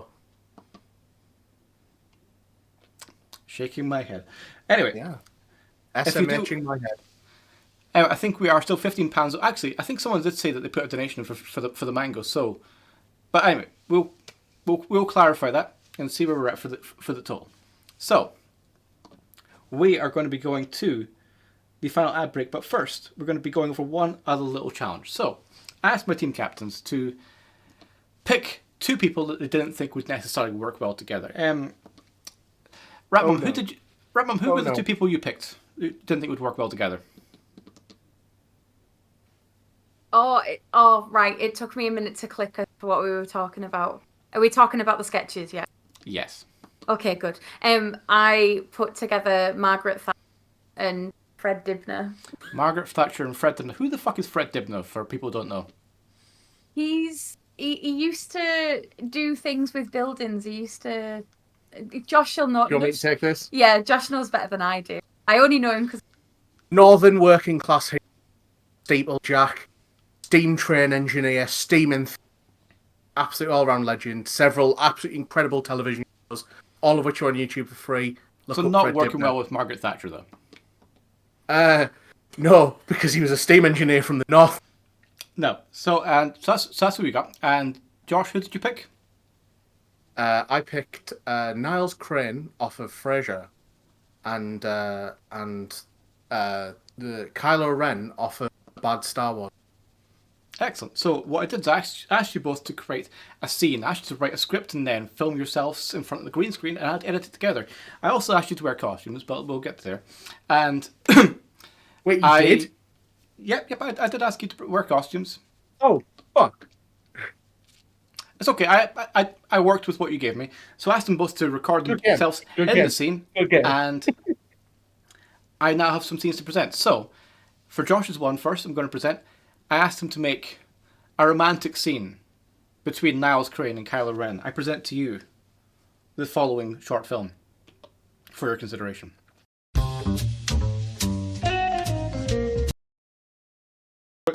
That's still showing the artwork. Let's not do that. Ah, that was... Okay, here we go. Let's try that again.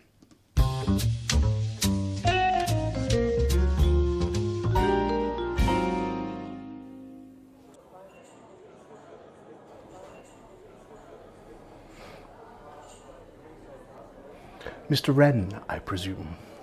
I must confess, it's been a pleasure beyond words to dine with you. The tales that surround your mystique, they're positively spellbinding. Shall we explore the menu, Mr. Wren? I hear the foie gras is nothing short of divine. Gentlemen, may I take your orders? A bottle of Chateau Margaux, if you please. A delightful wine that dances on the tongue, much like the fates this evening. Very good.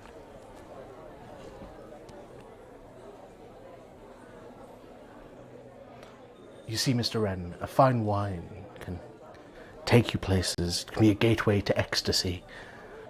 It's like a passionate tango of flavours that dance on your tongue. It sets your soul aflame, a refuge from the chaotic world outside.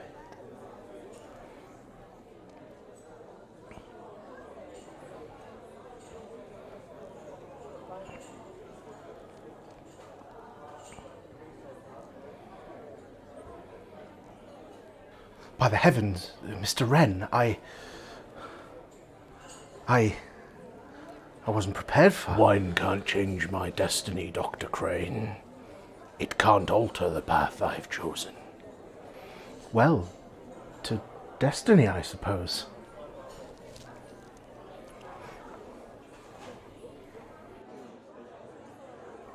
I should have got a wine glass, shouldn't I? And a table. And I should have memorised my lines. Ah, there. Are you proud? I am proud of you. Like, that was really good. That was not quite as bad as I was expecting, if I'm being totally honest. Okay, well, let's see the other tips. So this one is going to be a detective murder mystery. And I asked you for a random item. You said a banana. So it's a detective murder mystery with a detective team of Margaret Thatcher and Frank Dibner and the Banana Mysteries. Let's have a look.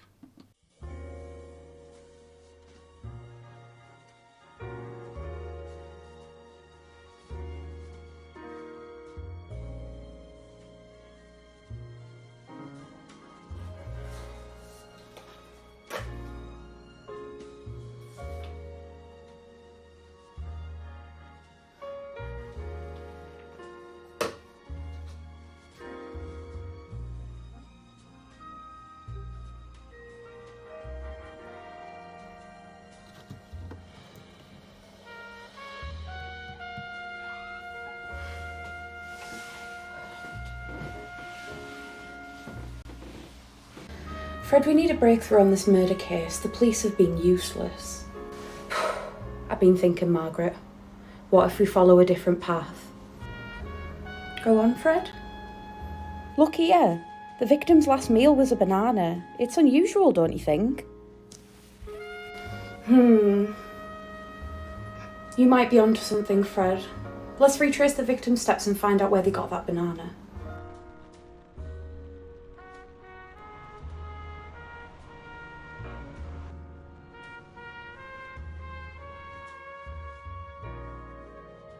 How can I help you folks? We're investigating a murder. We heard the victim had a banana just before. Do you recall selling one to anyone? Yeah, I do remember. A shady character in a trench coat got a banana just before the murder. Tell us everything you remember about that person.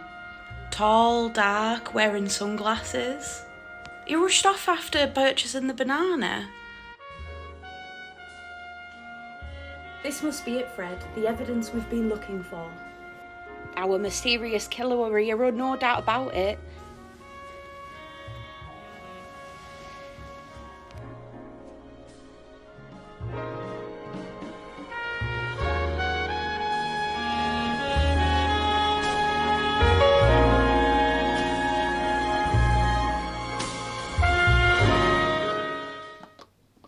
So is this the end? Who is the great banana killer? Also, fantastic scene there on the Dibna Thatcher Mysteries.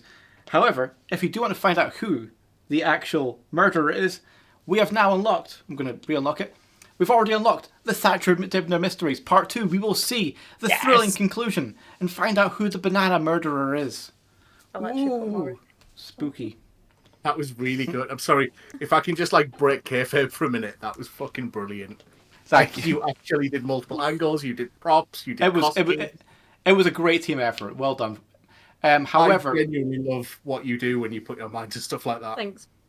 I appreciate that. However, this is where I tell you that this is your ringer of a round and it's not actually worth anything. I just wanted to see these scenes. That's fine. Fair.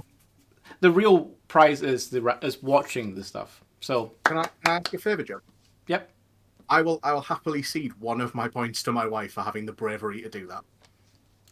That sounds good. And I'll tell you what, I'll happily give one of your points as well. So that's 2 points. There we go. So now 50 to 49.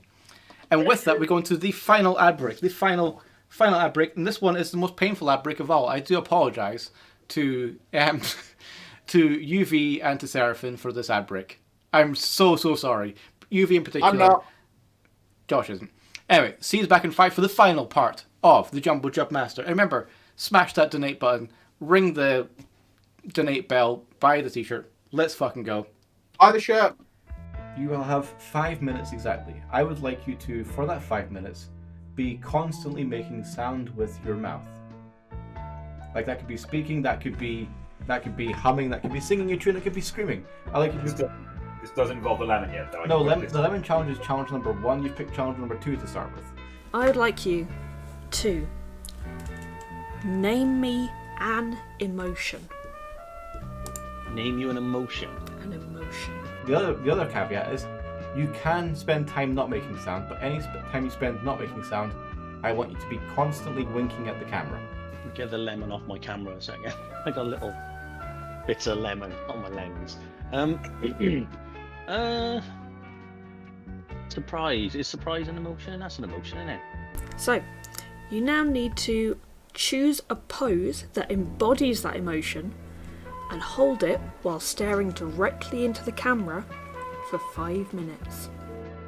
Job will be counting your blinks. In 3, 2, 1, go. So I know it could be anything, and I know this is just me speaking, but we're going to try something else that I haven't tried for a long time. I don't know if it'll come through on the microphone, so while I'm going to stop in a second to wink, because Jub likes it when you wink when you're not making noise. Jub likes me winking at him general all the time. I have to send him a video every morning of him winking at me, to be perfectly honest with you. I meant to start the top watch myself, but I just want to see how long this is going to last before I had to do the thing that I thought I was going to do. You know what I'm saying. Anyway, so let's try this. I don't know if this will come through on the microphone, and I've not practiced for a long time. I'm going to sit myself up straight a little bit more, so apologies if you get the top of my hair lost off, but we're going to do this with as much sound as possible. You ready? Okay, so here is my long practice for a while, and I was getting quite good at it, but now I'm probably terrible at it. This is Welsh throat singing. It's like Tuvian throat singing, but I'm Welsh. Okay, here we go. No, I'm not getting that. I'm not getting that. I'm gonna try again. Hang on. Gotta get it right in your throat. Do you know what I mean? You go.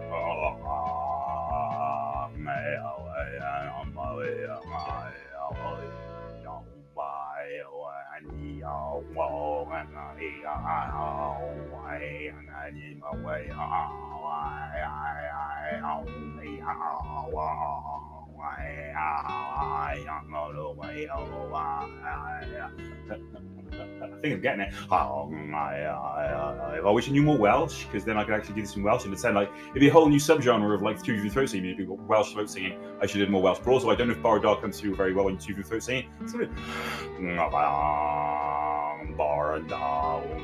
yeah, wait, that work actually. That work. Hang on. Let's go for it.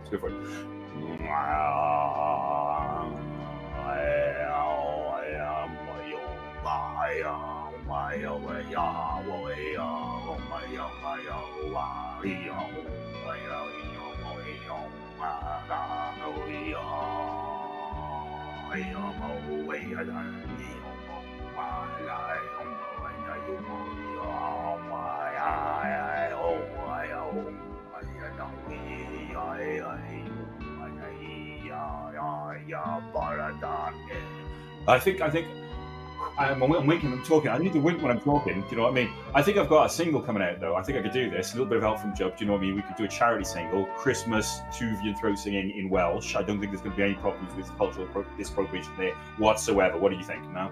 I think we've got this. You know what I'm saying? Okay. So you're a little bit. I can't think of much more in the ways of sounds to make apart from suddenly just going.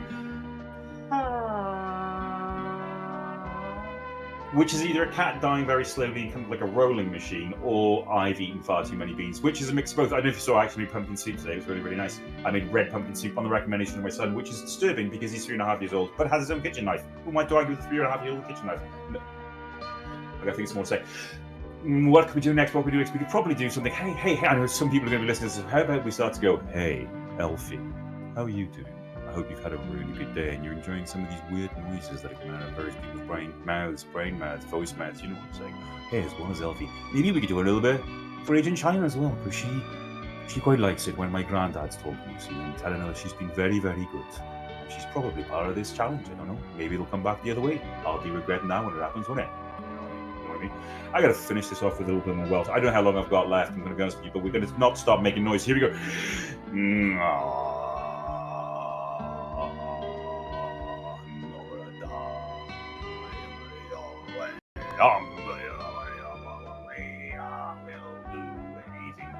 Challenge, even if it's making a complete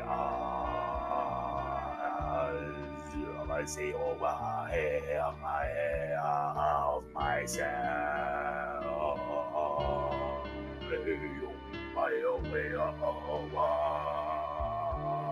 Long have I gone. 1 minute remaining. I think seriously we'll do the B-side. I don't know what I'm going to do for the B-side. We're going to make some more noise. We're going to make some. You've ever noticed it's really hard to distinguish between high-pitched, like as you're going really fast, and small people? Do you know what I mean? Really small people that are below, like, I don't know, 5 foot. Like my wife, sometimes all I can hear is. And I don't know if she's really angry with me talking really, really fast, or if she's just very small. Anyway, back to it.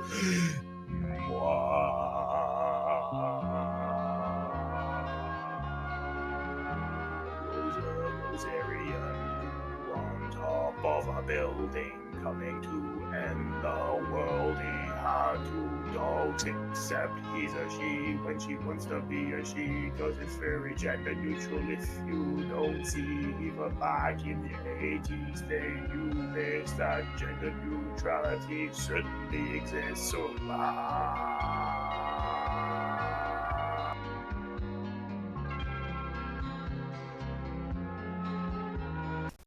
Don't drop the nutmeg.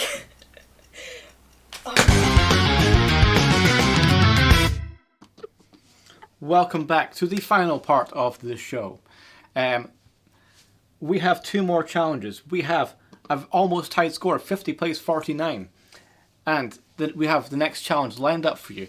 Quickly, firing at you is going to be the float challenge. So for this one, I asked my fantastic contestants to make the most impressive thing appear to be floating. Now we're going to throw these at you. Also, yes, you're welcome, UV. Also, I want to point out, yours is the one ad break that I can't watch because it fucking pains me. It genuinely is so fucking awkward. Thank you.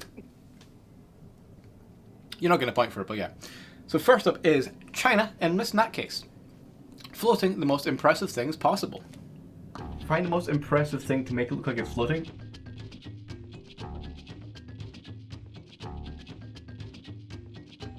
I would like you to signify that your attempt started with the words floaty floaty. 6 are high. I have faith in you. Oh god. I have so many things.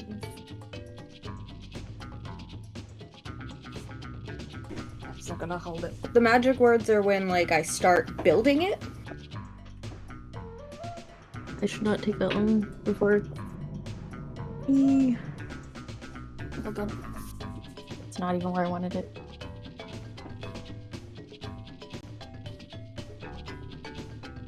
I came prepared.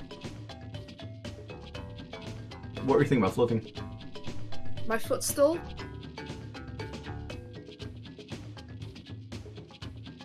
It's the big question of lamp versus footstool.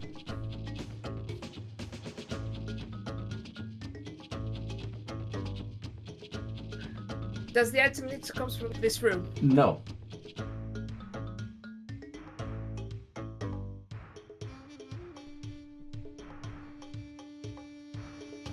One or two? 2.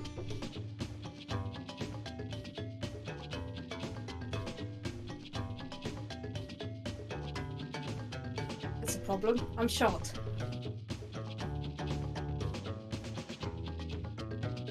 I need to try that. Oh, come on.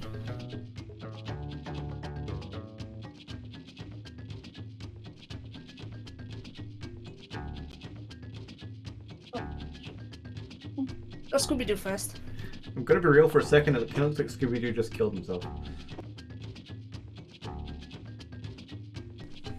A scene full of stars floating about.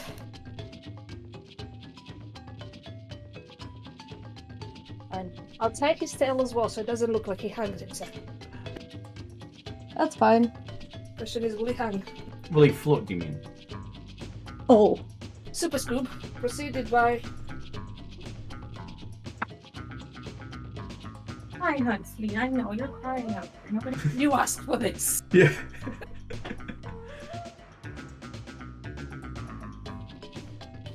Now we have... Oh, fuck.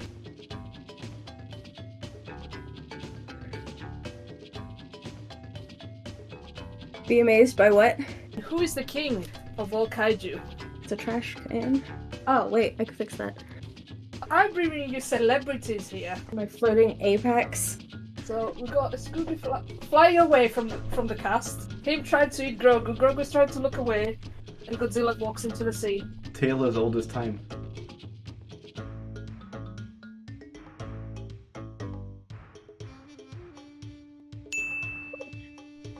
Yeah, it looks fine. I am out of breath. You've missed your calling as a puppet master. I've made apex. I know, I have. There you go. Is floaty floaty supposed to be like abracadabra?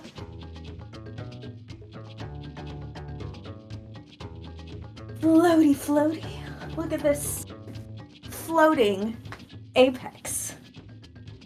It's amazeballs. Like, There we go. Equal parts incredible and deranged. I think you'd agree there. Yeah, Wonderful. Yeah, just You're not doing a reenactment of Mother Shipton's Cave, which Yeah. is always good. Bit of hometown pride. Yeah, it's unexpected, but it's not unwelcome. Next up, we have got an entirely different approach. So that was a very hands-on, physical approach. Next up, we've got very, very different approaches here by Neon Tiger and Ultraviolence 007. Let's see how they did. Okay. So your second challenge is a 20-minute challenge. So you have 2 times challenges. You have 20 minutes to make the most impressive thing appear to be floating. Oh my god, that's impressive. I mean, was pretty impressive. Ooh. The most impressive thing to it's floating? I could use a hairdryer and some tubes to make a kind of a funnel of air, and then. See, I could just easily make a scene in OBS where it's like it looks like something's floating. I know, but what have I got that's light and impressive? Right. Okay. So we're gonna open it up OBS. Oh, well, I'm gonna have a look for something impressive that's easy to float, or look floaty. When you think of float, what's the first thing that comes to your mind? I'm thinking float. Ice cream float. I'm thinking an ice cream float. That's a great idea. That's a really good idea. I got Crocs on. I'll change my shoes in a minute. Excellent. This will do. Right. Yeah, I'm pretty impressive. Beautiful. It's got a black ball. It's like cinematography. Okay. No, shit. Right, okay, look for something else. I know the exact kind of music that I'd want in my head for this scenario. It's a beautiful piece of music. Won £1,000 on the postcode lottery the other week. That was impressive. If I could just make this float. You know the one that everyone had in those like YouTube Deck Glory days where they pull up the notepad and they're like, "Hey guys," and it goes.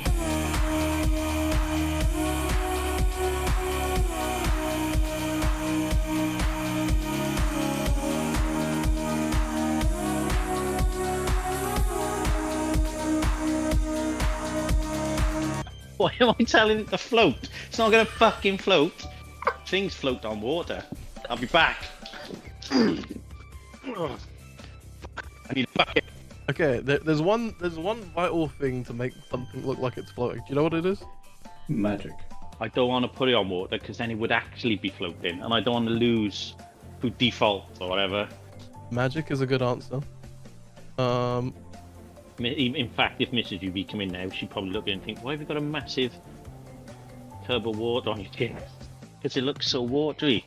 It might not look here from where you're sat, but trust me, watery as fuck.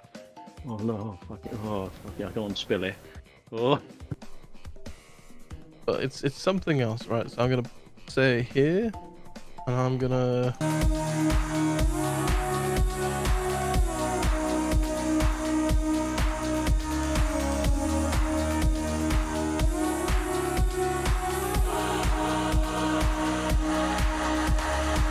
Can you do me a solid then? Okay. Can you just take a screenshot of me doing that? Here it is. And I can make my ring float on an empty mug.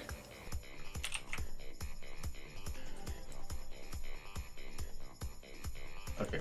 It's pretty good because that's impressive, like a wedding ring, isn't it? Okay, let's go with quick selection.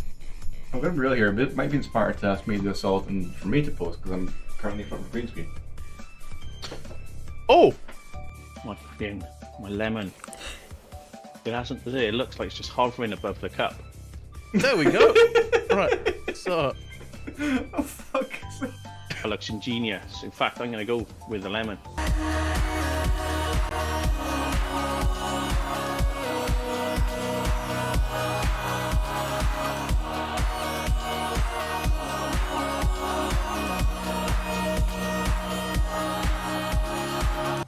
With the lemon, this is my lemon. Prepare yourselves. Yeah. Now I'm going to bring it down towards the opening of the mug, and now using the power of telekinesis, make it float above an empty cup. Ah. Time. It's handy that I had that on standby. Yeah. So again, very different direction than the previous one. I think both did quite a decent. They both did so well. Yeah. Like very, very innovative idea. Yeah. The illusion by UV was actually quite good. Yeah. Like, that was quite resourceful of him. Yeah, like I've never been that impressed by cling film in my life. Let's see if you're equally as impressed by the interesting world of some acting professionals of Adzo and Gizmo. I would like for you to make the most impressive thing appear as if it was floating. Got an idea. I've got an idea. Most impressive floating or most impressive thing floating? Oh yeah, I have an job. You can justify this whatever way you wish. This round's gonna be good. See, I love Taskmaster, and I was always like, every time I watch it, I'm like, I could do that. I reckon I'd come up with a good solution. And then in this moment, I'm like, oh my god. How do I do this? I need to play with cameras for a sec. Also, because of the fact we just moved, I'm like, what do I even have in this room? OBS camera. Oh, does that one work?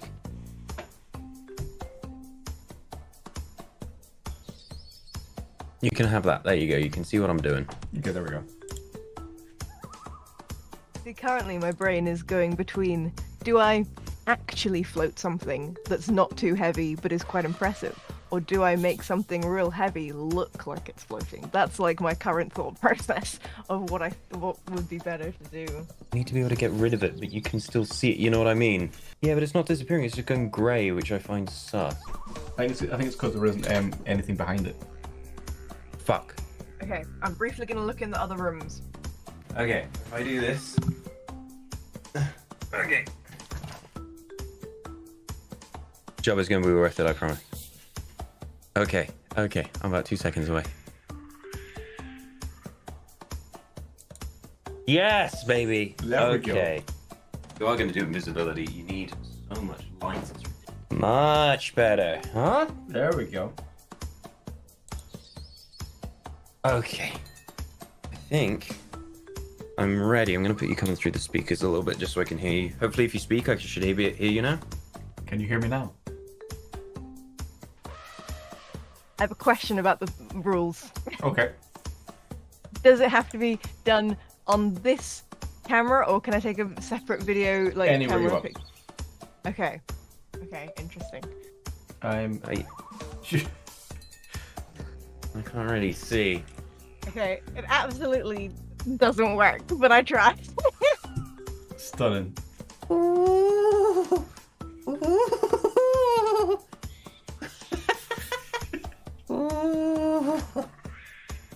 I have two, and they're both equally as bad.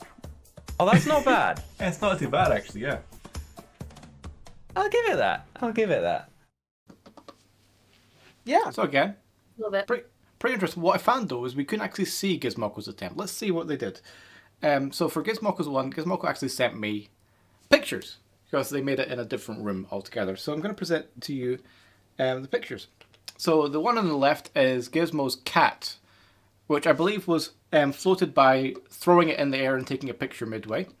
Love it. And on the right is Gizmo's dead cat's skull, which is being Flip. suspended in the air.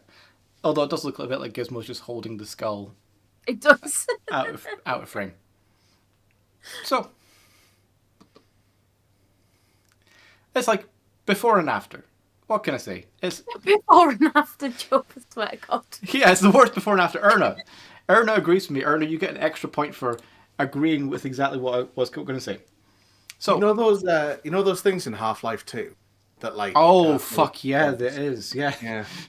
Oh shit, I don't like that.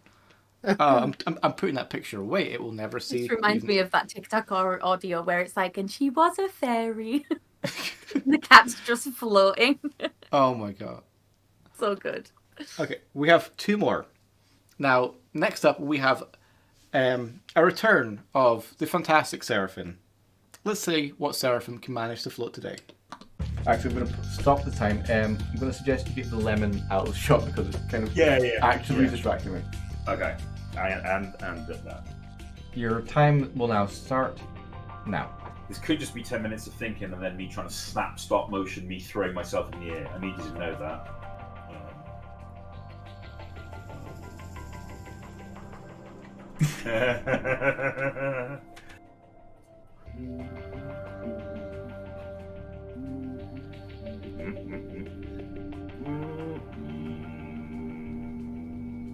Maybe.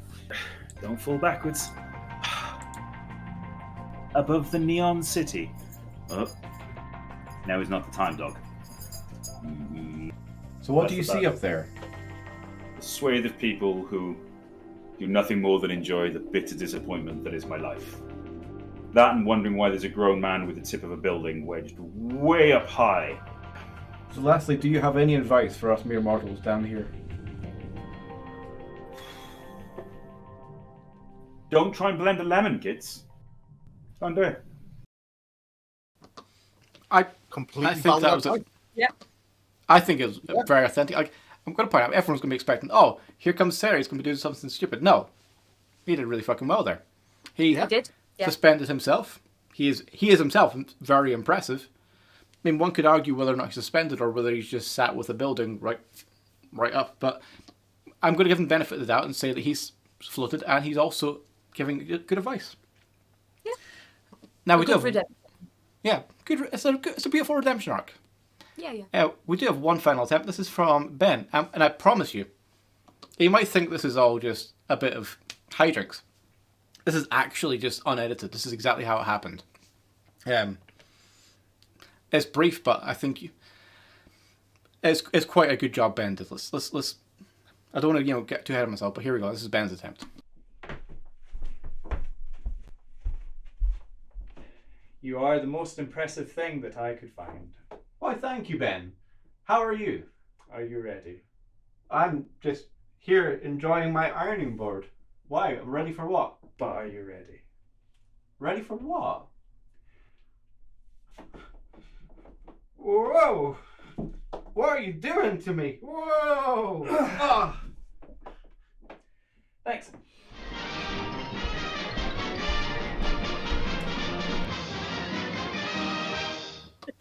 I mean, love it. If that isn't, Wonderful. yeah, Perfect. Nailed it. I don't even know how he did it. Just like- wonderful. Yeah. 1 minute I'm enjoying my ironing board like any regular person. Next minute, whoa! So, I think I can best summarize what happened in that round with the following. So, China, albeit impressively, suspended a bin in the air. Sorry, Apex. Suspended Apex in the air. In that case, created some sort of totemic gallows of fictional characters, presumably to ward off something, possibly ghosts. Gizmo made both their dead and alive cats seem to float. Adzo made a giant pasty float mysteriously in the air. Neon made a thumbnail about a giant iron brew bottle floating in the air. Ben made me float, and Seraphim ascended beyond this plane. I agree. I think that's a relatively good setup of that round. Yeah. Oh, sorry, and one last one. And UV acted like a half-drunk, middle-aged man trying to impress his 7-year-old nephew at a bar mitzvah, and then he cling filmed a cup and put his ring in it. Accurate. Yeah. Yeah. So, I'll with give that, I am going to award points appropriately. For the Ben one, I'm going to give a full 5 points. Also, for the Seraphim one, I'm going to give a full 5 points. They're both excellent. For Gizmo, I'm going to give 3 points out of sheer fear that I'm going to be cursed by a dead cat. For Adzo, I'm going to give 2 points, mostly because we didn't really see the filling. I would like to see the filling of the pasty or pasty, whatever. We're going well today. For UV, I will give 3 points. Real talk, the ring was actually impressive. And for Neon, I will give 3 points because you used me, and I'm a sucker for vanity, and I love seeing my own face and things. That. And then for China, in that case, I will give 3 points each because they were both genuinely great. In that case, they create a whole narrative around the story, which was, once you got past the gallows aspect, actually really compelling. And China's one actually looked very legit. It takes a bit of getting past. Yeah. Yeah. Yeah. You kind of close your eyes a bit. You can avoid the gallows thing. So there are many things in the shop, and before we continue, we have one final little update. So last we checked, we were just shy of 475. We have now got various things unlocked. Now, actually, we do have a couple of other things unlocked. We have unlocked, well, we've not quite unlocked, but we're nearly unlocking UV's float tutorial. Yes, UV will create a video teaching you how to do the float thing with your feet. A very in-depth tutorial, may I add. So our current total, I've been updated, is at 550, which means we have, let's see, we have unlocked the full Saramango footage for 475. And then going into here, we have unlocked the UV float tutorial for 500, the single release footage album for 525, and the Where's Jub and Artie release for 550. So GG. If we get another, what was it, 150, no, if we get another £75, we have the whole thing, and there's one more bonus one at the end. So if we get £100, we get all these, plus an actual small short film, a short horror film based upon some AI stories that I made with friends a while ago. So with this, we have one final challenge left. The score is 65 to 62. Fantastic work all round. And we have one final challenge. So for this one, I asked 8 of my contestants to make a phone call to anyone. And in that phone call, I wanted them to say the words bean or beans as often as possible. I also told them that I wanted them to do this without being caught, without the other person becoming suspicious. So first up, we've got Zach, Elf, and Punk Rock Turtle. Let's see how they've been. Oh, son. Hello, mother. Okay, I know who I'm calling, I think. Just gonna message her to make sure she's not at work. What is your favourite bean and why? Can I ask you a quick question, right? It's just so weird. I will leave it open to interpretation. What is your favourite bean? What type of steak can you eat? Like, can you eat the steak with other stuff? Can you eat beans? Like baked beans, broad beans. Like seeing Morrison's, there's so many types of bean. Oh my god, you guys need to get back to me. Let's go. Is this timed? What on earth is a Barlotti bean? Message me back, bitch! So why is a Barlotti bean better than a kidney bean? Kidney beans tends to stay a lot firmer, which I like when they are together with the Barlotti beans. Cannellini beans, and I was watching a thing on YouTube, and a guy said when you eat a lot of steak, you need a lot of fibre, and beans are. Okay, so that I like it. I like that's some beans, and actually I don't know the Barlotti bean particularly well, so I now need to go off and learn more about Barlotti beans. The way I'm saying, I've never had constipation, and I'm eating off the side. All right, that's good. You know what? If she's at work, she just won't answer. Oh, you're gonna make me a bean soup. Oh, come, answer your phone, Jonah. I was having a conversation with Leonie earlier, and she absolutely hates baked beans. What is your take on a baked bean? Just, I don't know. It's just a weird question to phone you and ask about your diet, but I was watching something and I just got interested in it. Are you at work or are you driving? I hope not. Hate them. I quite like them, but I definitely need to add they need some pizzazz. How do you pizzazz baked beans? Cheese, pepper, salt and pepper, and some spices usually, I don't know. No, voicemail! Okay, other than your bean soup, what is your favourite bean recipe? But beans for breakfast. We usually have to make good kidney beans in the chili. Why does everybody have to work? At times of the day. Is that using Barlotti beans? Are you allowed baked beans and eggs, or? I think I have run out of bean-related questions for you. Buttered beans? Oh, just no beans at all. All right. Right, no worries. Is the snooty bean downstairs? Yes, the gooey bean. She's a favorite bean. Oh, I'm a really basic bitch. That's my problem. I love a baked bean. Right, I know it's your birthday tomorrow. I'll come through and see you tomorrow. Is she wants her bean food? I like when you said that you spice up your beans. I do always have cheese with my baked beans. You usually don't know what I'm talking about. It's fine. I've spoke to her, but I was just really interested about that documentary on the beans. Okay, yeah. I think it's a very British thing that we just love our baked beans in that weird sauce. The baked beans, the ones with the Dr. Pepper baked beans. Do we still have those? I like baked beans. One of my favourite lunch dishes is couscous and a fried boiled egg, baked beans, and cheese on top, and I just kind of mush it all together like an animal and just comfort. Like the type. What? See up at Auntie Sandra's. See when there was the beans growing in the cornfield. What time of year was that? Olives are the work of the devil, so I might replace it with some beans. Like all the green string beans, and we were eating them. The pea pods. Well, you know what? Thank you very much. That has answered many, many questions for me.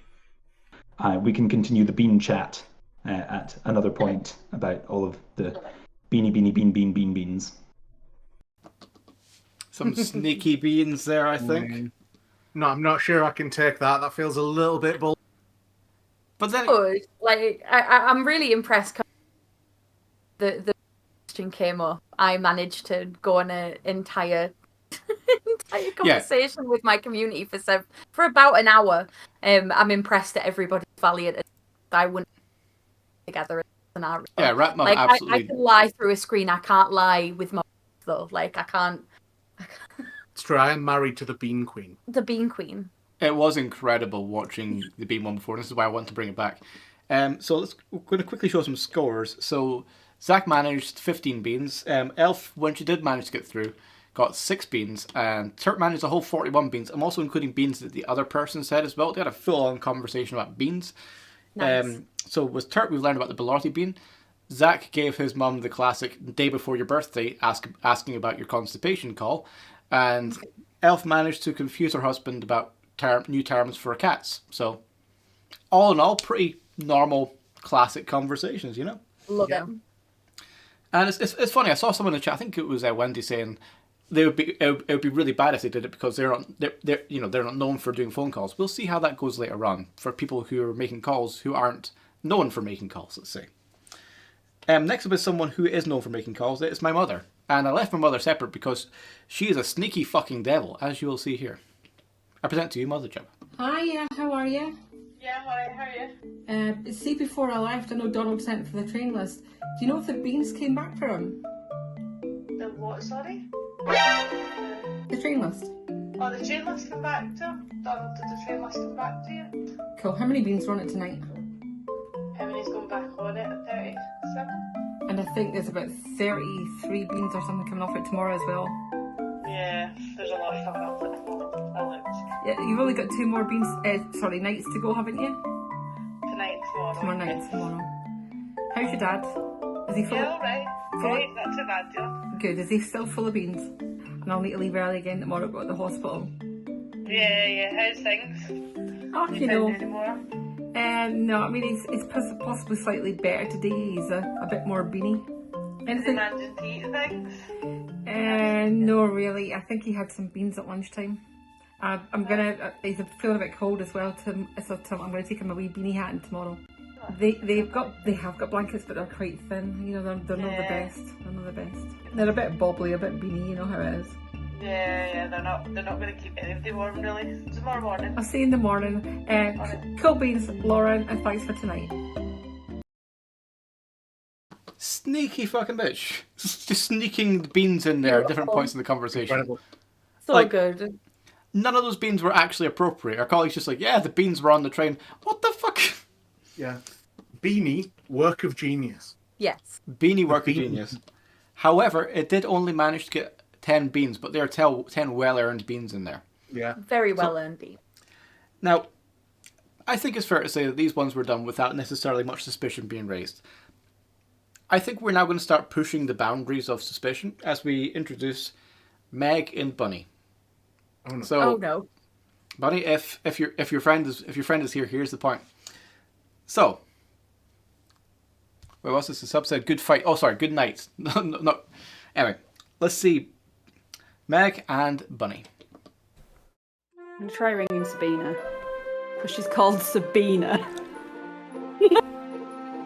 My dad would be quite funny. Also, apologies for misspelling your name in this. My dad would be quite entertaining. Right, okay, gotta act natural, act natural. Hello. Hello, are you okay? I was just wondering.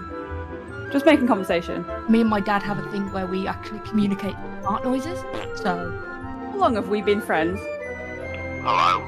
Hello, Dad. 7 or 8 years we've been friends. Are you okay? Yeah, I'm okay. Yeah. I'm just being a bit of a twat. Hello. Are you good? Yeah. You feeling good, Beans? What's up? Nothing. I'm just being a bit of an idiot. Yeah, you feeling good as Beans? I feel like you're about to tell me something really groundbreaking. No, I'm not groundbreaking to tell you. Just asking me how long we've been friends. Yeah, how long have we been friends? Bunny and Beena. You're not feeling good as Beans. On the radio on that. No, you're not on the radio. No Beans. Beanless. That's actually, you know what I feel like, actually? I feel beanless. He was so small, wasn't he? He was like the size of a little baked bean. What else have we been up to? We were beaning about there. And we danced like Mr. Bean. We did that dance like Mr. Bean. Okay. Are you What else is it you want me to say? I'm just asking you if you feel good Beans. How many times have we been to Alton Towers? 5 or 6 times we've been to Alton Towers. And obviously we've been to Mallorca. We have been to Mallorca. We've been to Barnsley. It's been a while since I've been to Barnsley.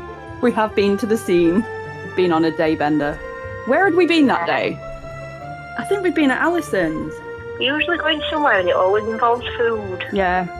But never beans. Never beans. Never the baked beans. Because beans are the devil. Is this thing... oh, God. Is it since you've been gone?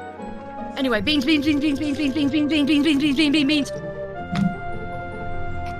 Hold it. How many times have there been in a compulsion? Yeah. That's exactly what's just been happening. Okay, so fantastic attempts. However, I think Bunny got called the fuck out there at the end. Yeah, sorry, buddy. Like, and thank you to Sabina for being such a good trooper with that one. yeah, Sabina has been amazing. Like, being a straight 10 out of 10 on that one. Fantastic work, Sabina. Yeah. And I'm so sorry for the emotional distress that was caused when one of your friends calls you up and says, "How long have we been friends? How long have we known each other?" That's not suspicious at all. No, not at all. So with that, let's go to the scores. That brings in... So Bunny managed 48 beans, although we are going to put a little asterisk on that. And Meg managed 24 beans, most of which in a flurry of beans at the very end. We have 2 more, and I'm going to do them both singled out. Because it's very different approaches. Now, next up is Scotch Box Alex, who thought out of the lemon box before, at the start of the show, and is now going to think out of the lemon box here. Now, so far, everyone has called up someone that they know, either a colleague, family, friends. It would take an absolute fucking madman to call up someone they didn't know at all and harass them about beans. Oh no. Alex. Craft Hines respects your data privacy. Further information about how we collect. That doesn't sound right. Let me try that again. Sorry, I think I typed the wrong number there. Co.uk. Your call may be recorded and monitored for training purposes. Please wait while we connect you to one of our team. In the Danube Basin, Michigan State, and in the highlands of Chile, they grow some of the finest beans in the world, and the best of them will come to Heinz. Heinz 57. Heinz 57. Good afternoon, Jill speaking. How can I help? Hello, Jill. Jill, I beg your pardon. I understand you work with Heinz, is that right?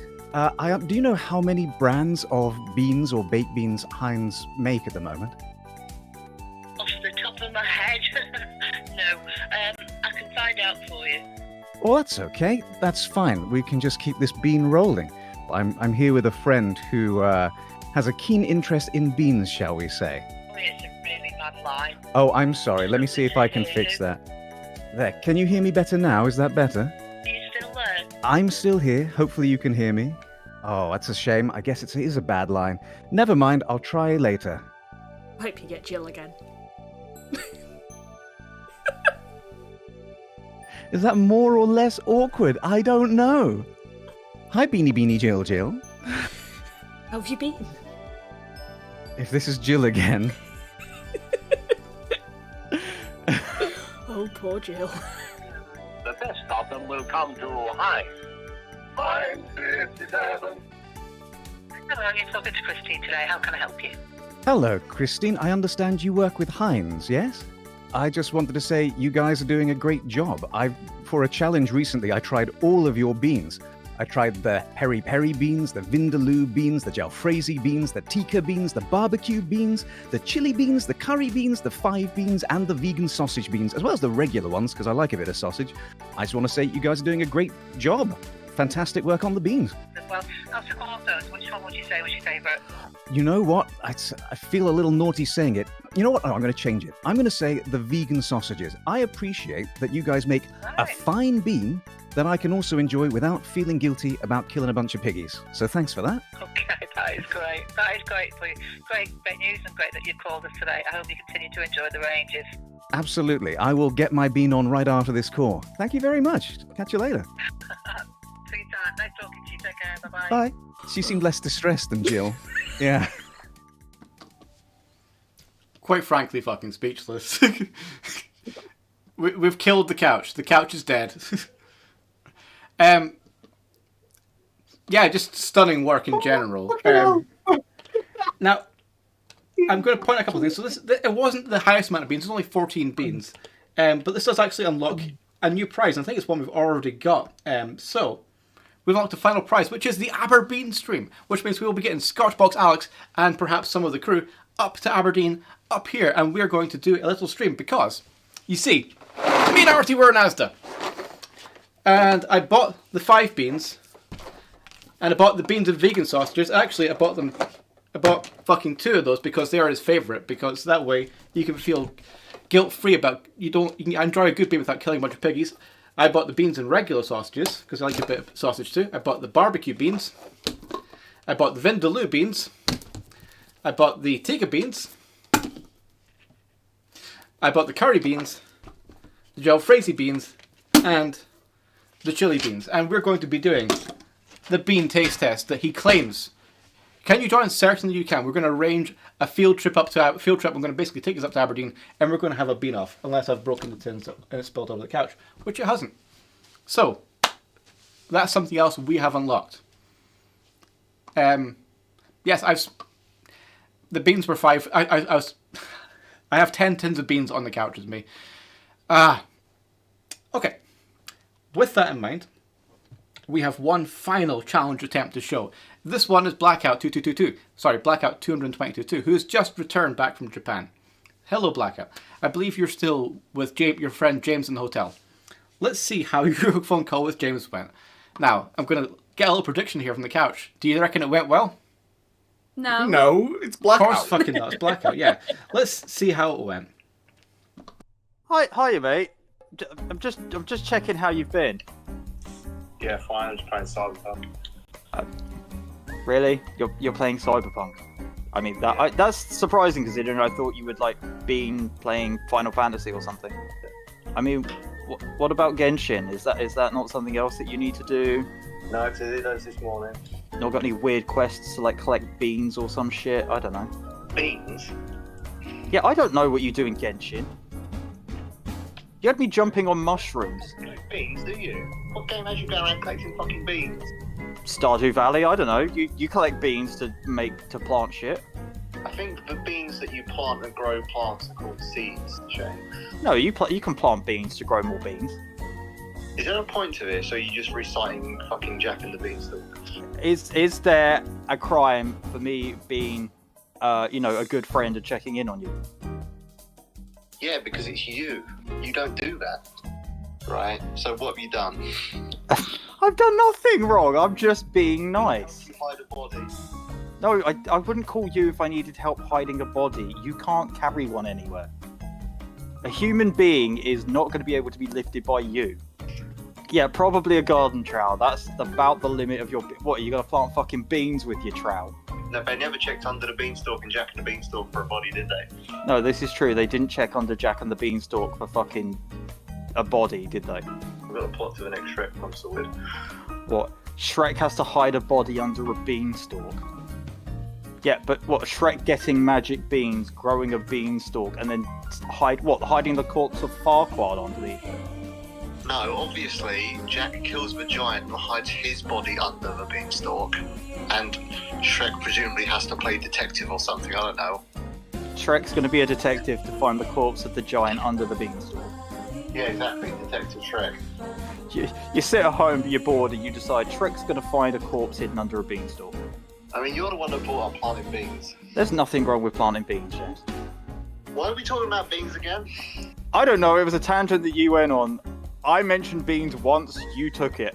Well, I hope you learned your lesson to never bring beans up again. Okay, I won't bring beans up in a conversation with you ever again.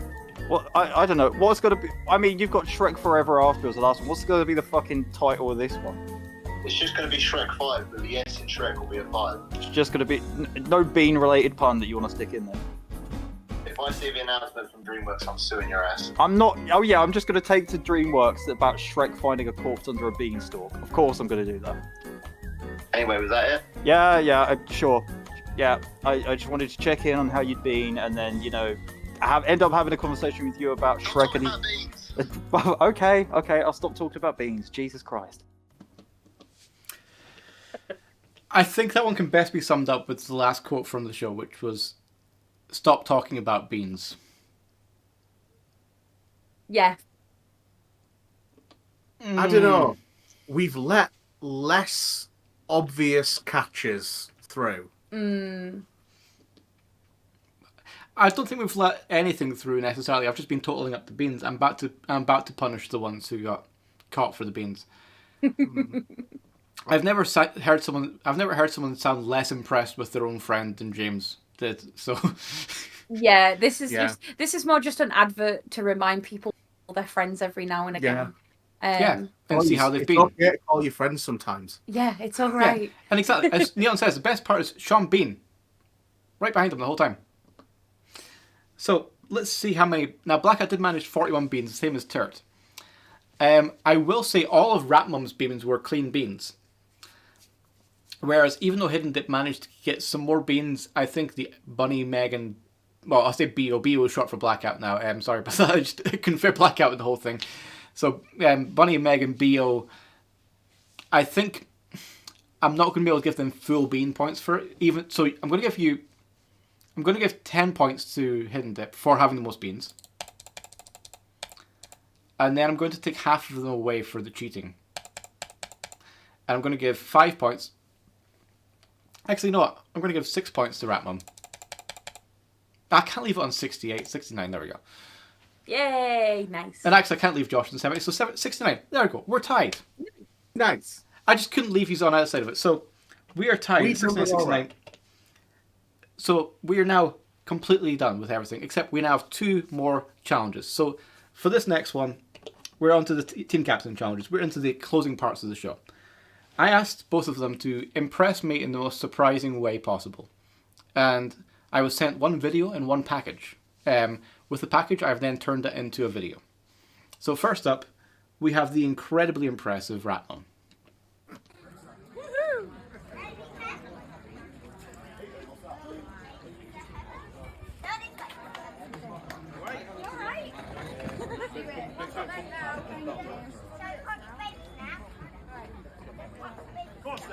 Leave it all here now. Will do. Athlete ready? Yes. Let's see it. 3, 2, 1, go. Go, Sarah. Good.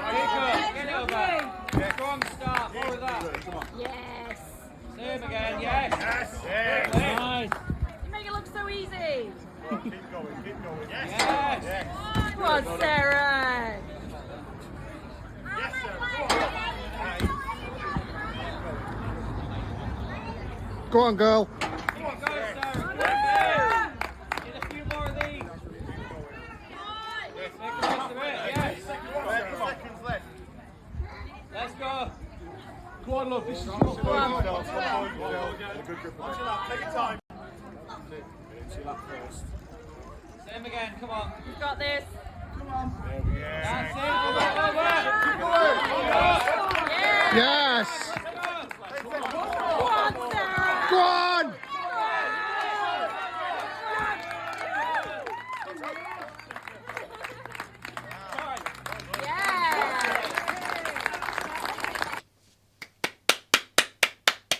Fucking incredible.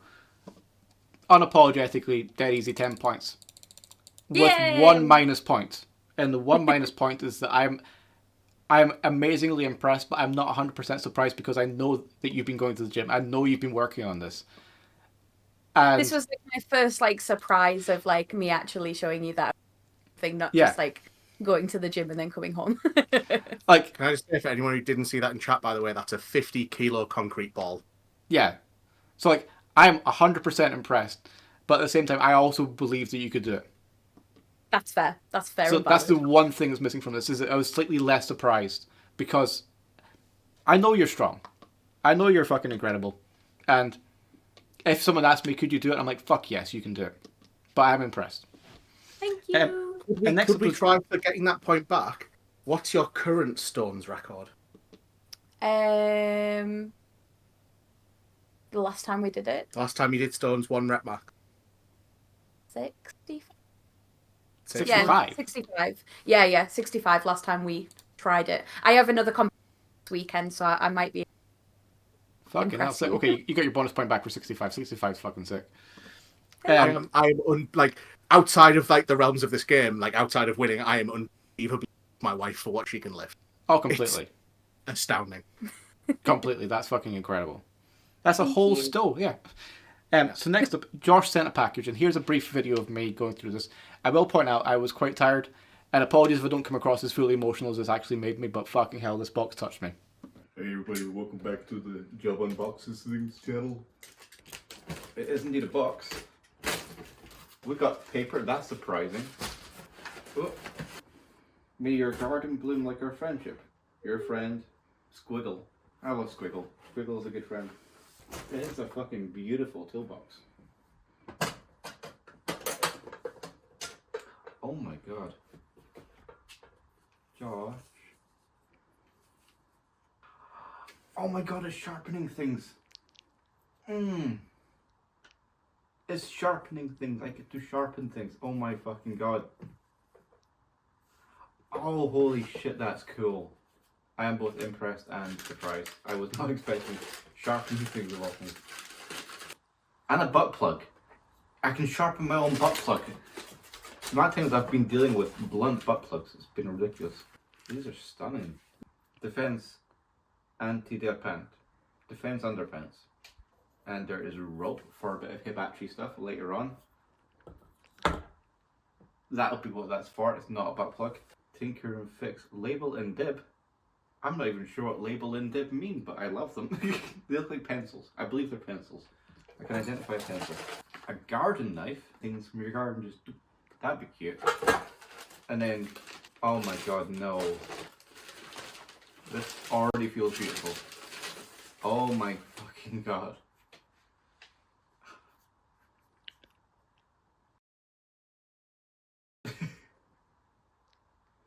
Oh my god. That is both impressive and I love it. Thank you, Josh.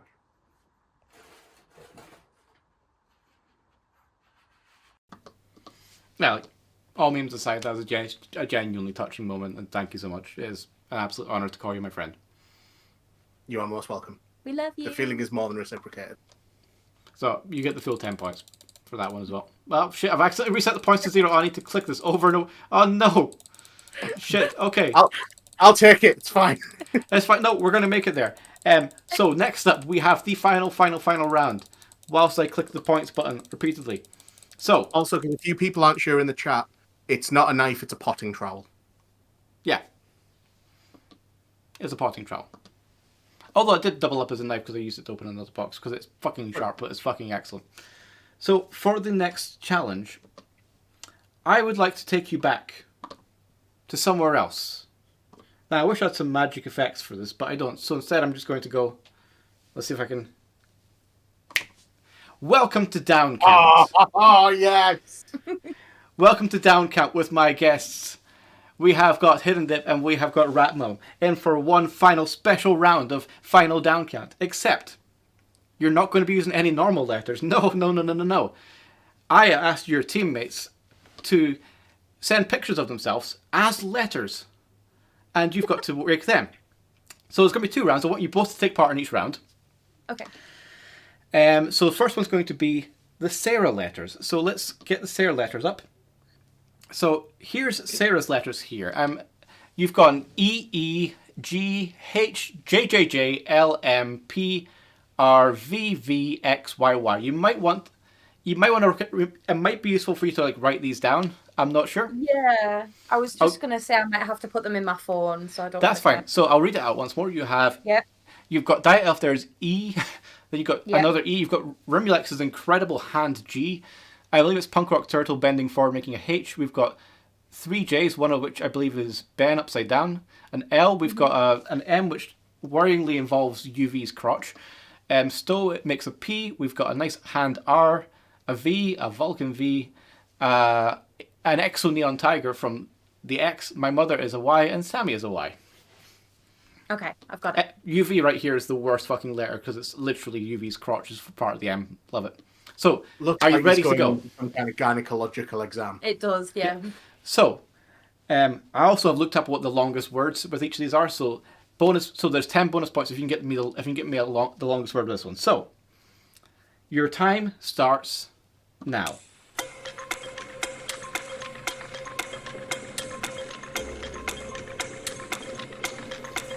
Full concentration here. Also, chat. Feel free to think of the answer, but don't post it until after we've been over it and got this scores.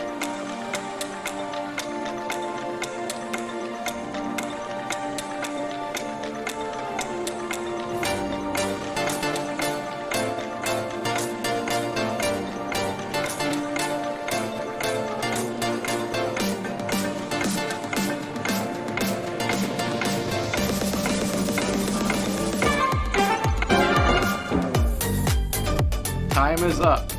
Okay.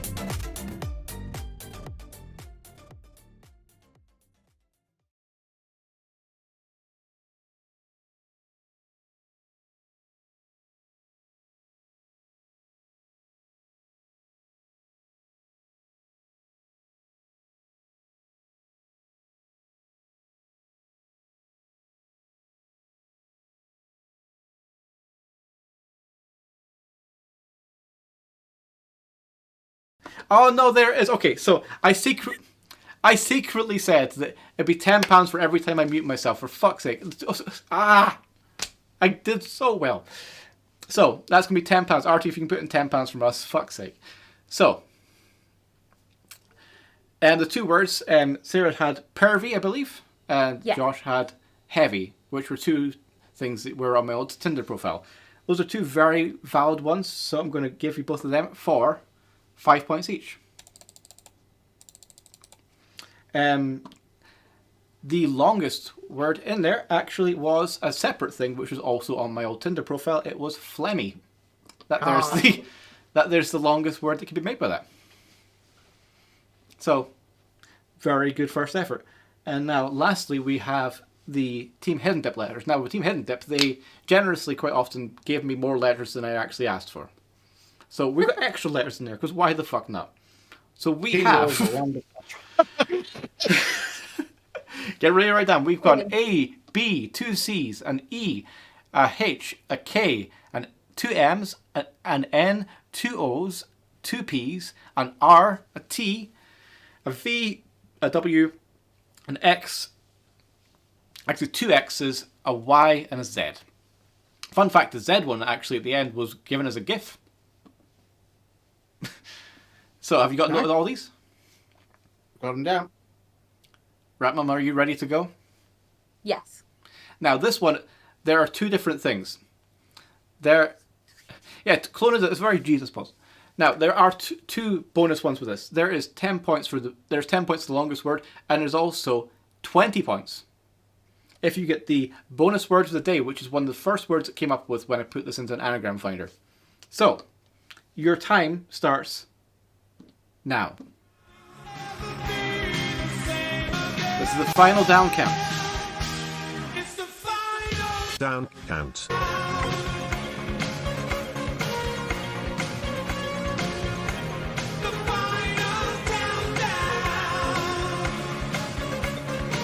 Buy the shirts.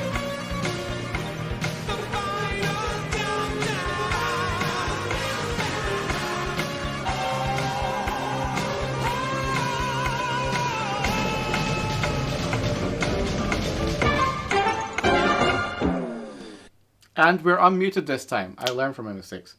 How did we do? Josh, how many letters did you get? 5 again. 5 again. Any Yeah. advance in that? I got 6. 6. So, Yeah. this is for the 1-point win. Josh, can I get your 5 first? Check. Chair. Solid. Check. Oh, check.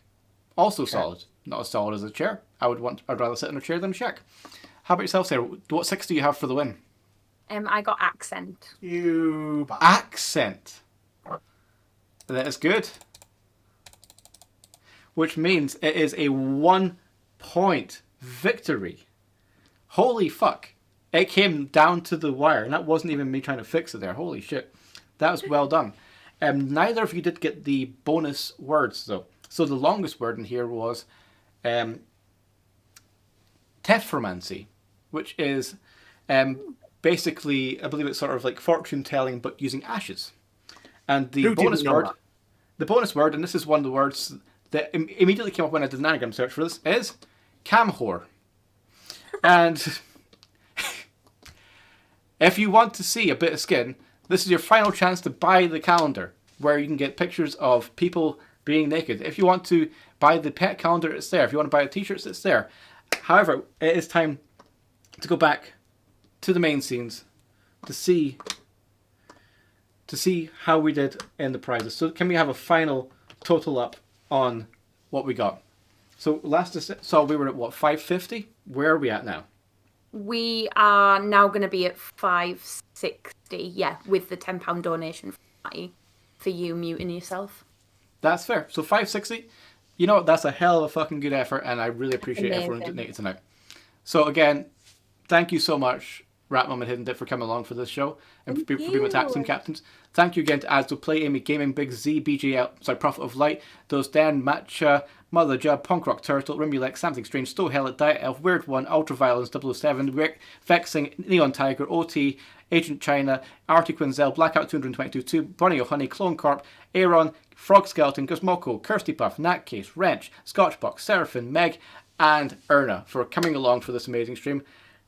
This is now your cue to be ready, because I'm going to be raiding into you any minute's time now. So, thank you all so much for being part of the incredible stream for Sean. We've got... I saw the fireworks there. That was fucking excellent. And it's time to say good night from me, good night from Josh, good night from... Well, Sarah's already How do I gone. make the fireworks happen again? It was there once. It was fine. So, if you can donate anything else, feel free. But we're about to go to the closing ceremonies. Thank you all for coming. It's been a fucking pleasure. Good.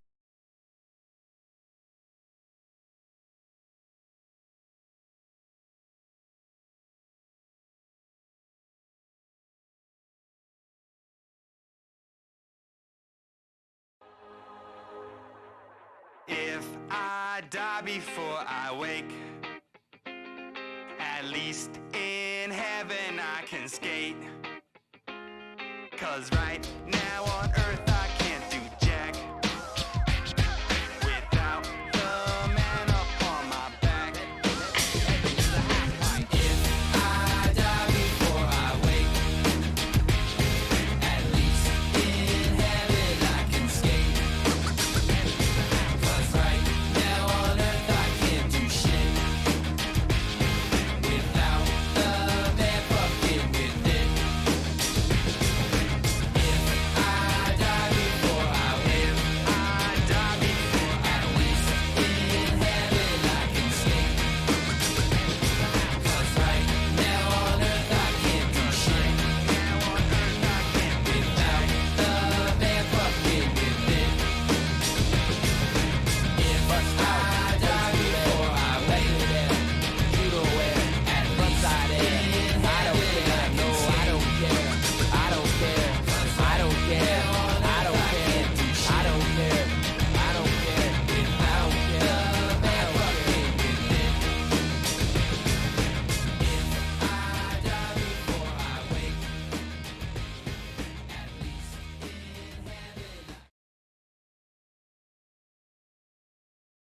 Thank you for watching the Jumbo Jubmaster.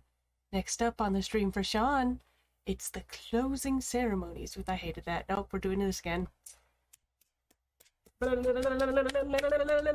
Okay. Thank you for watching the Jumbo Jubmaster. Now next up on the screen... What is words? Fuck. Okay, we're trying this again. Thank you for watching Jumbo Jubmaster, and now next up on the stream for Sean, it's the closing ceremonies with Rat Mum. Thank you for joining us.